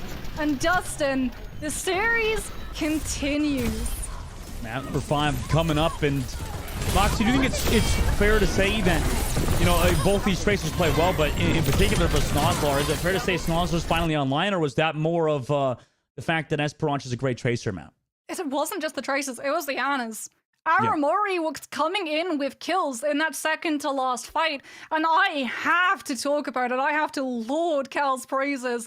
That push where they know that Bun has the EMP and they are literally just not pushing through Archway, that buying time for the nano boost to be available. You see that the rally is available too, and everyone is just waiting to be able to move forward with Bun's EMP into that aggressive rally to be able to wash over Timeless Ethereal. But the second that Bun's EMP hits, Cal hits the nano boost onto the Winston, and everyone from NYXL Academy makes the correct call to disengage, about turn, and tactfully retreat, giving up the EMP, giving up the pride position, and allowing Timeless Ethereal to almost push NYXL Academy to the absolute brink. Both of these Annas are playing absolutely out of the park. Map number 5 coming up. We'll have to see after a short break who takes it. Be right back in just a second.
Welcome back, everybody. We are in an incredibly intense matchup in the Radiant Major. We have such a great series between NYXL Academy and Timeless Ethereal Moxie. We're going to the map number 5, and the other 4 maps previous have really been so close. I'm surprised we didn't, in that first control point, get to see all 3. But other than that, like you said, it has been incredibly close. Overtime push. We've got to see back-to-back pushes as well on Dorado, where they had 2 rounds. Numbani was such a nail-biter as well, really going down to the wire of whether or not teams would be able to full push all the way through. And now, just like time is a circle, we're right back where we started. It's another control map and no surprises. It's not going to be Lijiang, it's going to be Oasis. Another map where you could potentially roll towards something like that Echo alongside a Winston and a Tracer, but that's most likely going to be if we had someone like City Center. The likes of University is going to be a lot of flanks, a lot of Tracer, a lot of Sombra, potentially a little bit of Ramatra. We haven't really got to see him come through just yet. I don't believe Kindred has been subbed in, however, so I would be very doubtful if we do see any movement away from the Winston. Yeah, you're 100% right. I mean, the Winston seems to be the hard lock at the moment, just to kind of mainstay in the meta. I mean, how long has this been meta for, Moxie? This like Sombra, Tracer, Winston kind of set up. It's been like 6 months nearly now, almost a year. I mean, like how long has it been? It feels like it. It feels, however, like we've seen a little bit more of a movement away from the Winston towards the Diva. Purely because of just how strong defense matrix can be, and also like being able to just deny anti-nades and sleep darts. The Winston unfortunately having to expend a much larger cooldown of that bubble, and when you're in Primal, you are just one of the biggest hitboxes, if not the biggest hitbox in game. Actually, I wonder, is Winston's Primal hitbox bigger than Ramatra's Nemesis? Probably, right? It must be. He's got more meat on his bones, whereas Ramatra is just kind of like a robot, right? Yeah, he's kind of like the hulking shoulders. Yeah, he's got big boulder shoulders, big delts, Death Star delts. Meanwhile, Timeless still locking that in. Oh wait, Moxie. No, okay. He's I was locking gonna them. say, it's still. Sniper. It's Sniper. There's no Kindred. If Kindred was on the board, I would maybe expect to see that Ramatra, but it is just gonna be that mirror dive to come through. And we've seen both of these Winstons really putting on a good show, being able to pressure the Ana and deny a lot of the line of sight as well, to be able to sustain the other side. There it is again. Bubble immediately to block line of sight, pushing with that hack alongside NYXL Academy. Sniper having to play so much more passively and allowing Timeless to feel full control for high ground. Timeless still sitting above. Hack available for par. They actually, NYXL is trying to rotating all around the point. Sniper still sitting above that pillar side, looking to get that ring edge off. And the nade into flail, and the engage was perfect. Par and Bion both just fall immediately to the New York Excelsior Academy backline of Mori and Jinx, and they claim that point fast. Sometimes, you know, as a Sombra, you get hit. It's a little bit like bullet hell, right? You're trying to dodge and move around all of these movements and damages coming out around you, and you're not able to duck out of the nade, and you get spotted out. And again, like, so much of this dive hinges on Par being in that forward position, chunking these targets down, denying Sniper the ability to either be able to drop the bubble or jump back to the rest of their team. And without the Sombra, the dive goes up in smoke. Hard, just kind of looking for that dive in the low ground. NYXL rotate to the main side. A nade comes through onto Aramori, and the hack is there from Par. Perfect engagement from them on the re-engage dive from Timeless Ethereal. Now with that, they get to kind of push forward to that point, take the objective. The Bun comes back for Par, able to find that Sombra on the side. I mean, Bun's been playing so far better than Par in that Sombra matchup. Hero with the pulse bomb trying to equalize a sleep dart from Cal, but no, the follow-up damage isn't there. Hero is able to take the mini health pack, drop the pulse bomb as well on the Jinx, which just presses that shield up. Does block it though. Salasu eventually will find Jinx and claim that point back. Yeah, Alistair has the primal. Tamsafiro finally able to find the flip, but NYXL Academy stalling to 57%, building up an EMP for this next fight as well, which they're going to be able to use to burn out this nano boost from Cal, and then they have just the ultimate economy in their favor as Bond sets up the translocator. Has Cal in her sights, just decides when she wants to actually reveal herself, and there it is, the EMP onto the Ana. The dive immediately followed up upon. Cal cannot nano themselves. This is a deathmatch, and as a result, the Ana's gone. And removed immediately by as well will be found by Bun with Sniper's Hummer Rage. Perfect engage from the New York Excelsior side.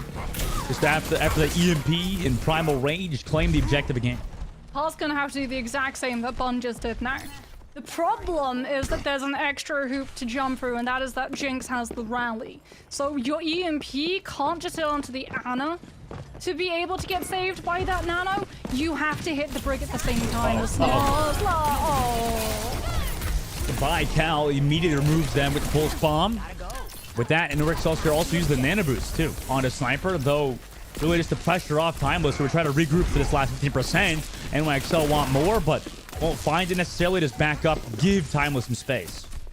Still has that EMP, but Sniper doing such a good job with that coil of trying to check the Sombra's location. With that jump, will be able to land onto the break and the Ana, but doesn't use the EMP until just now. And the rally had come through, but the target focus from Alisu followed up is there. The backline is gone. Tamsafiro now just need to clean up.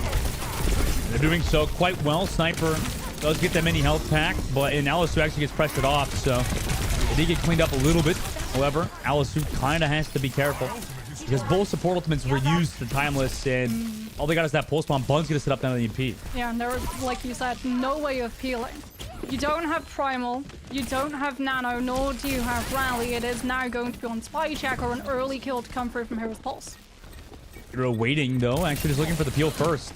Surprisingly, Bun setting up that EMP, just connects onto Cal and Alisu and Hero actually. So EMP connects and Hero goes so low, down to 1 HP.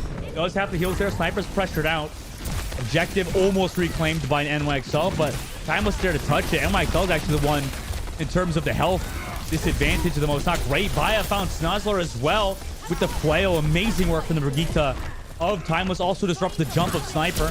Down incredibly low armor, desperately trying to build that nano boost. 87% on the board. Timeless still reclaiming objective time. Sniper also, oh my god, what a pulse bomb from here onto Aramori with 90% on the board now. Primal Rage from Alisu on the Jinx too, sending them towards the cars. Will just finally kill them as well. No Ana there or Brigitte. Sleep Dart from the Cal there too, just to continue their current advantage. Sniper out of the Primal Rage will have to come through to touch the point. Bun also gets antied, translocates away. Snozzler touches the objective. Sniper gets the nano, but with no jump cooldown, doesn't get a lot of value. Also flailed the way. Cal found Snozzler earlier on. This is really rough for NYXL. Sniper goes so low, eventually found. Overtime ticks down. The Brigitte Jinx tried to touch the objective, but against the EMP and nano, tough to live in that situation. Timeless take round 1.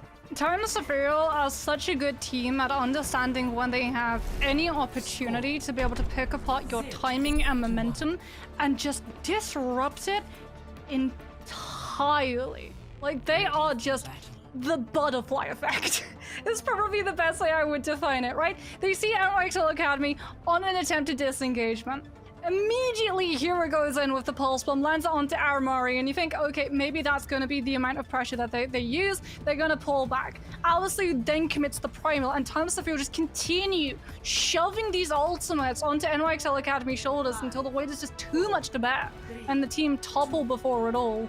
It's now we're headed to Gardens. This is where the dive can still be pretty potent, and once again, it's going to come down to the ultimate arms race. Who is going to be able to hit the nano boost or the EMP faster than the other side? NYXL takes that high ground, has Sniper set up above. Meanwhile, Snozzler coming towards that hookah side, looking to pressure Alisu from the inside angle. Timeless taking a bit of a, direct approach from the main. Different than a lot of teams like to go on the inside. Anti-grenade comes through, and no sleep dart to save from Snozzler, who comes through and takes out Baya early on. Perfect anti from Aramori. Meanwhile, Cal has to peel off. Down a person in this fight. Looks to peel off that Tracer on the left side. They actually have to give it that point early because of the early pick on the Baya. Calp's trying to build this nano as quickly as possible, using that Anthony, trying to just zone out any of this dive that comes through from NYXL Academy. Because like you said, Timeless Ethereal aren't in a position you see a lot of teams voluntarily take. Normally they want to have Diana on the high ground where she is untouchable.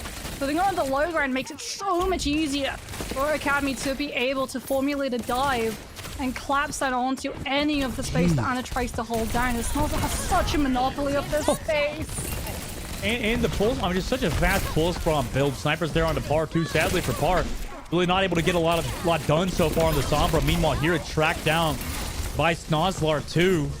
I mean, NYXO looking amazing in this round so far. Snozlar is so clean too, with these one clips into the melee blink to be able to finish off Aramori. This is the position we were talking about with the Ana, absolutely untouchable.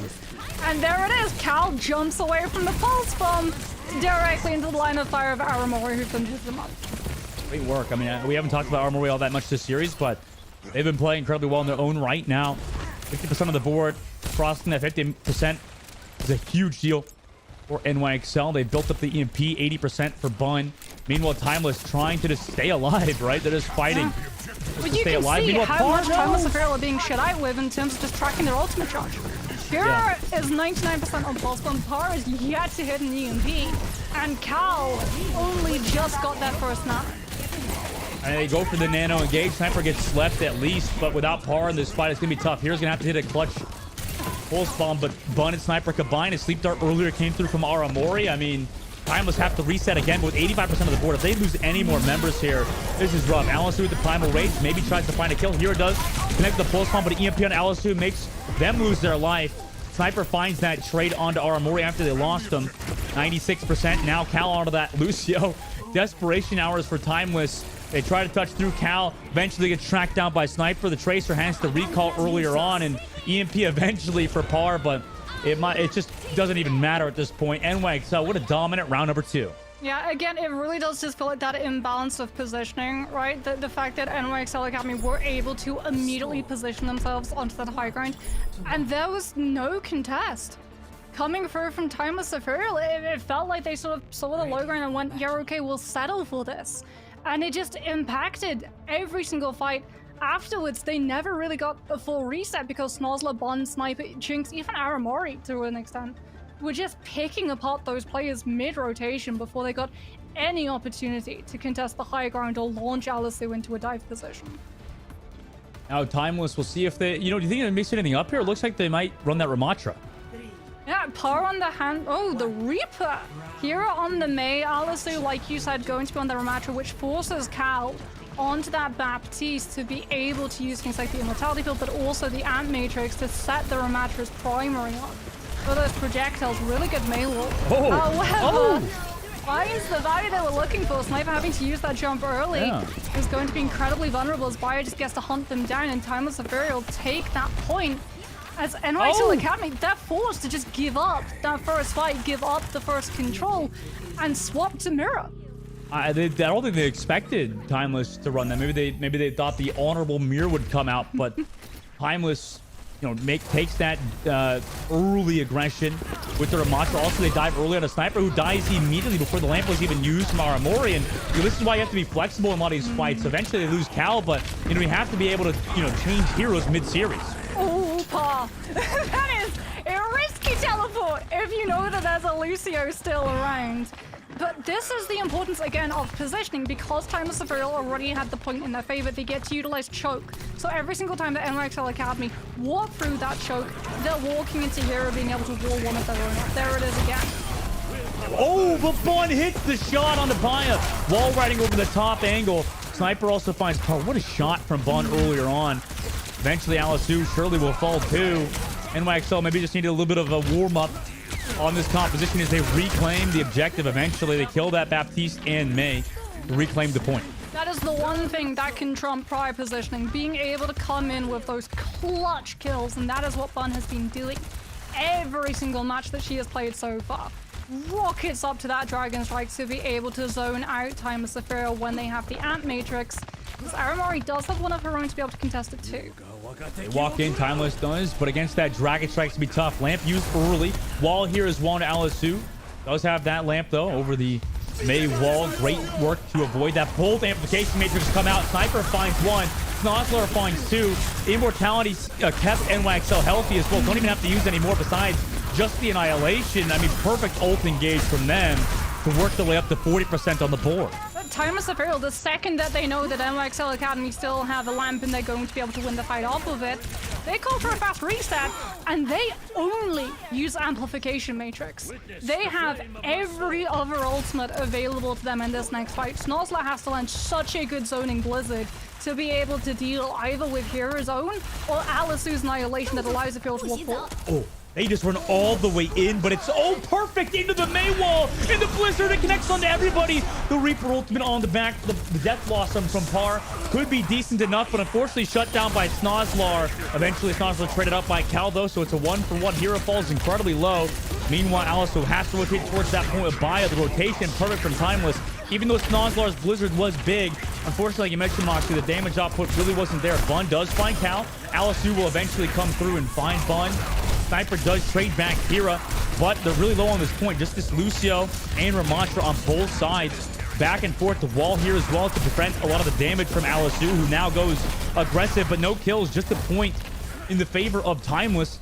NYXL regroup. They're all here. They got 4 members, almost 5 waiting to come back. Now a Maywall on the backside. Alisu can't make it through it. In fact, falls before the Immortality Field was there. Snozzler. Amazing work to find Alisu with the NYXL's frontline. Annihilation engaged just to make sure this fight really ends up a victory for them. Nobody else here for Timeless. Just this Hanzo to touch. 98, 99%. Overtime will tick down. Alisu can touch on the Wrecking Ball in a sec, but gets booped away in overtime. The May can't even touch either on the flank, and NYXL will win over Timeless in the upper bracket. Well, Helen's Face may be the one that launched 1,000 ships, but Snozzler's Blizzard is the one that baits so many ultimates from Timeless Ethereal side, and it just capsizes their ultimate economy. The Blizzard, the wall, the fact that we saw so much that Timeless Ethereal had available to them, literally having to be invested to be able to stop those kills from being picked off of just how good that Blizzard was.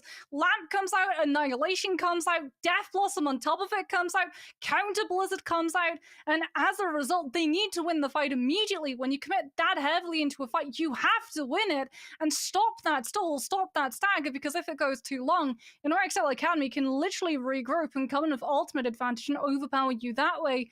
And that's exactly what we saw happen. NYXL Academy overwrite history, find the win against Timeless Ethereal, and are going to be able to continue in the upper half of this Major 2. Oh my God, amazing work from them. And, that was a close series. I'm really interested to see how, the likes of Timeless bounce back in that lower bracket. Obviously, to punch their ticket to the grand finals is huge. And they look really good doing so, Mox. You talked about, overall, seems like they are a good team at the moment. It's tough to beat them. And obviously, with the upside of having Bun pretty much in any hero, it seems like they just have a lot of the heroes in the current meta that really enable them to get the win. Yeah, every single one of them had really clutch moments, but that turning point, the fact that they lost that first fight on University by miscalling the composition that they would run into, and as a result had to give up first control, had to go back to Spawn and swap Sniper onto that Ramattra. Bun comes along, finds that kill, scales the Hanzo wall, and opens the fight up for the rest of her team. And that is where they're able to offset that positioning advantage that's available for Timeless Ethereal that they would have been able to use to cycle through so many of those fights, be one-sided, build up ultimate charges, while on the other side, NYXL Academy have to scrounge for any scrap that they can. Such a deserving win for such a strong team.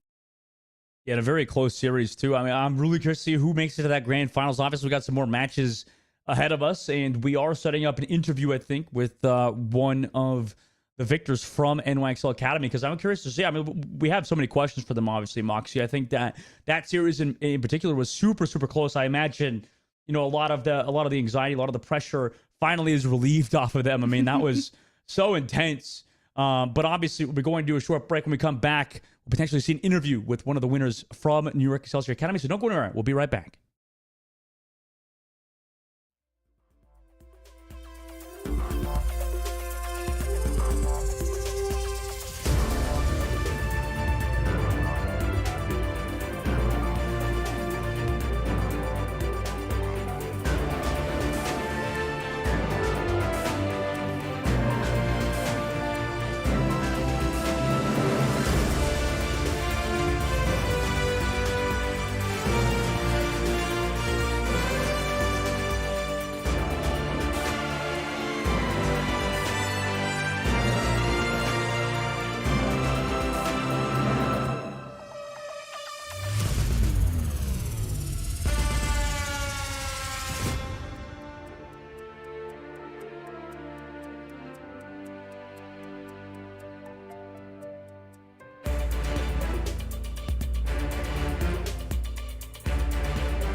Welcome back, everybody. Obviously, New York Excelsior Academy, very close series with Timeless, and we've brought in our Amore for an interview. How you doing, Amore? I mean, what a series for you guys. Congrats on your win to punch in that ticket to the grand finals. Yeah, thank you. It was a crazy series. Yeah, thank you. Speaking of a crazy series, I know Dustin and I were on the edges of our seat in anticipation of whoever would walk out on top. How did the team handle having to go through such a pressuring map as Esperanza and then moving into control, seeing the Ramatra composition come through on University, and I think not really expecting it, if I'm correct? Yeah, we definitely thought that, their team was kind of like a one-trick dive team. So we were just like, oh, maybe we can just mirror on University, even though it's like a traditional brawl team. And then we saw like Reaper and we were like, uh-oh, guys, maybe it's time to swap. Maybe we just go back into spawn. But yeah, I mean, we knew that when we played Oasis, we just wanted to kind of just mirror the Tracer Sombra, and we were pretty confident that we could play our game and do well. That's not to say that Timeless is bad, but at all. Like they are very, very good players. We just knew we could play our game and be strong. Yeah. Oh, it was so cordial. I mean, how do you stay so calm? Like, it's like you obviously don't sound like that anxious at the moment. Honestly, like honestly, my hands would be shaking after that. I mean, how are you feeling? Obviously, after such a close matchup, it was obviously tough for you. You've had some fantastic anti-grenades we saw throughout the series. I mean, what's your strategy just to stay so calm in such a tight matchup where you guys go to that map number 5?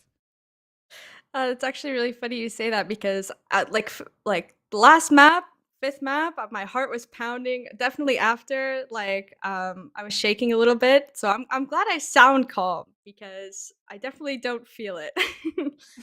um, but yeah, we have amazing staff with us that are just helping us stay focused, and good teammates that are also able to just like once your head's like in the game, it's very easy to just stay calm and focus on what you need to get done. So then, talking about teammates, obviously you took the predominant Ana role for the team today. We saw Bun a lot of the time be on things like the Sombra, sometimes we got to see the Hanzo, but most notably the Echo. As an Ana player without a Mercy, how does it feel being really the only one within line of sight who can help Bun survive? It's stressful sometimes. Like I feel like as an Ana player, a lot of times your teammates are all in like leashes, and you kind of gotta reel them in sometimes if they're going too far, right? So it's a lot to deal with. Like I know some people say like flex support play is the most stressful to watch because there's so much you have to juggle. You have to make sure your monkey is taken care of. You have to make sure your echo's taken care of at the same time as your other support, and at the same time you need to look to be aggressive and look for these nades. So it's a lot, but I really enjoy it. I wouldn't have it any other way.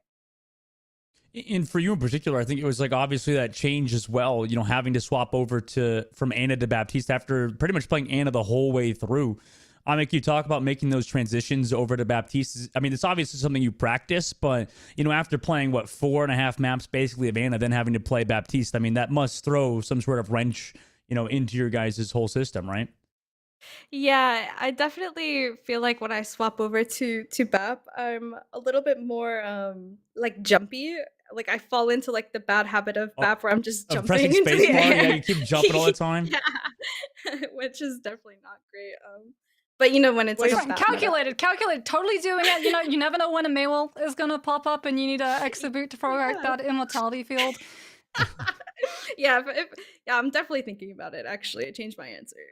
So then, speaking about that, because that was actually one thing that we got to see, your immortality field usage was a lot better, it feels, than the other side, especially in being able to take advantage of things like amplification matrix.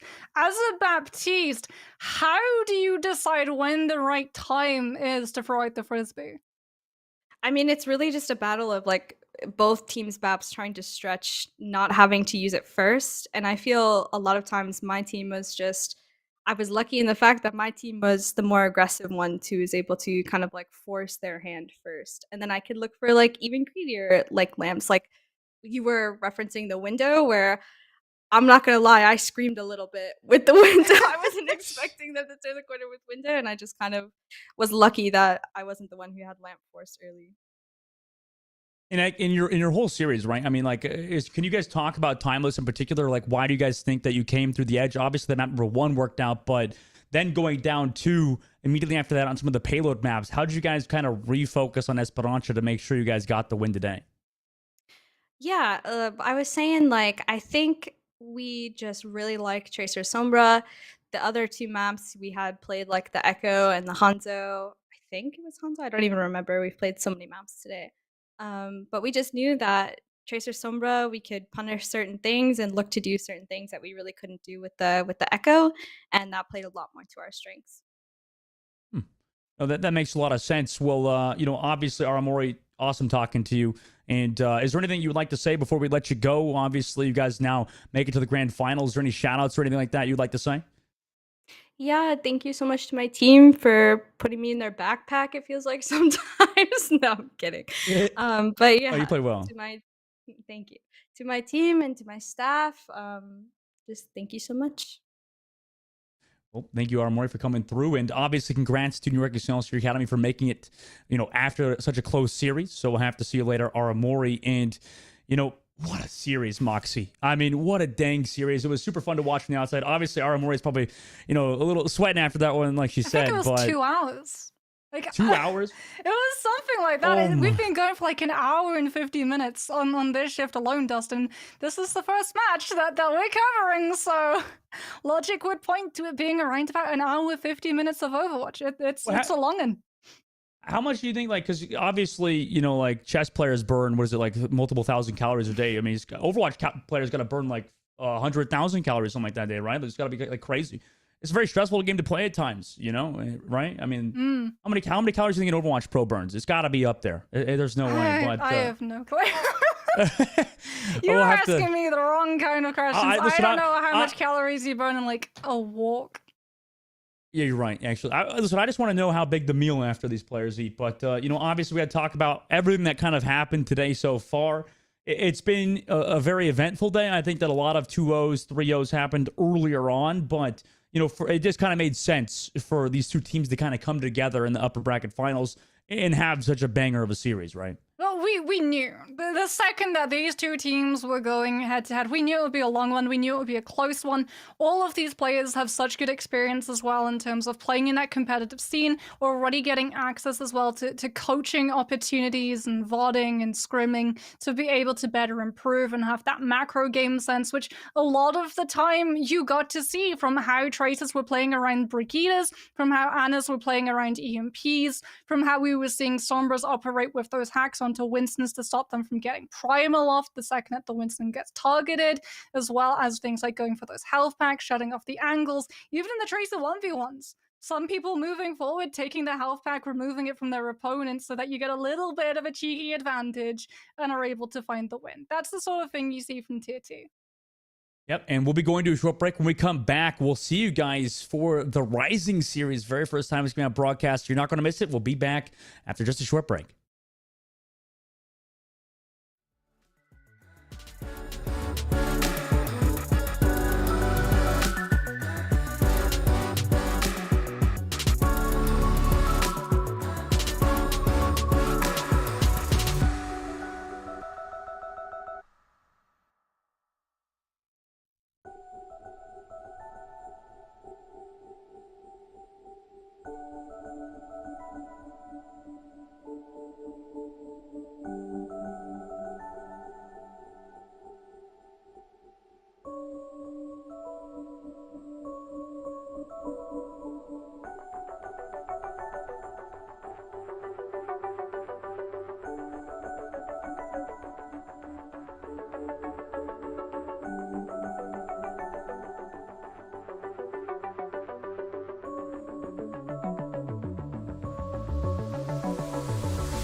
Welcome back, everybody, to the Radiant Heroes Major 2. And obviously, we had a very close matchup in the last series. And then also, today's been a very eventful day. But we have got one more game for you guys today. And it's actually going to be a bit of a mix-up. We'll be going over to the Rising series, Moxie, for the first time in a long time, actually. I don't know how long it's been or if we've ever done this before. But it's a Diamond and Below only tournament, right? For the Calling All Heroes Rising series. It's going to be incredibly exciting to watch this matchup between Marmore's Guppies and Kaiju Corp Mix. Yeah, so Radiant is all about trying to build up these players, give them the space where they're going to be able to improve, to allow them to be able to mesh together alongside that Path to Pro avenue, and the Rising series has that exact same idea, right? Where the usual major series is trying to push these players into the Contenders and Overwatch League competitive scene, this series is aimed towards trying to get these players into open division so that they can better improve, adapt, and then hit into those tier 2 scenes. But I love these sorts of matches because it's where we get to see the niche picks. It's where we get to see things like Torbjorn, Symmetras, a little bit of Zen to come through, a little bit of Farah maybe. It's all about those comfort picks. Yep, I'm really curious to see what people decide to play, and I love how one of the players' names is Holo Can't Aim too. I mean, we'll have to see what comes through from all of these players. I think it's been a long time since I've seen a tournament like this, and like I said, I think it's awesome. It's really cool to watch, everything, because obviously overall with Overwatch, we just in the pro scene, we're just watching all these pro players, but really we don't get a lot of view on what's happening to the average player, right? Like a lot of the lower ranks, what's going on with them in that competitive scene, and today we get to watch that, like you said. So I'm really curious to see who stands out. Obviously, some of these names: Sandwich Maker, Mozzie, Jorah, Kitten, and Cybelly. I'm really getting curious. I'm actually, what do you think's going to happen in this series? I'm not really sure what happens in these Diamond 1 ranks. Well, I have been promised a Genji and a Torbjorn, so I am going to anticipate we're going to see a Genji versus a Torbjorn, and that does somewhat favor the Torbjorn, right? Especially if you're running a Sombra alongside that Genji. Both of those two DPS are all about trying to set up the Sombra, the Genji, the Winston, all trying to chunk those targets slow enough so that the Genji with the dash is able to find the kill relatively quickly, get that reset, and make it back to the rest of the team. The Torbjorn turret, however, throws quite literally a spanner into that works because the turret immediately chimes out those players' location. Yeah, that's a good point because, I think that, obviously at the higher ranks, it seems like Torbjorn's, doesn't get as much value, but definitely, over here, in these kind of more competitive series, it feels like I hear a lot of people don't like Torbjorn, right? Like, that's like a very common take, right? That Torbjorn's very annoying here to play against. Yeah, because again, you have to go through the turret, and then whenever you get him low enough, surprise, he has the ability to just immediately get a little bit of not just extra armor, but also extra speed. Plus, the ultimate is actually really good on maps like Control, and being able to shut all of that space down. So in overtime, it can be absolutely killer. You're right. I guess as a former pro, it's tough for me to relate to the whole hating Torbjorn thing. But obviously, for both of these teams, we get to see a bit of maybe even that Ramattra composition come through that we saw in the previous matchup, and potentially even some Lifeweaver. Yeah, it does limit where you're going to be able to take these fights, right? If you're running this Ramattra, you're looking to take these fights around choke so that you get the most value. With Cinnaburst Maywall, the problem is that Marmore's Guppies are going to be running an incredibly mobile composition, so if anyone does get walled off, they all have the means of being able to navigate up. Let's see Moira coming through like that pick there for the side of Marmore's Guppies. Meanwhile, Corp MX takes that high ground spot. Plays together from a bit of a poke angle instead of taking a bit more of that brawl, while Marmore's Guppies really trying to take a lot of that space in this dual round. Go for that dive early. Vortex committed to just peel off the back line, but oh my god, going incredibly low.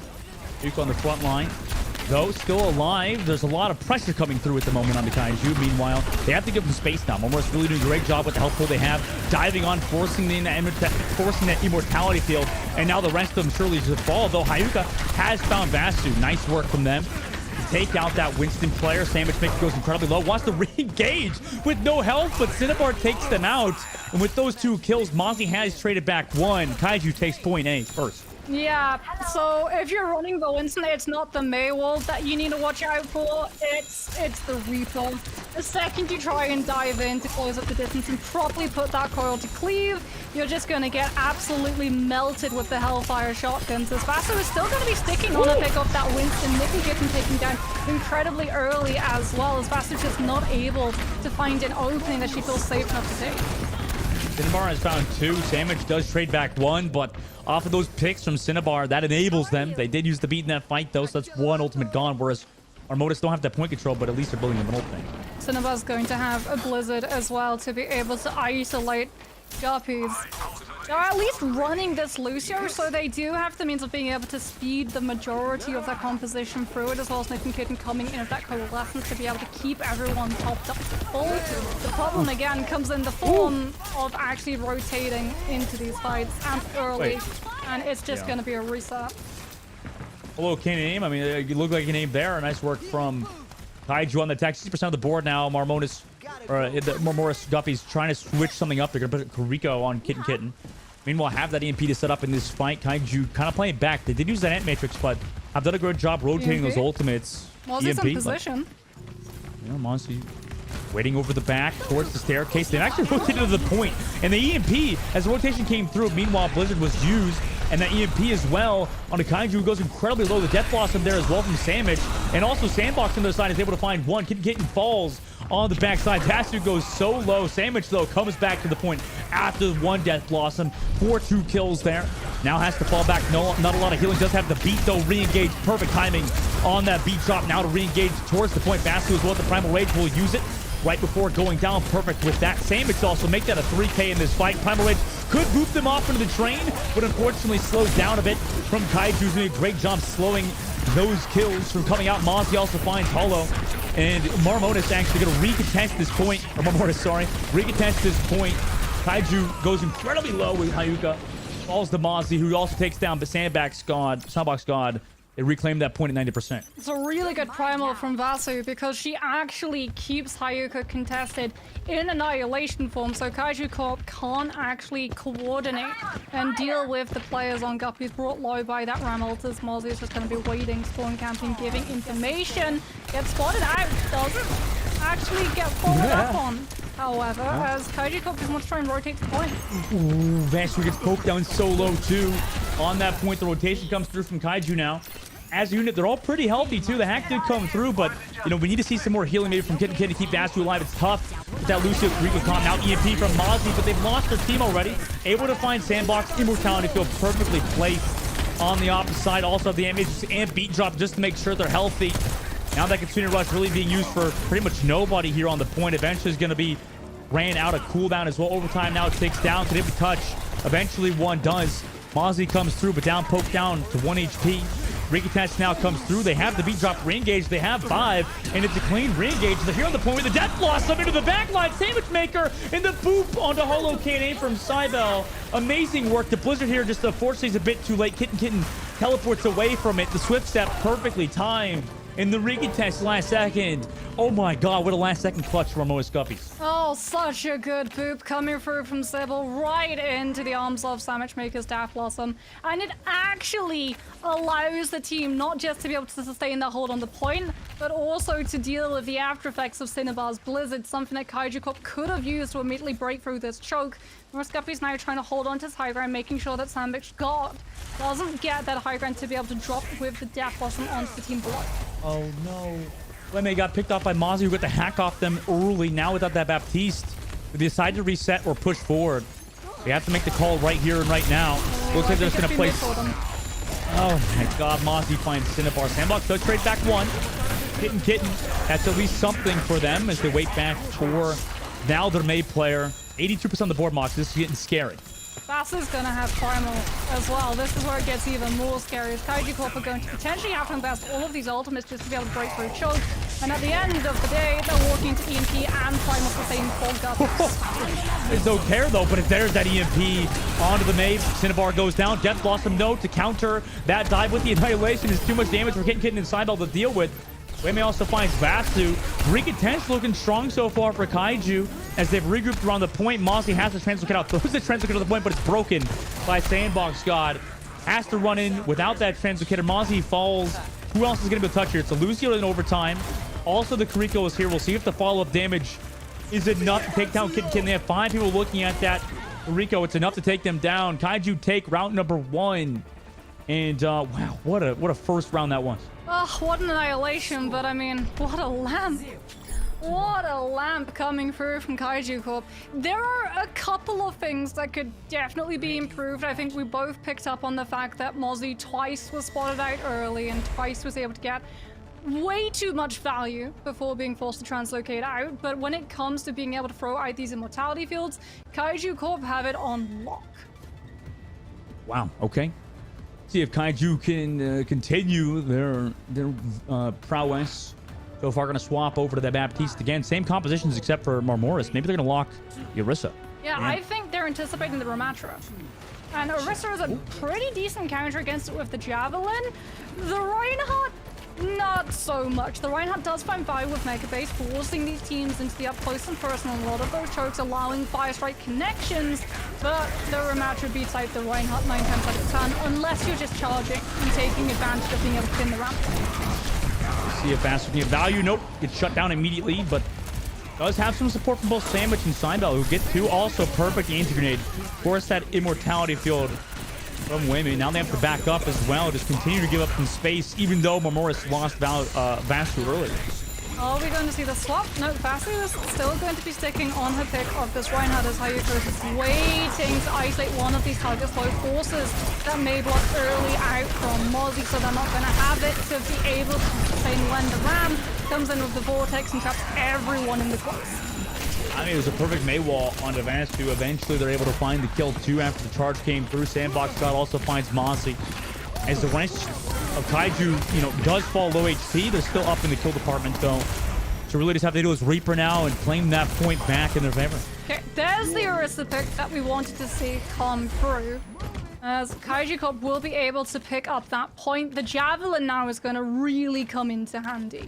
Being able to push Hayuka not out of the Nemesis, but still far enough away so that those pummels don't cleave into the entirety of the team, allows Guppy to hold on to a lot more of this utility far longer.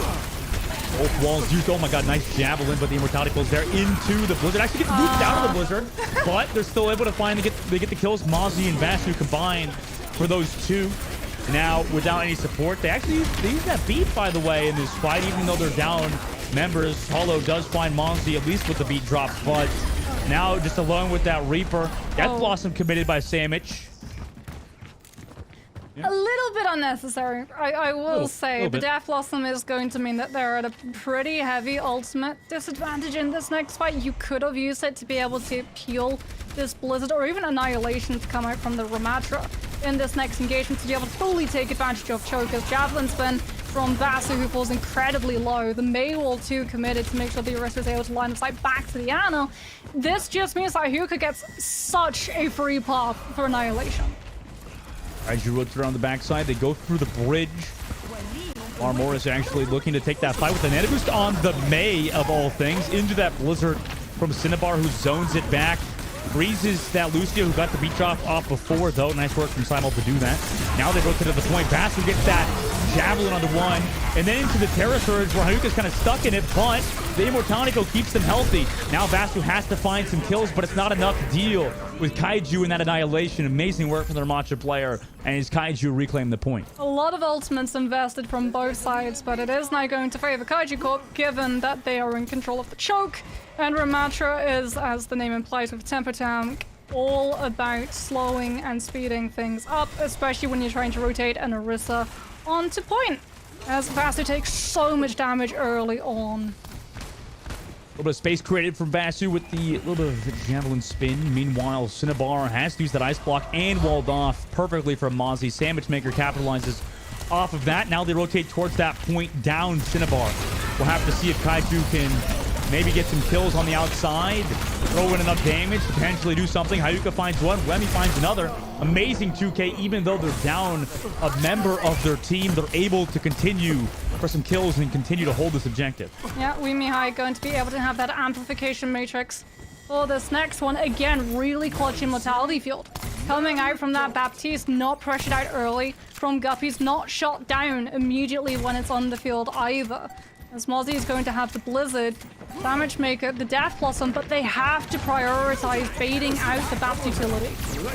Use the Blizzard there. Now the Ant Matrix is here above the point, but it's walled off immediately. Mozzie's been playing so well with those May walls. The beat drop to Stain here into the Death Blossom, though. No, as they rotate, they have to deal with Sandwich Maker, though. He only finds one with the Death Blossom. Ainty enables them to find more, though. Vasu also connects onto Hollow Can't Aim.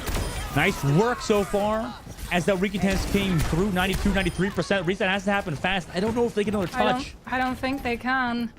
Cinnabar goes down. Sandpix is going to have Death Blossom, but a wall comes through from Mozzie to stop anyone trying to take the downstairs approach, and we are going to be headed off to Sanctuary.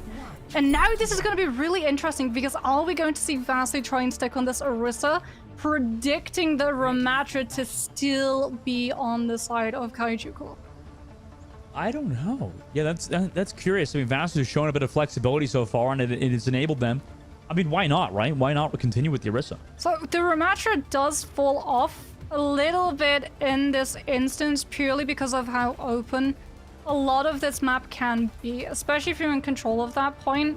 You can make it pretty easy to just be able to sit something like Knitten Kitten on this Ana all the way on an off angle far away from that ramp, and it puts so much more value in Cinnabar's walls to be able to try and block off any support for Vasu, who without that Ana sustainability, especially because it's backed up by Harmony Orb from Sybil, going to be on the Zenyatta, you're a sitting duck.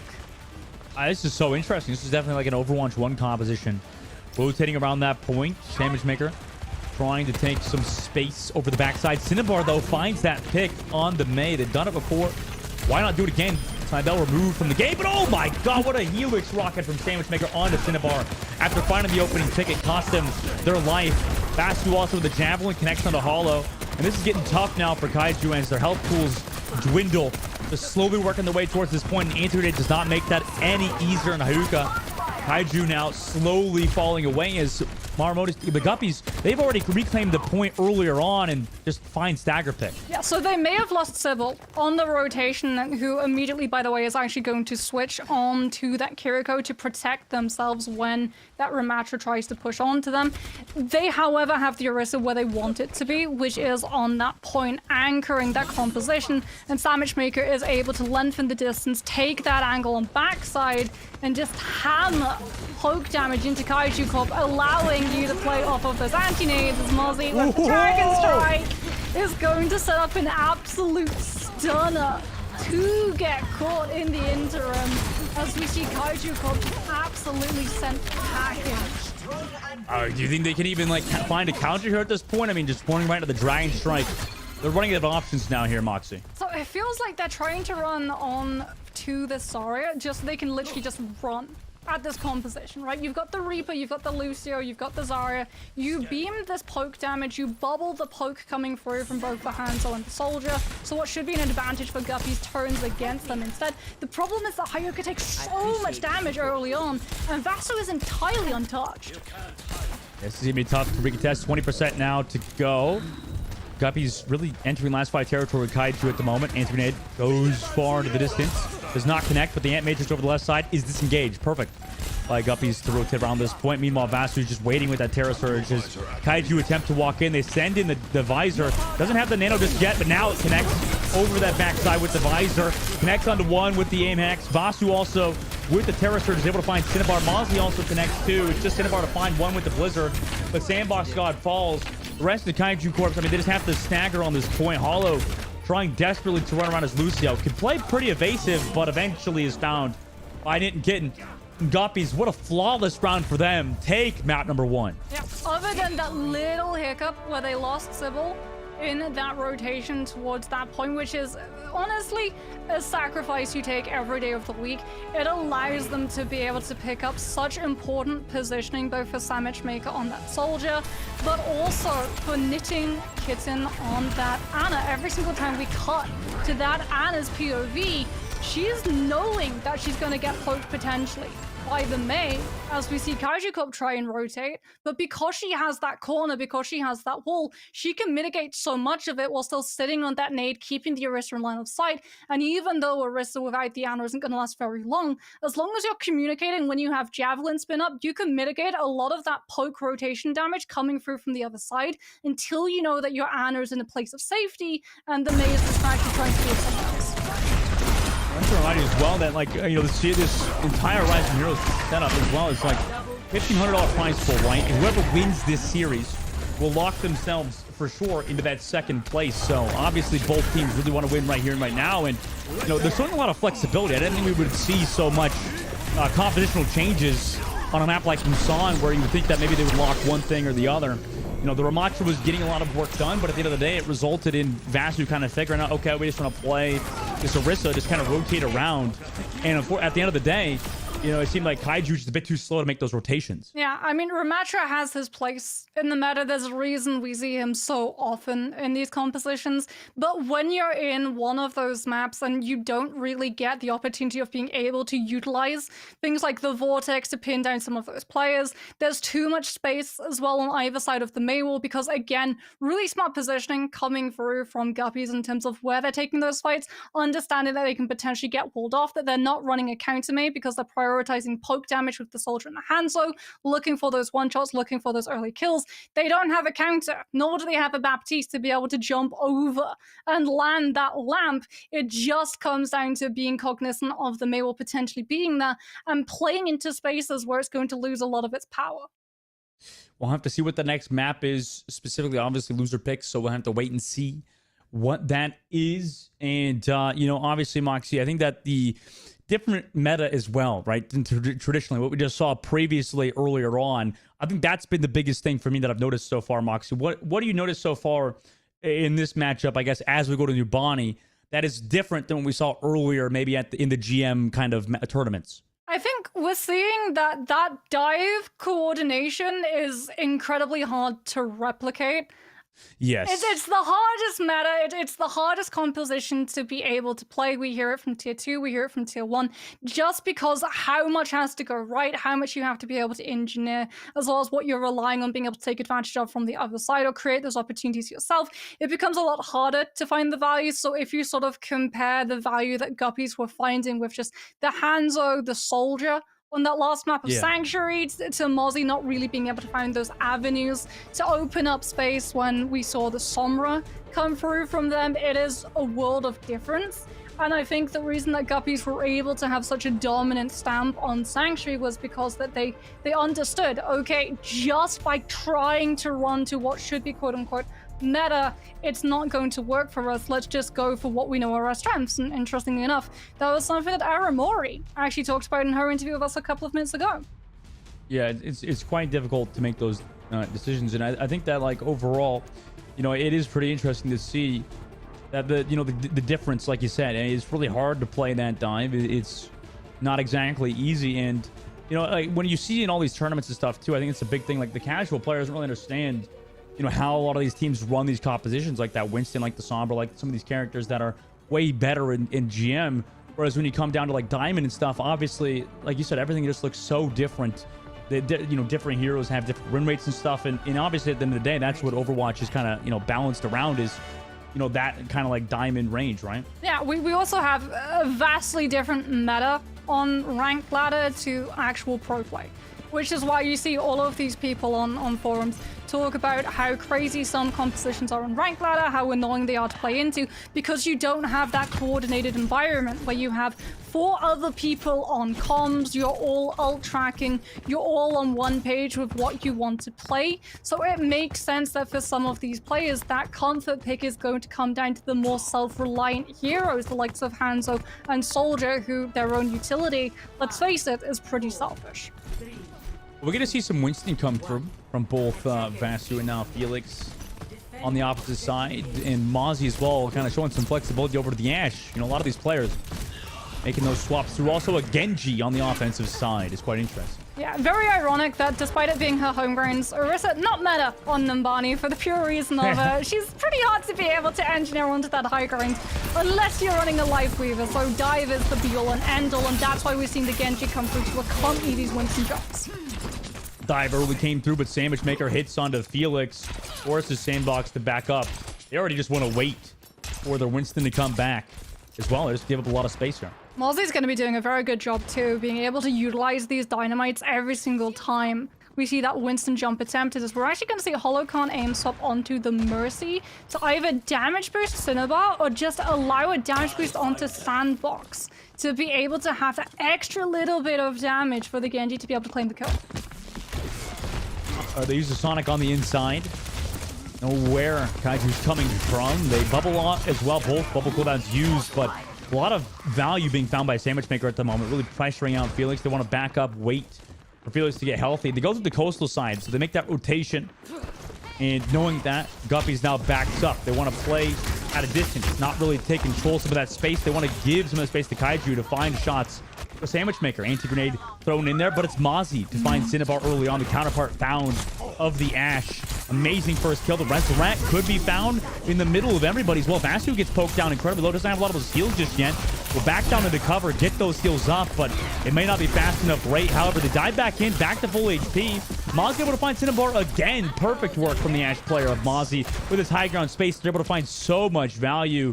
Vasu finds a little bit more by going a bit deeper, but gets left as Kaiju tries to reset. Yeah, so this is one thing that Memoris Guppy's composition has over Kaiju Corp's shield break. Cinnabar is really the only one who can try and chunk Vasu's shield down fast enough. Sandbar's God is literally just going to try and ignore it for as often as possible. But between Mozzie and Sandwich Maker with things like the Viper from the Ashe as well as Storm Arrow from the Hanzo, that shield is gone within seconds.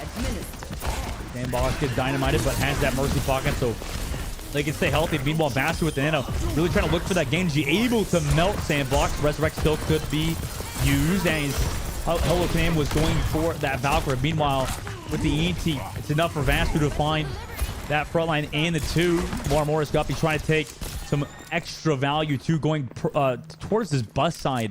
Try to find Sandbox, but only a minute left. I mean, Guppies are looking dominant at the moment. Kaiju Corp are stacking all of their hopes on this Nano Blade. The problem is it's taken them so long to build it.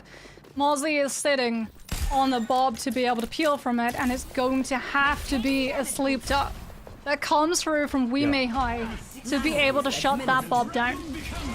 There's that Genji Blade early. Finds Cybele, no sleep dart from Mitten Kitten on the backside. Felix also has found Sandwich. Perfect dive for them, though. The Dragon Strike is able to find Cinnabar. Eventually the pills come through. Onto Sandbox. Anti, perfect. Before the deflect could come through, Sandbox down to 65 HP as well. And also falls, too. So does Hollow, 2 to Mozzie, who came back in that fight. Felix now. Desperation hours for that attack inside as Mozzie finds 3. Tries to back up. One last fight territory for Kaiju. Yeah, there's the Nano Blade, but there was Bob anchoring onto that point, and as a result, Kaiju Corp do not get a single tick of that point secured off of that Wombo combo. Sandbox God now off of the Genji onto the Reaper, just trying to counter Vasu. Get up to the high ground. Gorgeous coach gun comes through from Mozzie, but does expend that cooldown. So now Sandbox God can hunt after him, but the Ray Bomb already forced the peel available from Guppies. Secures the Ashe's position. It might just be too hard. Now the Dynamite on the front line, they're all low. They do have Bob at least doing something towards that point. Actually getting 2 ticks as well. And Bob finds Vasu, so the most valuable player of Bob follows up with Felix as well. Sleep dart onto Felix for now, slows them down. Mozzie also finds Cinnabar too. But it's not enough. It's too hard to find even more value. The anti is there onto Felix, but eventually the heals are here. Cinnabar also finds Sandwich. The 2 ticks were given earlier, and now that 3rd tick comes through. Kaiju in overtime. Capture pointer. Yeah, Felix Felicia's having a really good primal, just juggling all of Memoris Guppy's players out of position so they can't coordinate as one unit and take that Bob down. And as a result, finally, point A unlocks and we're into streets. The problem, however, is that Kaiju Corp had to do so much to be able to secure it. Now it's just going to be Felix Felicia's taking that face tank damage to be able to jump back to her Ana and build the Nano. Able to get that. Oh wait, that's not jumping back to your Ana. She provides it to the Mercy who already has Valk. Jeez. Right, luckily, you know, eventually they give that nano over. Close enough anyways. Teleport come through. Early nade. Unfortunately, timing not exactly there to sleep dart as well, but they are scared away. Nano boost now on to Mozzie. The zone back. Bob also there to zone Mozzie, able to find Felix. Mozzie's looking so good as Sandwich Maker also connects with the pulse bomb. Now they can deal with that Reaper over the top out of the fade form. Coach Gun to get away. Valkyrie onto the inside too. Bob as well was getting some maximum value on the low ground. Meanwhile, Sandbox God trying to find some space. Does have that Mercy pocket. Oh! What a shot from Mozzie as Hollow tried to fall back to their team. Dynamite also connects flush. Just that Ana. Nade to keep a little bit healthy, but the Dynamite doesn't find the kill. Now a minute left for Kaiju. Mozzie has been an absolute standout on their pick of this Ashe. So hard to be able to unseat as Sandbox God has the Death Blossom, but Mozzie with the Coach Gun is going to be able to disrupt any plan the Kaiju Corp have of using it. Each of these Dynamites is finding maximum value. Now Bastard goes through with the Primal Rage. Mozzie over the top looking for the Mercy. Connects easily. Also on to Cinnabar. Coach Gun almost finds Sandbox, but at least boosts them away for now. Sandbox also found one. Vasu connects as well. Now 38 seconds left for Kaiju on their turn. Sandbox God, the only player that Kaiju Corp had an ultimate for, gets staggered out of the fight late. Sybil's going to be able to have Sound Barrier to sustain long enough for Mozzie to cycle up into this next use of that Bob. Kaiju Corp have to find these kills and quickly. Full bomb from Sandwich.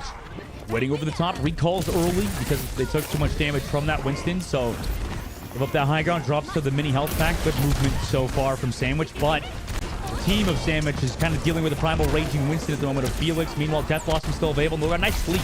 Connects onto the Winston to slow down that Primal. Meanwhile, Fade committed by Sandbox. They want to group around this car. Overtime ticks down. Teleport over the top. Has the Death Blossom ready to go, but nice Coach Gun as well. Boots them away for now. Sandbox drops the Death Blossom onto the Tracer and Lucio. Booped away again, unfortunately, into the Bob as well. I mean, what a tough life that Sandbox has had to go through. Paulo was off the Valkyrie trying to get the Resurrect, but died as well. Kitten also connects on to Felix, and unfortunately, Death Blossom was the only thing. They couldn't even get the Nano Boost in this fight. Sandwich eventually will find Cinnabar 2. And Marmora's Guppies will stop Kaiju on that attacking offense in the streets thing. I mean, Mozzie just looked unstoppable. Let's be honest, Mozzie was on absolute fire. Every single Dynamite was incredibly impactful, being able as well to track Holocon Aim's movement on that Mercy and deny a lot of the pocket that they were trying to use to be able to put Sandbox God into a position where the Reaper could chase after the Ashe, after the Winston. But again, it really does feel like for some of these players at the level, when you're running this dive, especially when you're running the Winston rather than the Diva, there's a certain cycle that you sort of have to have. There's a trust that you have to have in your support line. And I understand why you're running the Mercy. You want the damage boost, you want the resurrection, you're playing into an Ashe up on high ground who's been finding those early picks, and you don't want to have to wait 30 seconds to respawn and reset every single fight yet again.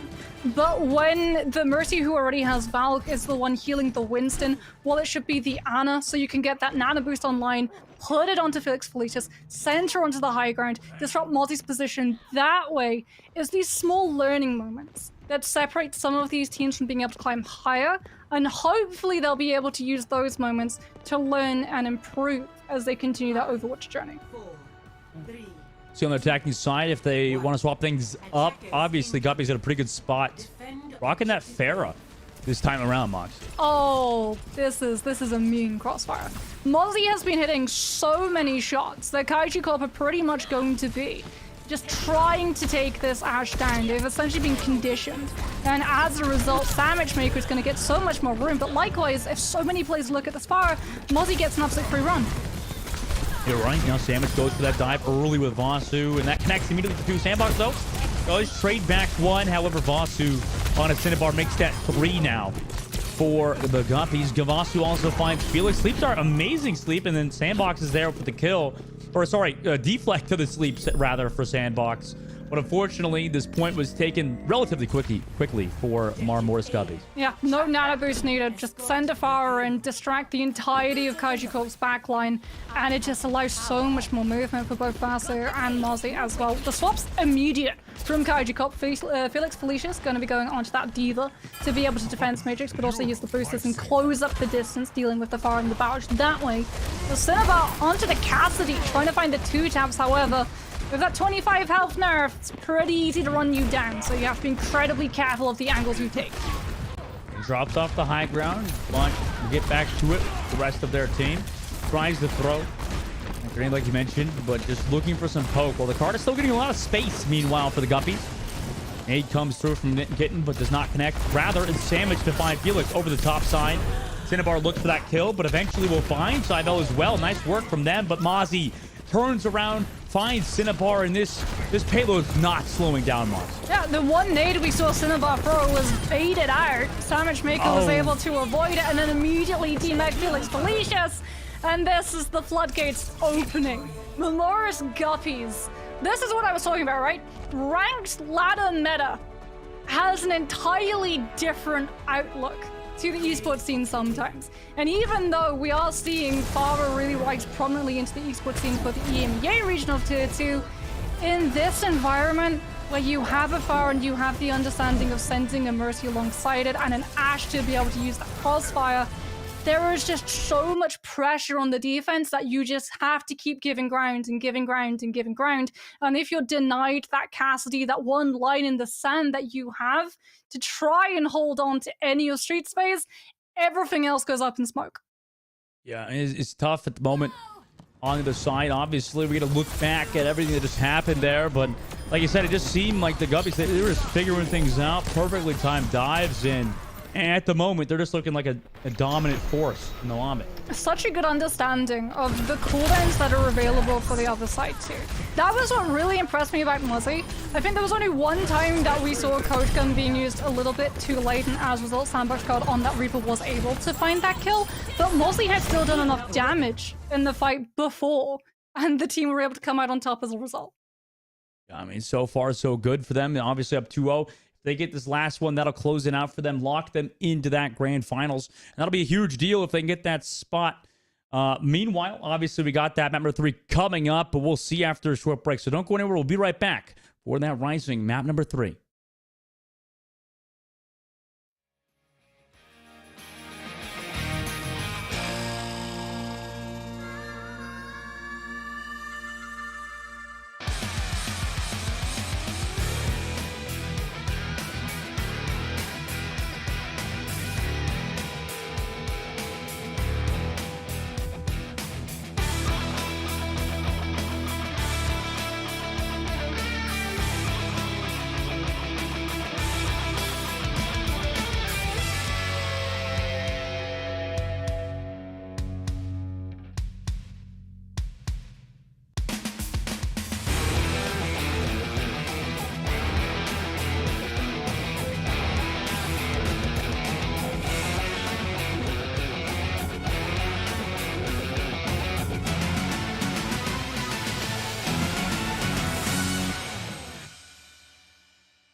Welcome back, everybody, to the Radiant Heroes Major 2. We got our last match of the day underway, and it is in the Rising Heroes kind of tournament that we got going around. We got Marmoris Guppies versus Kaiju Corp MX, and obviously the Guppies are up 2-0 right now, looking to close out on that map number 3. First two have been pretty amazing wins for them so far.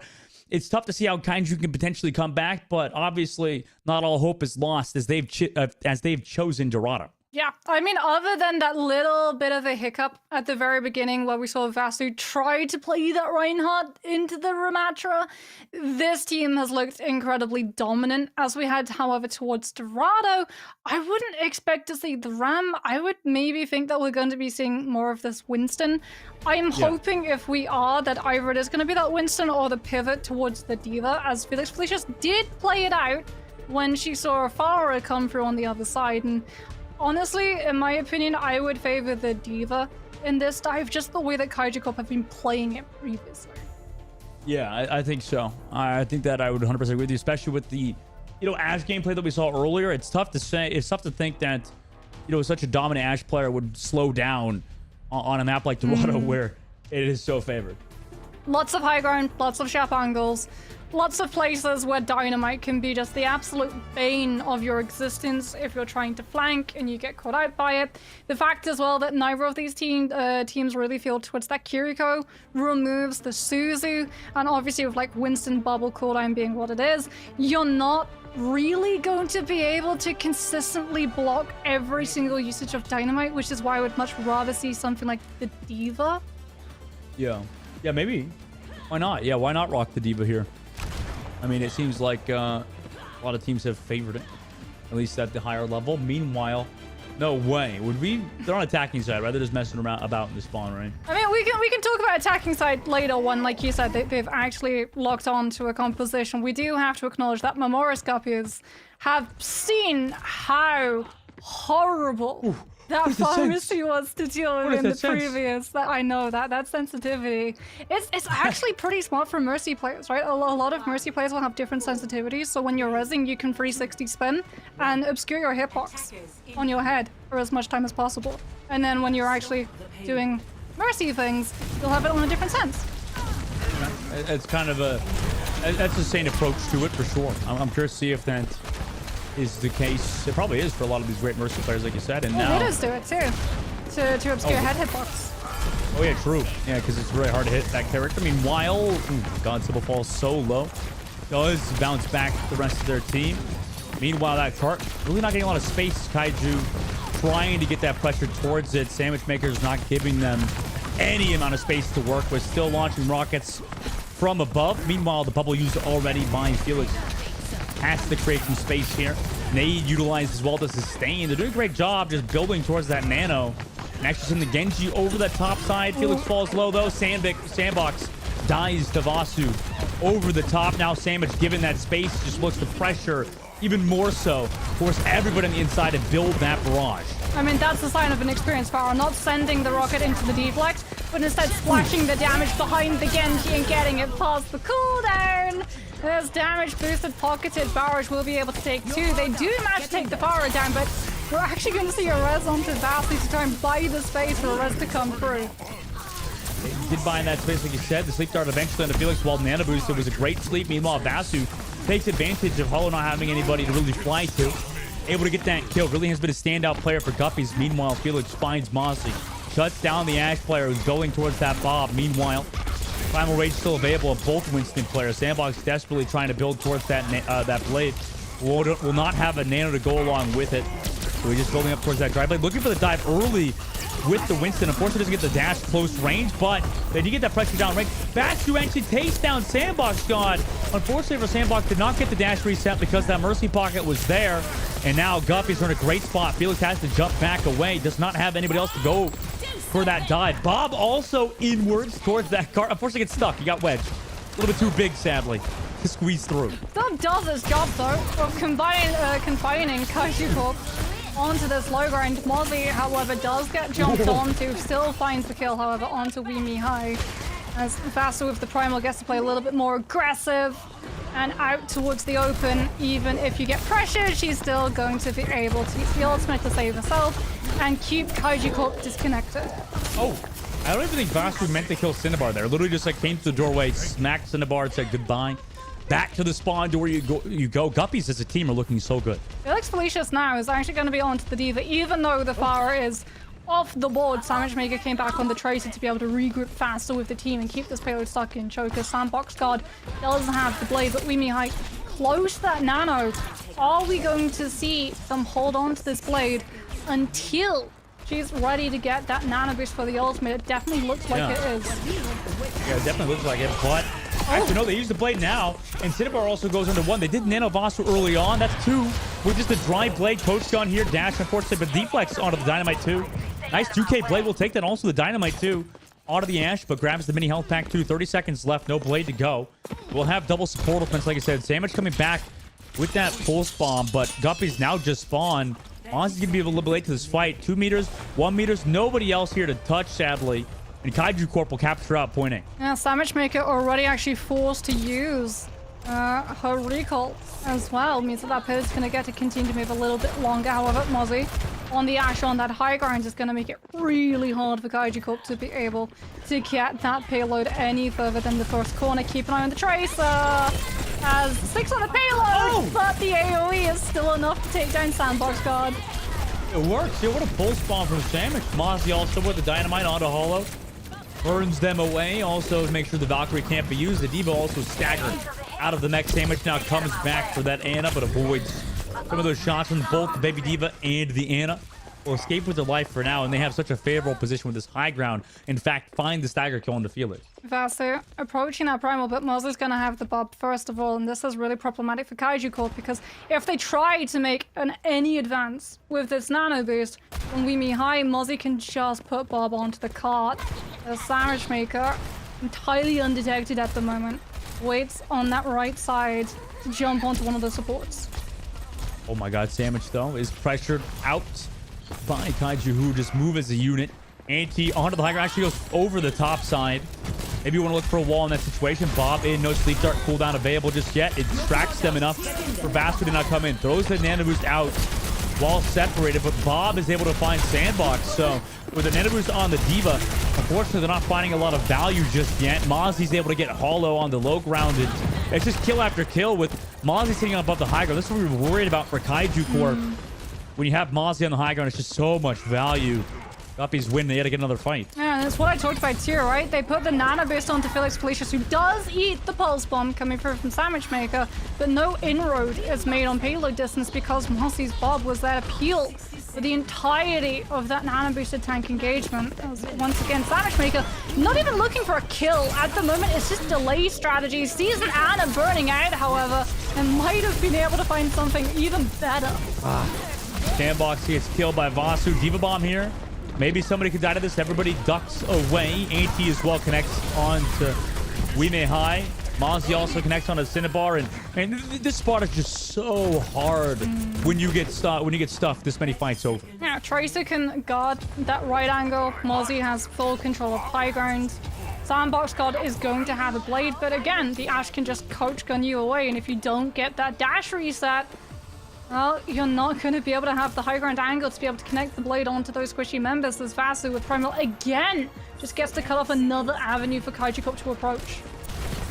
Nade comes through, slows everything down for now, while Sandwich just looking for those follow-up kills, building up towards the pulse. Meanwhile, Mozzie in the low ground with Boss doing the Primal Rage, able to burn out Sandbox gun. Also connects on a Cinnabar, so that's 2, and then Bob from Cinnabar. Maybe that could give them something here, but Mozzie's Bob, meanwhile, is doing a lot of work. The Resurrection Hollow is there. Bossu, though, capitalizes onto Weemihai. Sandwich Maker tosses out the Pulse Bomb on a Cinnabar to kind of close things out for them. The blade from Sandbox God could find something, but with the anti-grenade, they're down to 1 HP, and then Kitten just melees the Genji blade, saying Ana Fist greater than the blade. Genji shut down just Felix with the Primal Rage to the cart. Is slept, does have that Diva can kind of mosey around the payload, but unfortunately it's avoided, and the payload is stopped in the second phase by Guppy. Blade coach gunned, naded, mercy pocketed. finds absolutely no value. We knew it would be a tough task when we saw it was Dorado that got picked. I definitely had a couple of questions coming into this. I thought maybe we would see a different game plan. Maybe we would see that Diva a little bit earlier, because it really did just show in the high ground control that Mamora's Guppies are just able to exude and extend into such a horrible anger in the opening of B that Kaiju Comp really just weren't able to get out from the stranglehold that Guppies had on every single avenue, every single road, every single position that this team could have tried to find an early kill was just shut at every single time. Every single push, just dynamite, Tracer showing up, Winston jumping in, nade from Knitten Kitten, and if you're able to find a pick, Sybil was there with the res.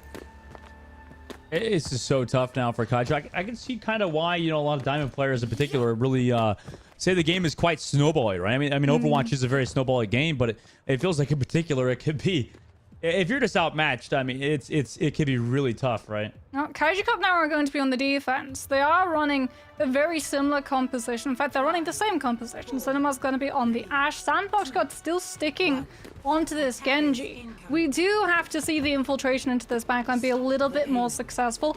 I'm hoping that we get to see shades of what we were seeing previously from Timeless, where they were controlling these two high grounds and they would send that Winston in, the Tracer alongside it. No! But not if Mozzy's going to be able to find the kill immediately. Oh, Mozzie finds that kill early on. Sandbox, though, resurrected. It's tough after dealing with that one, though. Just climbs back up to deal with the Winston and Genji, puts Mozzie again. I mean, just get the resurrect, give Mozzie yet again another kill on a Sandbox god. Mozzie looking like an amazing player at the moment. Comes through the top side, still has that Mercy pocket. Shuts down Cinnabar. I mean, you might as well just give Mozzie all the kills at this point. They're backing up through that night market side, but Felix is taking a ton of damage. Knitten Kitten also there with the anti-grenade. Connects onto that back line as they're trying to fall back, and it's just stagger kill after stagger kill. Now this cart is not stopping. Now walking into a damage boosted Mozzie who is 83% to Bob. As we can see, Felix just trying to jump onto this payload and open the space for the rest of the team. At least buys distraction from Mozzie's crosshairs, but that's going to be temporary as the Bob comes through. It's just unfair. Like, just use Mozzie's in the lobby. It's like, what do you do with the other team? Just feels like you can't do anything when this Ashe player is just not missing. Coach Gun cancels the resurrection as well as Hollow can't aim, just swatted against the windscreen like an insignificant fly. And now Mamora's Guppies can just take this high ground, set Mozzie up to be able to pick apart Kaiju Corp as they walk out from its respawns, and all the while the payload pushes uncontested. Well, we'll see. Kaiju comes over the top towards that mega health pack room. Still able to dive towards that cart is Kaiju. In fact, it's Coach Gunned away again. Already, Knittenkin's found Sandbox off. Valkyrie used earlier on. They got the heals for Mozzie, who's now dealing with a Winston. Meanwhile, Sandwich in the front line of Knitten Kitten and Vasu able to find Felix and Cinnabar. Nobody else here to touch, just a Mercy as the Glock is whipped out from Sybil. Marmora's Guppies win 3-0 over Kaiju Corp. Yeah, I mean, we can't sugarcoat it. You said it yourself, it's tough. It is tough when you have a DPS player who has that mechanical skill. The team understands that they have that mechanical skill and they just put resources into that DPS player, into that Ashe, and you get so much value to just be able to turn the lobby into a shooting gallery. What the heck? Are we sure that's a Diamond player, Moxie? Like, oh my god. Oh my god. It's like insane shots after shots, not missing. I mean, that for sure Mozzie should be grinding the ranks anytime soon with plays like that. Yeah. That is the thing, though. It's really interesting to see why some of these roles are locked into the ranks that they are. For some DPS, it's not about lacking that mechanical skill. Sometimes it's lacking the game sense. There were a couple of times where we saw blades come through from their opponents, and the bob peel wasn't immediate. So as a result, the blade did manage to pick up 2 kills. So again, mechanical skill, absolutely there within spades, and the team has identified it. But there are still improvements to be made for both of these teams when it comes to that game sense and macro decision. Oh yeah, for sure. I think that, you know, overall, just a little bit more time in the game, and then obviously on the outside, like you said, the game sense needs to be there. That's just a lot of practice, a lot of ranked. A lot of these things kind of enable you. And I understand a lot of people, like, I have people talk about ranked anxiety and stuff like that, like queuing for ranked, really struggling with that at points.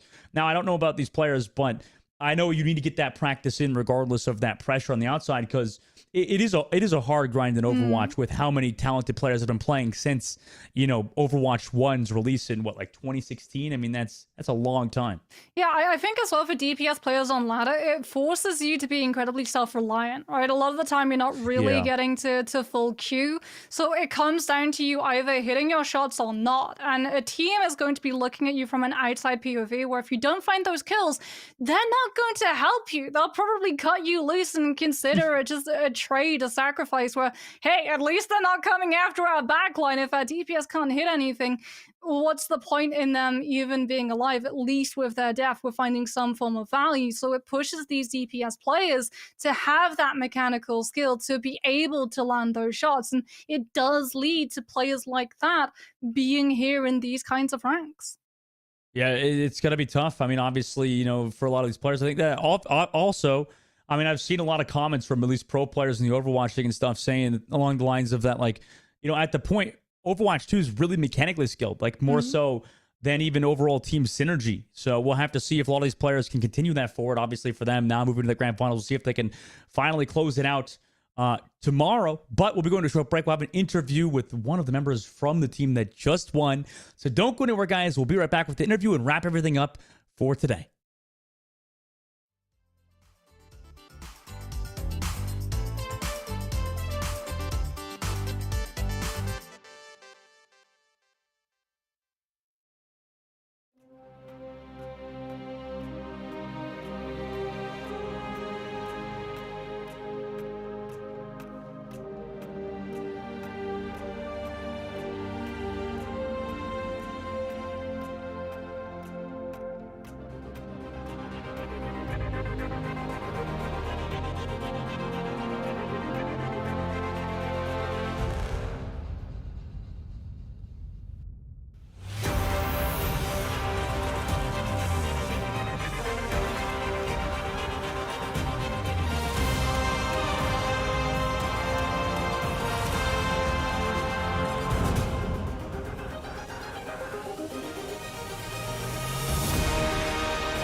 Welcome back, everybody. Obviously, the Guppies, just what a win from them. 3-0 for the last game of the day. We've brought in none other but then the star of the match, Mozzie. What's going on? How are you feeling? Congratulations on your win.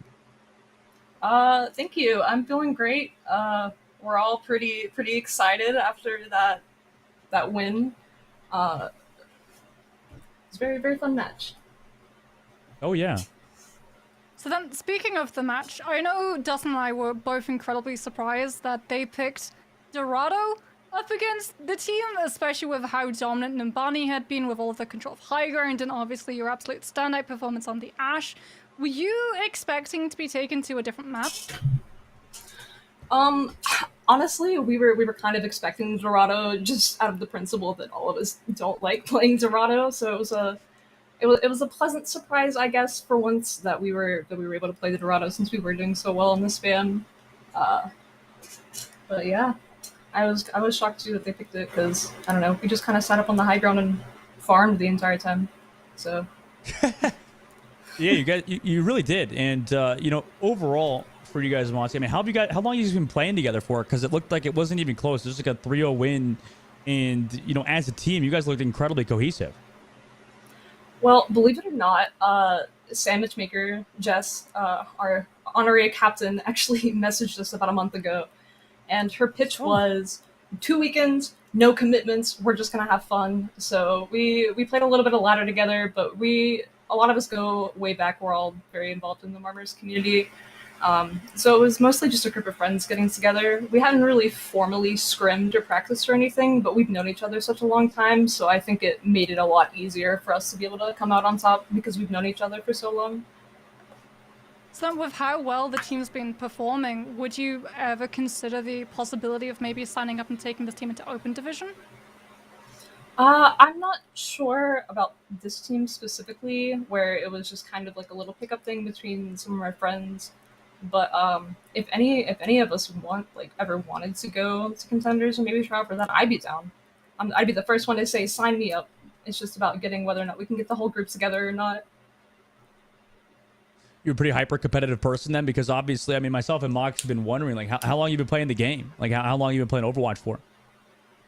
Since the open beta of Overwatch 1. Wow, open beta, nice. So I didn't get in the closed beta either. I was only like a couple people into the closed beta. What do you think about this? Is a little bit. This is a personal question because you play the open beta too. What do you think about like what's happened to Widowmaker with like the old well, I'm really curious because you're a really good hit scan player. So I'm curious what you feel like. Old Widowmaker was so much fun, right? In the open beta where you just had the instant one shots. Yeah, I kind of am a little bit grateful for the Widow nerfs because I'm a lot better at hitting my shots up close. So when the other enemy Widowmaker, who's a lot better than me, has to play a lot closer, I think that definitely gives me the advantage. Because I wasn't really good at Widow when she could one shot across the map like that. Yeah, fair. So is Ashe then your go-to? It definitely seemed to be the hero that you were the most versed on being able to hit things like dynamites, timing bobs really well as well. Yeah, I consider myself an Ashe enjoyer. She is usually my go-to. I mean, it's a little bit different now that Widow got nerfed, but before Ashe was my go-to because I could play a little bit more closer mid-range, and not have to rely on the long-range one-shots. Well, what rank are you at the moment, by the way? I'm just really curious because it seemed like, from the outside, you were kind of just destroying, like you said, just farming. I mean, what rank are you at the moment? I hit Masters 5 after the registration closed. I'm very grateful that I was still allowed to play because the night before the first weekend, we all had gotten together and we were like, oh, let's play some comp, let's practice together. And I ranked up from Diamond 5 to Masters 5 in one re-rank. So it was a little bit. I was like, oh no, am I still going to be allowed to play? But luckily I was, and I'm grateful for that. I've heard like the rank system has been a bit silly recently, right? With like everybody kind of just going all over the place at the moment. So that is an incredibly fast rank up from friggin' Diamond 5 to Masters 5. But like obviously, I would not be surprised if you kind of stay in that similar range because you're just really a standout player. So thank you for coming in for the interview, Monty. Is there anything that you want to say before we let you go? Any last words for you or your teammates or shout outs you want to say? Let's go Marmers Guppies. We got this, guys. Not scuffed. We did it. We're here. Thank you so much, Mozzie. I mean, awesome interview and pleasure talking to you. Good luck tomorrow. All right, thank you. Well, that was Mozzie from the side of the Guppies, like you said, and what a fantastic series that was. What a great way to show, what you have and what skill you have, because obviously we haven't had really a tournament like this ever for any of these Diamond players in the specific section of the scene as well. So it's awesome to see. Especially to showcase at a Radiant Major. I think a lot of these players will look back at the VODs, right, Moxie, and really take away a lot of things, like you said. Yeah, again, like for some of these players, hopefully it's a learning experience. I know a lot of players think that they should have a certain rank, don't realize why they're not being able to attain that rank, and also don't really get the opportunity, even though we have the replay system, of being able to sit down with a professional eye and figure out where something went wrong, whether they blame someone, but it could have actually been something that they'd contributed to doing, which meant that it resulted in something going wrong aligned to line 2. Like, Overwatch is a very team coordinated game, but at the end of the day, what other people do tends to be influenced by what you do at the same time as well. Things like when the other support uses an ultimate, probably because you didn't use an ultimate, or they hold on to theirs because you used yours. And hopefully this initiative, this opportunity, allows teams to be able to properly get that experience, properly hear that outside of POV, and manage to actually push their gameplay up as a result. Yeah, and in general, it feels like Diamond players have improved to that level, like you said, where they're not really overlapping old set points anymore. And, I didn't really see a lot of blatant macro mistakes per se either. But obviously, we're going to have to kind of wrap everything up for you guys, kind of give a little bit of an overview of what's happened. Obviously, I think today's been incredibly exciting. So, we can get a little bit of an overview potentially of what's going on. Obviously, tomorrow we start at noon, so be aware of that, guys. We'll bring it up one more time before the broadcast ends. But obviously, this is what happened today. We had earlier on broadcast the NYXL Academy team play up against Bad Boys to get that 2-0, and NYXL was rolling on through pretty much everything, and same with Timeless until that winners final, where both of those teams had a very close matchup. Meanwhile, some of the off-broadcast games, we also had some close matchups down below where Rift Guardians are making their way through against Strix Bad Bloods, which we'll see tomorrow. And they also have some really good players, with H-Key being on their team. I mean, I would not be surprised to see that team take Strix to the distance, obviously. And that grand finals will also be tomorrow, Moxie. So we're looking forward to that as a unit. I mean, no matter what team it ends up being, I've got personally my fingers crossed that we see the rematch of the rematch and we get another rerun of NYXL Academy versus Timeless Seville. If you're just tuning in now, or if you joined us in that second half and you didn't get to see that match, I thoroughly recommend that you rewind the time by a good 2.5 hours to be able to catch up on that absolute marathon of a 5-mapper that both of those teams went through, because honestly, Dustin, it's probably the best match we've had in the entire history of the Calling All Heroes initiative. Oh, for sure. I mean, that was such a thrilling matchup. And like I said, guys, make sure to tune in tomorrow at noon PT, right? Pacific Standard Time, 12 p.m., not 12 a.m., okay? I mean, obviously, as as somebody as dumb as me, I would assume, okay, 11 a.m., 12 a.m. No, it's 11 a.m., then 12 p.m. Obviously, I have to go back over that because people might have a similar sized peanut brain that I do. So thank you guys for coming out to the broadcast, the Radiant Heroes Major 2. That's myself, Dustin, and Moxie, and the rest of Prod. Wishing you guys a good night and good evening, and we'll see you guys tomorrow at noon. So come back. See you guys tomorrow.